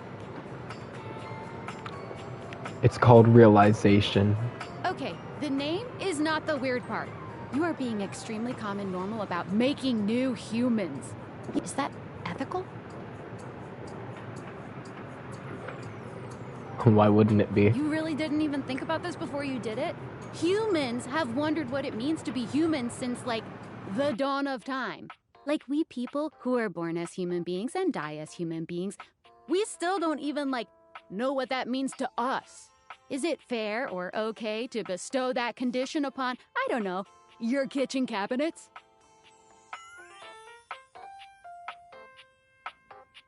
You laugh, but I just don't know if that's funny. This is insane, but it's really serious. Being human isn't even just like philosophical shit, beyond like, why am I here? And what is the meaning of it all? You are making like whole-ass human beings, right? Okay, so like, you are making human beings just appear out of thin air.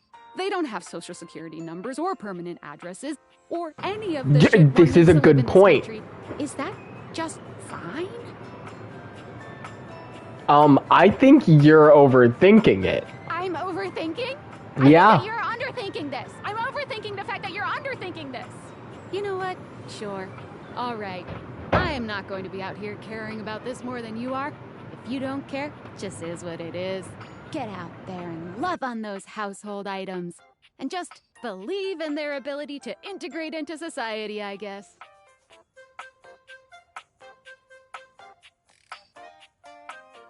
Oh, is that it? Just love? Okay, sure.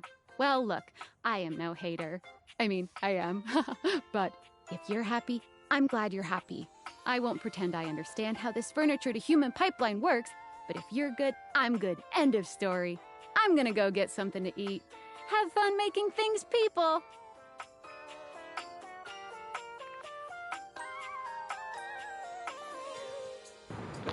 Can I now talk to my objects whenever I please, since I've realized them?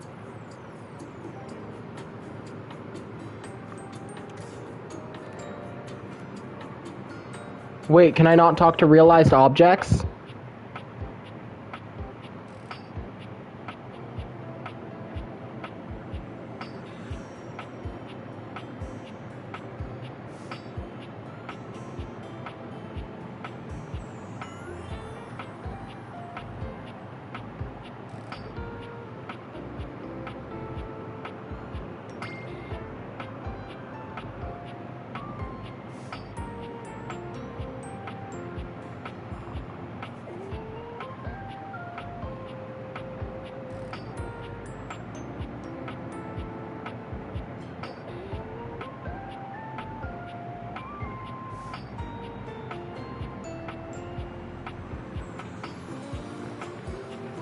Whoop whoop.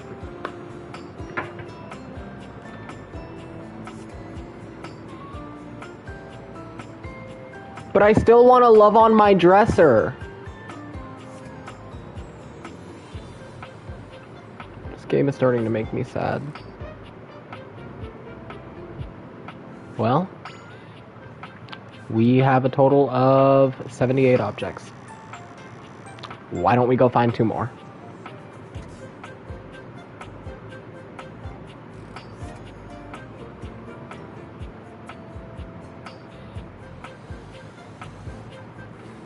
The first word that comes to mind when you see the large cowboy standing before you is solid.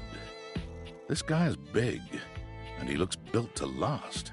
You might be intimidated were it not for the kind expression on his face and the sweet way he doffs his hat at you. No one's ever asked you this, but if you had been asked to imagine what your table might look like as a human, you think this would be pretty close. We've known each other for a real long time now, but we ain't ever been properly introduced. So, first things first, name's Abel, and I'm your table. And second, that is one fantastic red shirt you got on. The red shirt strikes again. Howdy.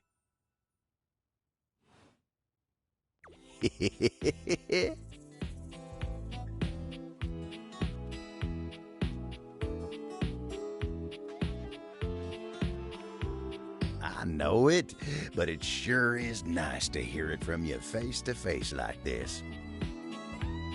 You know, as a table, it's my job to hold things up all over the house. And I take my job real serious. So, if you're here talking to me now, you must need something more than just my support. I need your One love. thing Abel's gonna do, it's make sure everyone in this house has what they need. So, what can I do you for? There's gotta be something.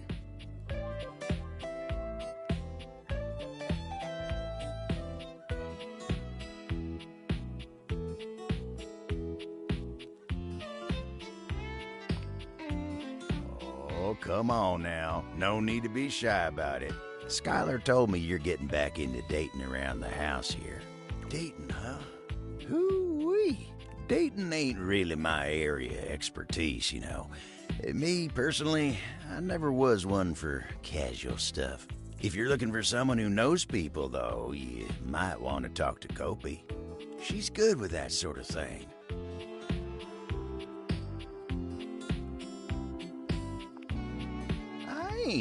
That ain't what I'm about. It's just the newfangled dating ain't really something I'm... all that talking and whatnot, trying to fit each other's history into bite-sized portions. Oh, it just ain't my speed.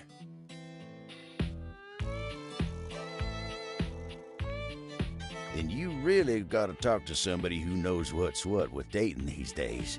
Kopi will get you on the right path. Wenda, tell her I say hey when you see her. You take care now. My chair is a bear.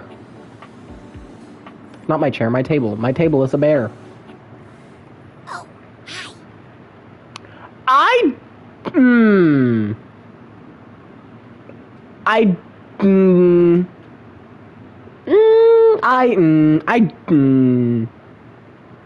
Okay, final conclusion. I don't like you. I'm on vocal rest right now, so I'm not too tired for the work week. Girl, you are a chair! Trying my best to rest anyways. What? Okay, see ya. You're welcome to swing by the show another night if you like. Honey, you're a chair. Wait, can I realize my existential dread?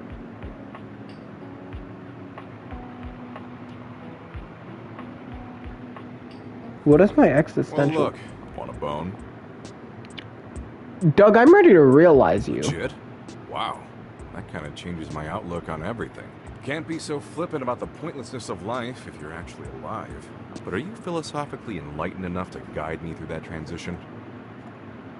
No. No sweat, gorgeous. I'll be here whenever you're ready. Unless I'm infesting someone's brain and driving them to madness. I do that on Tuesdays after I hit the elliptical. Oh man, sure, great thing I caught you on a Monday, huh?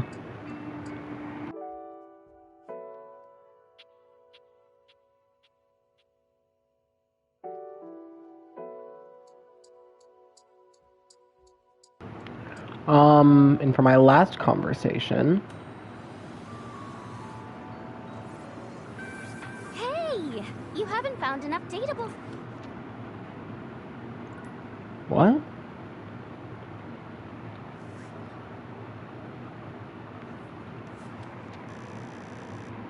Oh my god, I'm one dateable short.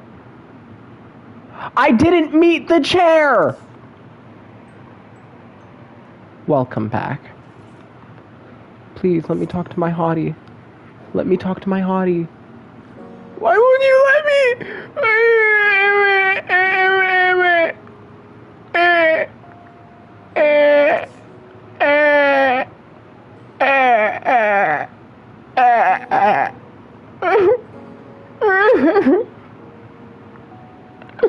I wanted to talk to my boy one more time. One more time. And he's gone.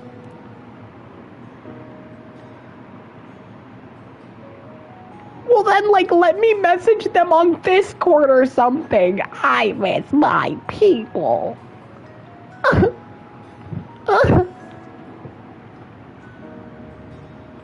Come home. Please come home. Please.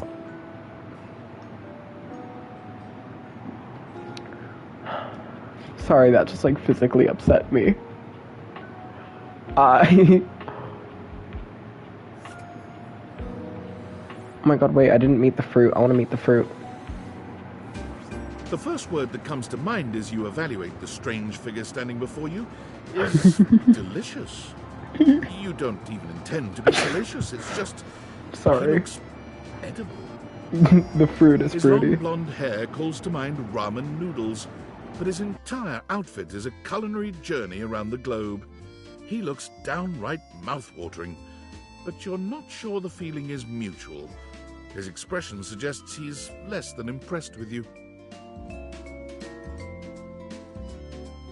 Good evening. Do have a seat. I'll be with you in just a minute.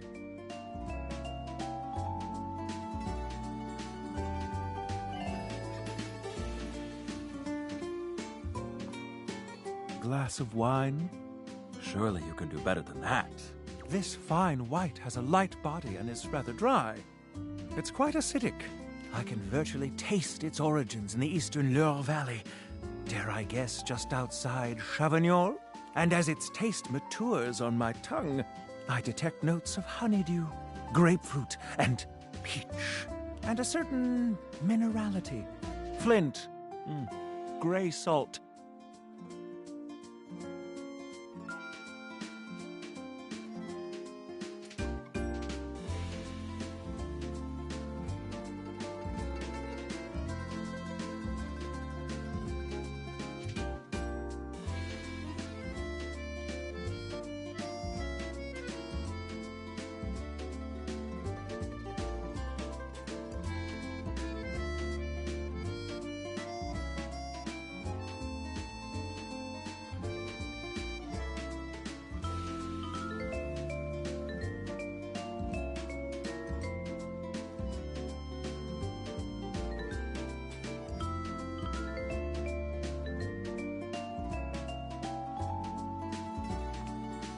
Close, but Chardonnay is from Burgundy. I'll give you one more try.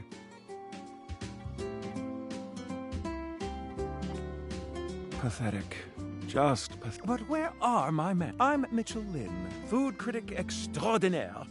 Paragon of the perfect, advocate of the adventurous, and bane of the banal.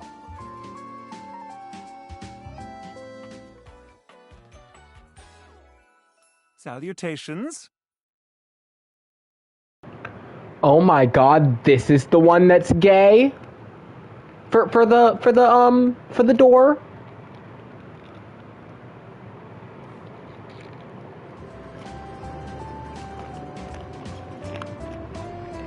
Interesting. The football. The food,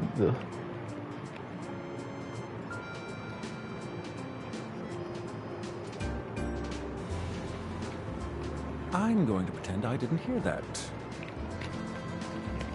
Just say you hate me.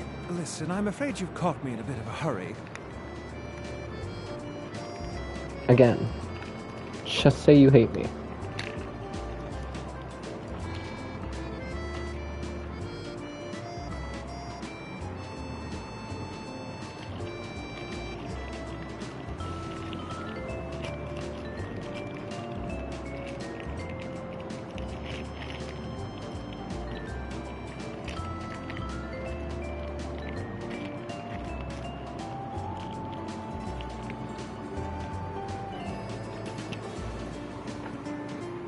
Just Sophia, never mind.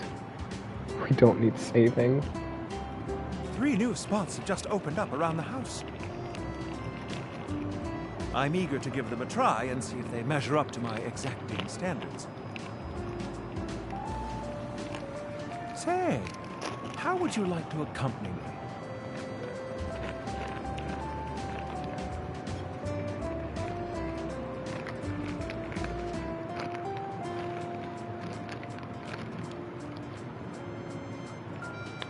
Then I'm afraid this is goodbye for now.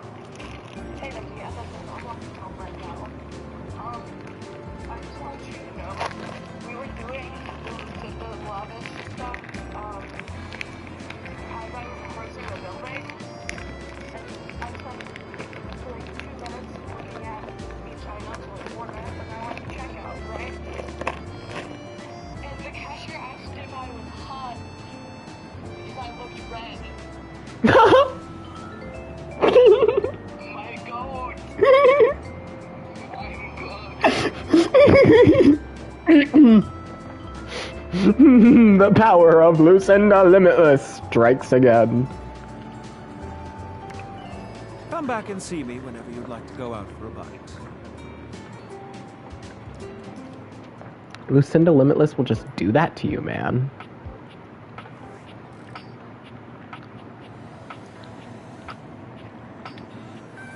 Oh, hey! If it isn't the big dater, look at ya. You've really been testing the limits of UI lately. I've been in overdrive just keeping up. Since you've been staring at my words for quite some time now, I wonder if you could tell me what you think of my font.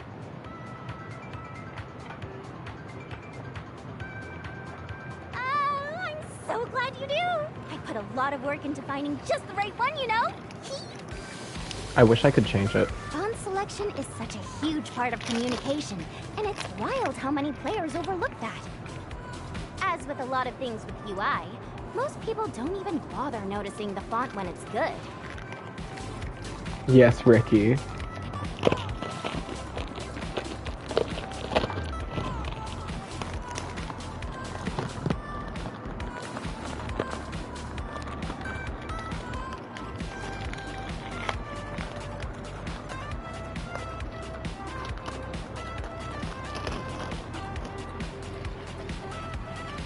I'm sorry, Ricky. But when it's hideous, boy oh boy will people complain about it then.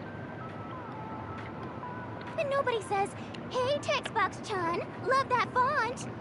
I can tell you really thought long and hard about what would look best and be most accessible.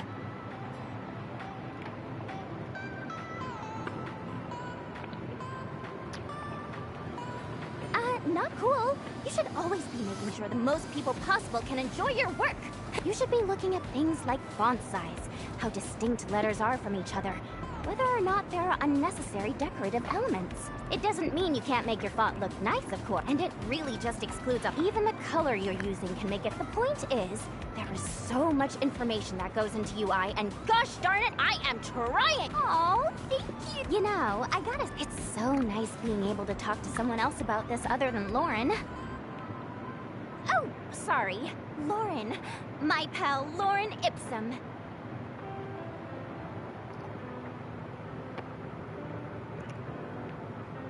No, I mean Lauren Ipsum. Wait, what am I saying? I should just introduce you guys. Hey, Lauren! Come over here for a minute. A strange little creature appears from the ether. What in the hell am I looking at? Textbox-chan's hand. Lorem ipsum dolorisit amet consectetur ad pisking elet. Donec vivere magna ut quam varius, calentesque pluvinar nisi consectetur. I don't know what the hell I just heard, but this sounds racist. Quisque Latinia ligula eu consequat orsi. Is this Simlish? Am I the racist one? Something's going on here and I'm not understanding it. Isn't she just the coolest? Can I date her? She's not really into all that. Lauren and I just really kind of communicate with our hearts, you know? She always knows just what I mean. Her job is to display text, so people can make sure their layouts and fonts and all that good stuff look right. None of the things she says make any actual sense, but nobody tests layout and design quite like she does. I'm so proud to call her my BFF. High five!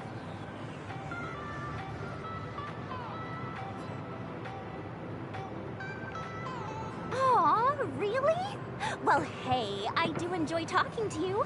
You can go ahead and go, Lauren. I'll be right behind you. Autor o algue usbatis.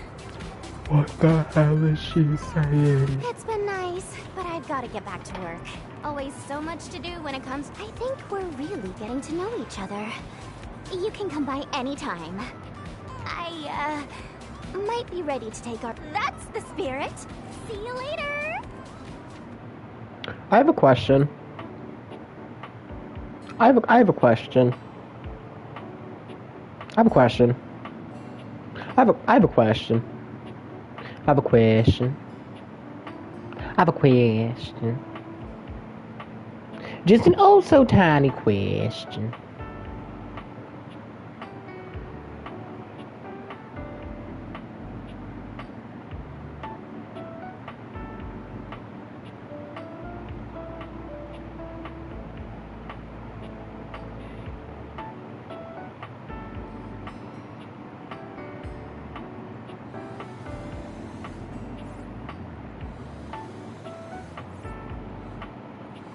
So my question is, if I realize text box Chan, what will my text still appear? I'd like to be upgraded to another room, please. Up until recently, only 3 things. As of this morning, I've discovered a 4th.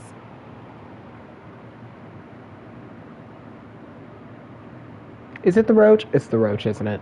I did not know of any roaches, and now I am dreadfully frightened that they could be present here.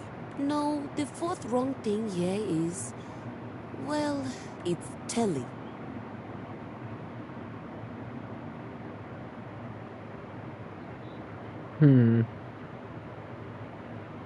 I guess it makes sense that you two would clash. He's in my direct line of sight, and that simply won't work for me. He's a menace, a distraction, and he's sabotaging my sonata. Do you know what he did this morning?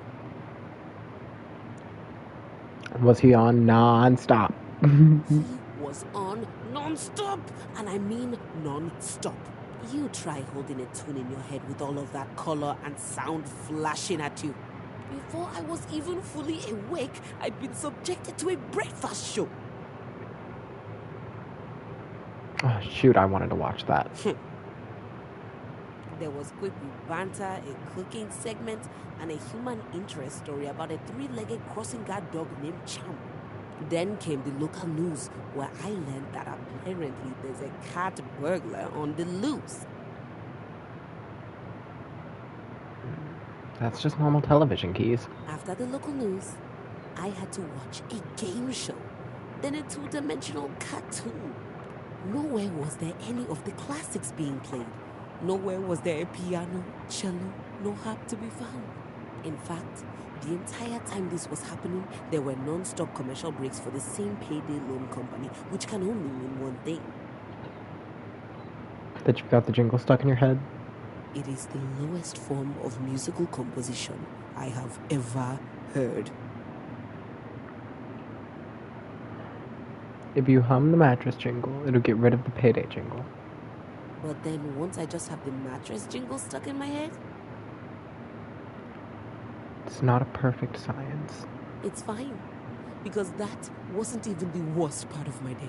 The worst part of my day happened with the opening notes of that inane soap opera, Sands of Time.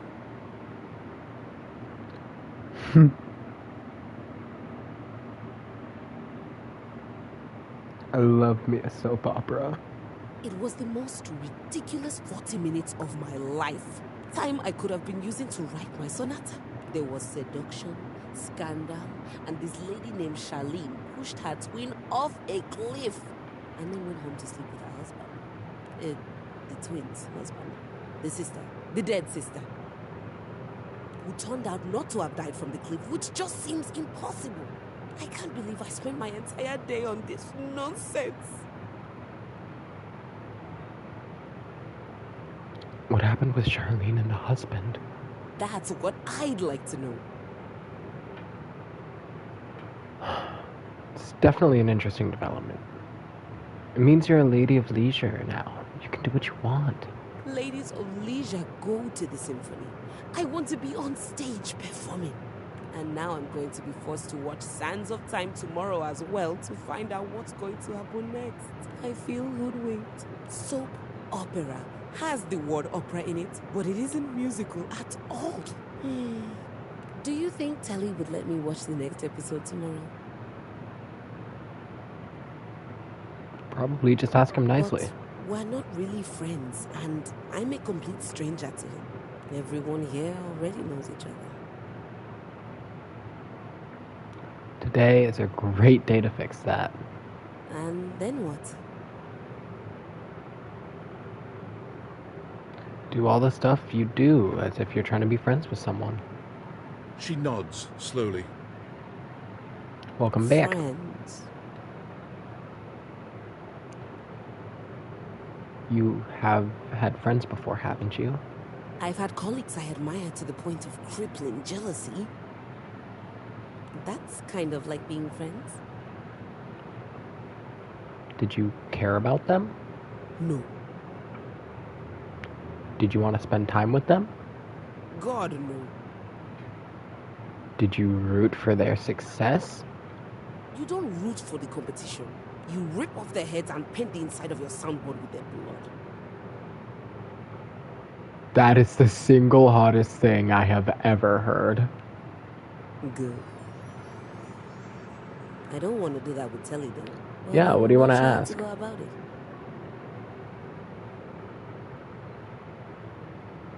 Just tell him how you enjoyed watching him all day.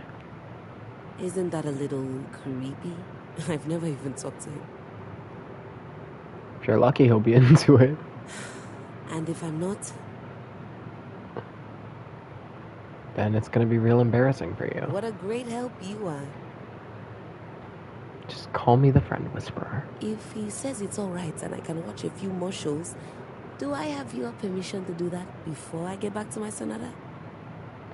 Why are you asking for my permission, girl? You are a woman of your own grace. I'm not sure. My days at the music department were always so busy. It just seems like I should be asking someone before I spend hours doing nothing.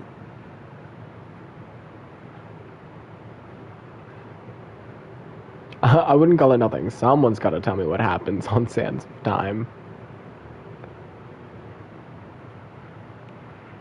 I'll be sure to. Thanks, Maestro.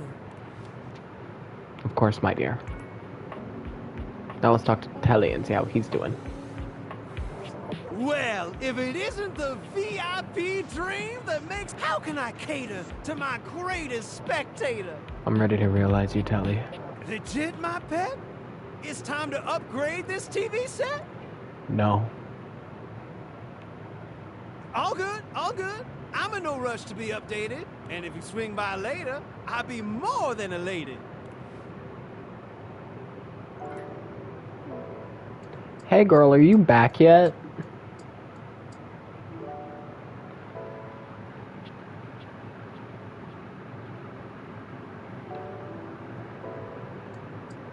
That you walk like this all the time. Girl, I spent 30 minutes in direct sunlight. Yeah, girl, I do that almost every day.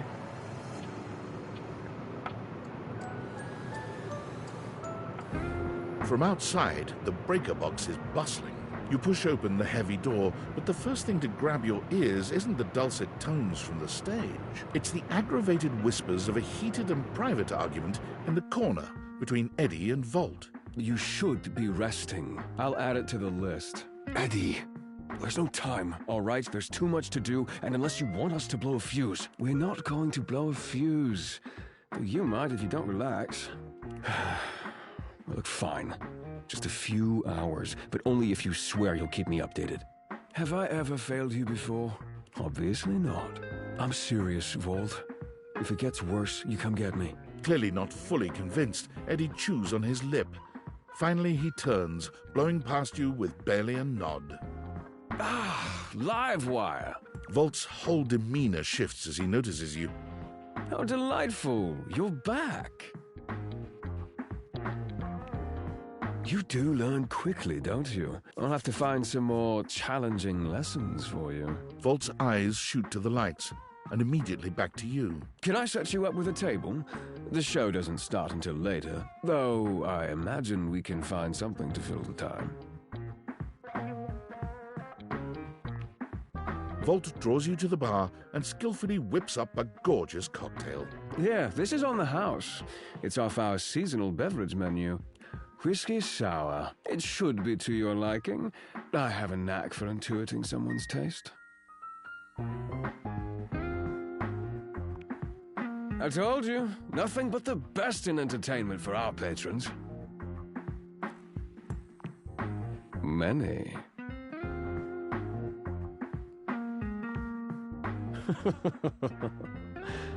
I could give you a private demonstration sometime if you like. That is, if it's temptation enough for you to come see me again. Say, on a slow night when I can give you my undivided attention.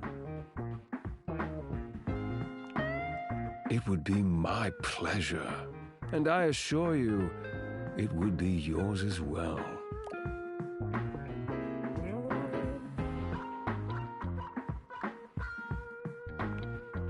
You don't do this very often, do you?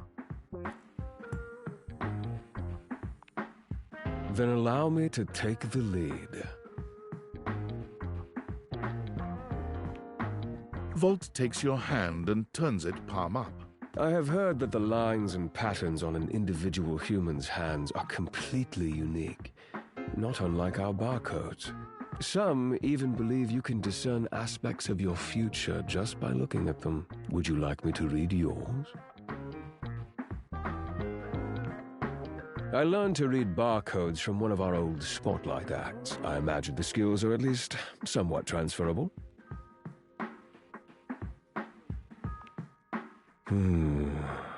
Interesting. Yes, very interesting indeed.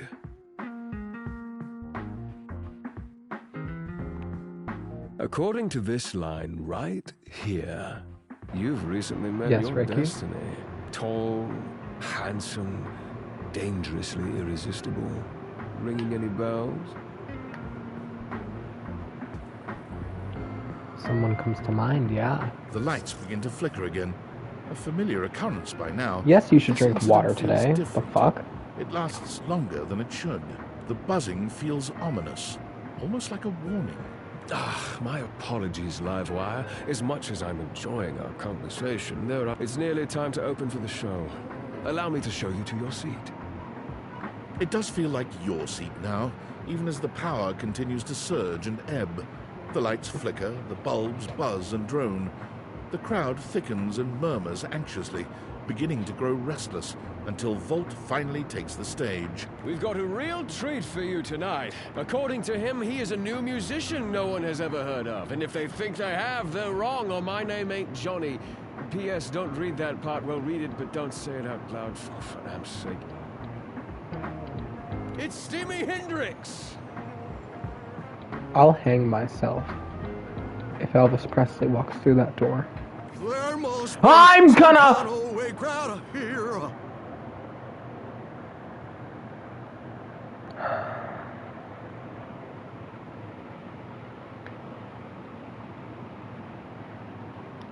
They'll sell the shampoo to the soap.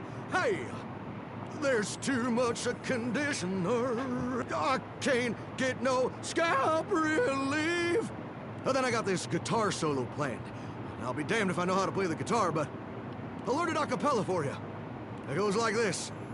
Wow, wow, wow, wow, wow, wow. No one knows more about stinking than Jean. This smells like a big one. A turd named B.U. I always appreciate feedback from other artists. That wasn't feedback, darling. That was backwash. You're right. The tastes of audiences are fickle and ever-changing. I'll retool my act once more. That'll fix it. The show concludes, mercifully.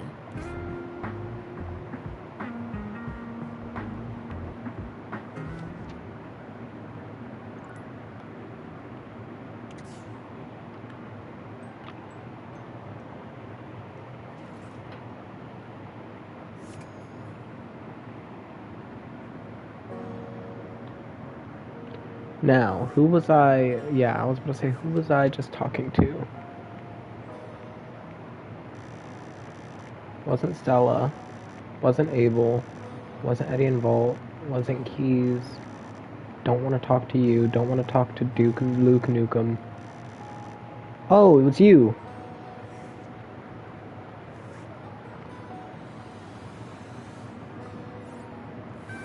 Oh, hello! You came back. All right, question time.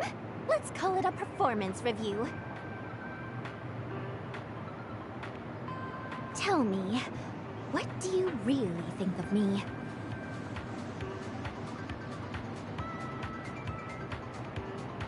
No. Really?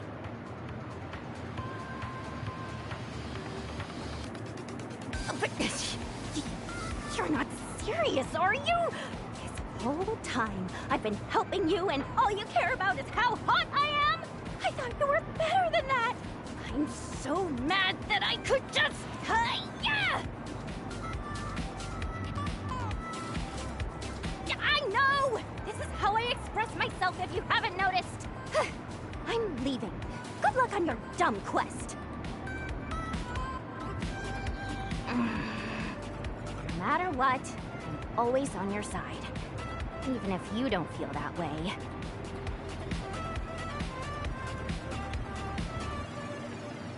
When all I wanted was to be heard. No! No! You just don't get it, do you? No! No! Oh! I'm sorry. I didn't mean for it to be like this. Come home, please. I thought you'd love me. I was kind of worried she'd make it so that you can't read what I'm saying anymore. Glad you left that alone, Emily. Not too shabby. You know, I'm not one for friendship much, but I think it's time we scooch up our relationship a half notch so I can throw you a bone in the form of specs points. We compadres now, you hear?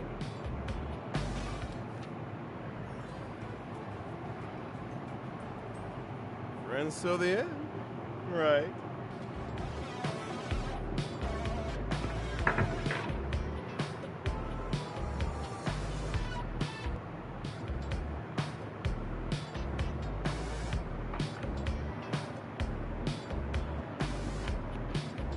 Oh, I can't wait. But look, I really do see potential in you. Maybe this time I can teach you my ways. Of course, the ways of sweet, sweet rejection. Getting things to hate you, be repulsed by you. The feeling of knowing that no one can hurt you as if you're alone at the end of the night. You'll come around. It's so much fun to tell everyone the truth all the time. And hey, getting a hate ending with these chumps around here is real easy if you ask me. Plus, you get the same amount of points. You know it. You'll be done with this little date theater experiment in no time. Keep hating. Who are you voiced by?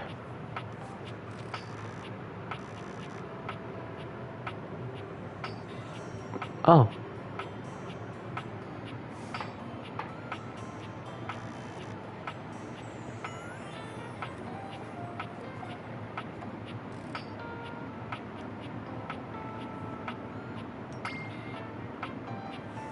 I didn't want text box Chan anyway. She was a cunt.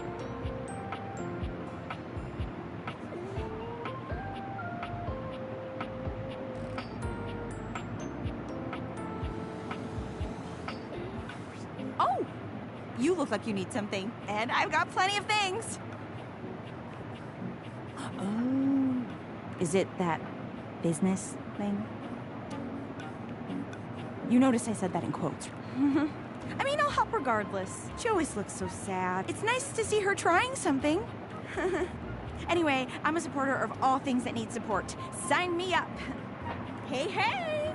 You never told me you were into photography. This showed up on the bulletin board. Penelope waves a stack of photo film at you. Whatever you did to make this happen, keep it going. Now, with that out of the way. She turns away from the board, psyching herself. We are what we repeat. I'm back in the saddle, and that's okay.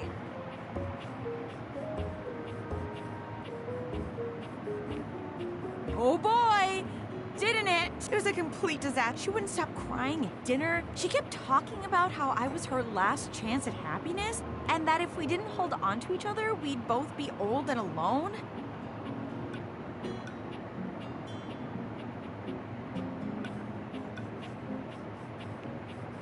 Working hard is very You're wrong!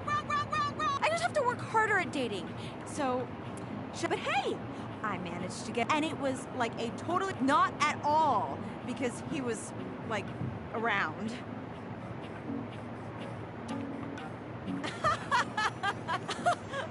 That was, and I'm totally. Penelope looks past you to the... Oh my god! Oh there, fairest maiden. Art thou ready for our date? Are you dating or LARPing?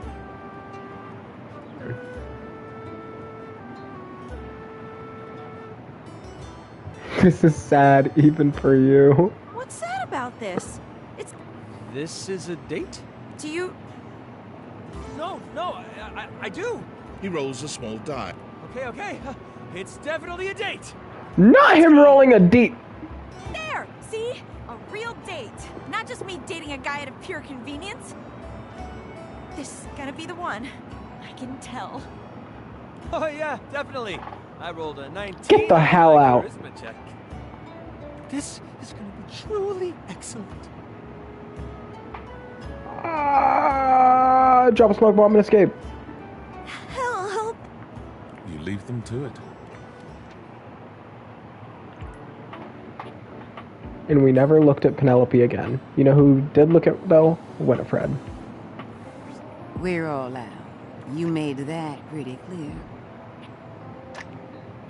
Oh my. That bad? Stella never asks for anything.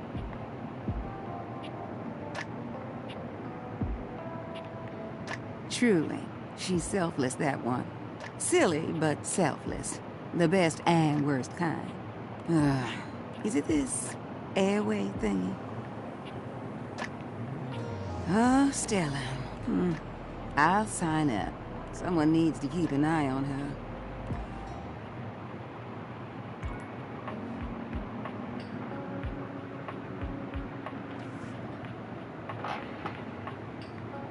Stella's the staircase.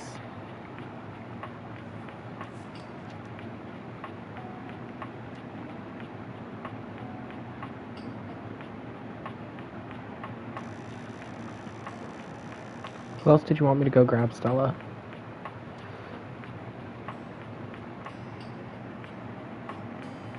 The game console is,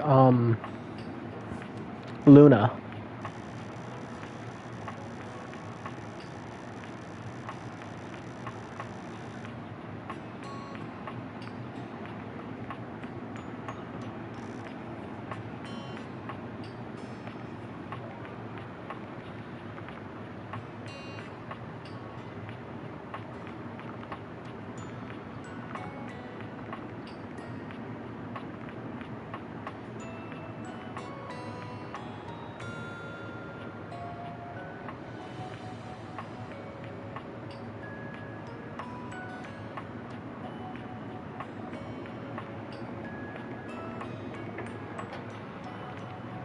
What do I do with this information? Where do I find Roland and yeah, where do I find him?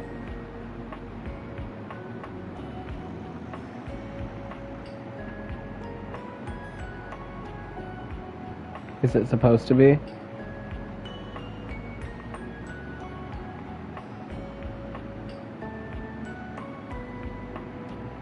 Am I supposed to just know what that man is off the top of my head? Am I missing something?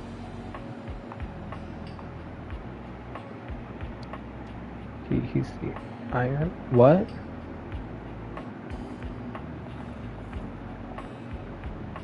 Ricky, I love you. But where in the hell is an iron?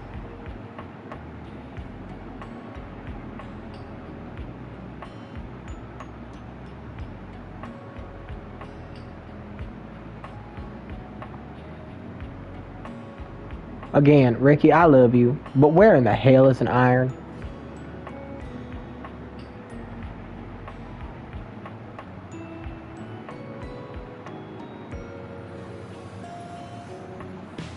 The handsome construction worker currently invading your space makes you feel as though you've accidentally wandered into an active building site.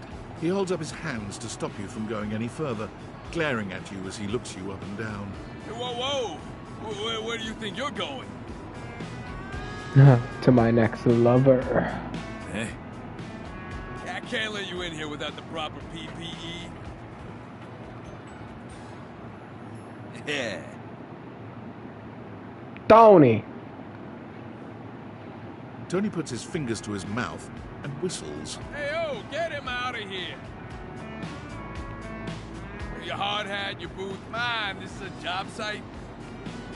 Don't even get me started. Not when Johnny Wannabe next door has got a whole garage to himself. I mean, I'm talking wall-to-wall pegboard, 6 kinds of saws. Oh, and he's got this 12-inch auger. Man, those things. What? You don't know nothing, dude. Look, all I'm saying is I want a little more, for entertaining. I'm a popular tool. It's always, hi, Tony this, thanks, Tony that, or Tone, my ass is leaking. Jean-Loup. Incontinence. You didn't hear from me, though. HIPAA. It's when your ass leaks. My fault for using $10 words like incontinence. Anyways, objects need somewhere bigger than this to come see me for what ails them. And, sometimes old Tone might also want to have special company over. You know what I'm talking about, huh? Tony nods, grinning smugly at you.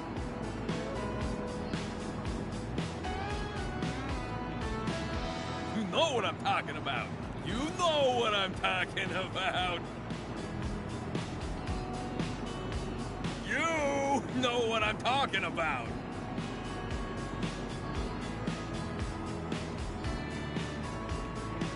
You know what I'm talking about, yeah. You know what I'm talking about? Woo! Tony nods at you. You nod at him. And you nod at each other, both entirely pleased that you each know what the other is talking about. So you get it. I need more space. Space for all sorts of things I may or may not be insinuating. I got a pitch for you. A drawbridge. Think about it. Your lover pulls up for a date and the drawbridge lowers to let him in. Pretty freaking impressive, huh? You're damn straight is how I would build it using my tools. No curves in this drawbridge. The flat-looking screwdriver, the pointy star-shaped one, a hammer, and that spearmint gum you've had in here since April. Absolutely. So you get it. Which leads into my next idea. Indoor slide. We get rid of the stairs, replace them with a slide. Great to travel from upstairs to downstairs. Hey, yeah, she can get in on this too. She'd become Indora, the indoor slide. Totally fine. Changes like that happen all the time. You just gotta fill out a bunch of boring forms. $200 fee.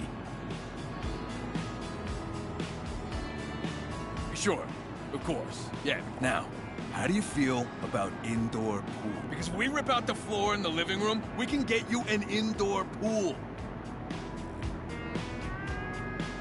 Of course it is. But that's what you just stick some of it in the outlet holes and Viola, it's now all shockproof. That concludes my Now for the actual dating advice, you're just gonna have to sign up for my workshop. Oh, you better believe it. I'll be paying real close attention, so you better make sure you're taking notes. I'm gonna make it real. You wanna take my workshop? Now, I don't mean the hustle union rule, but you can come back later and see, help you fix up your romantic affairs. I'll see you around.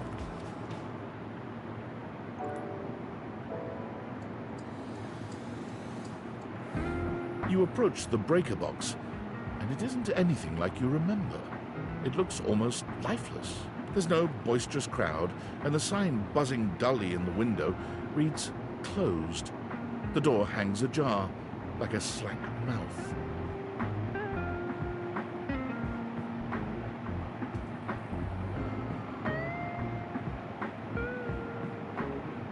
You push through it and find Eddie at the end of the bar, once again nursing a cocktail.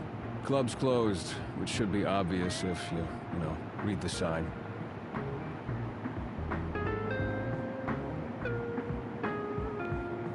You just missed him.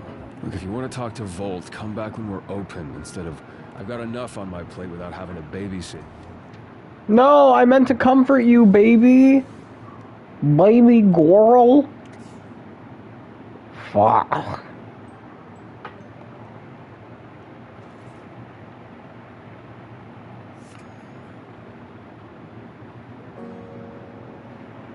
Tell me how your TV date went.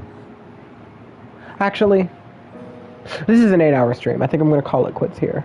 Thank you, everybody, for watching. There will be a third stream. Hopefully, we can almost finish at least something in that stream. But dear God, there is so much things to either friend, love, and or hate. And there is only 19 more objects to find.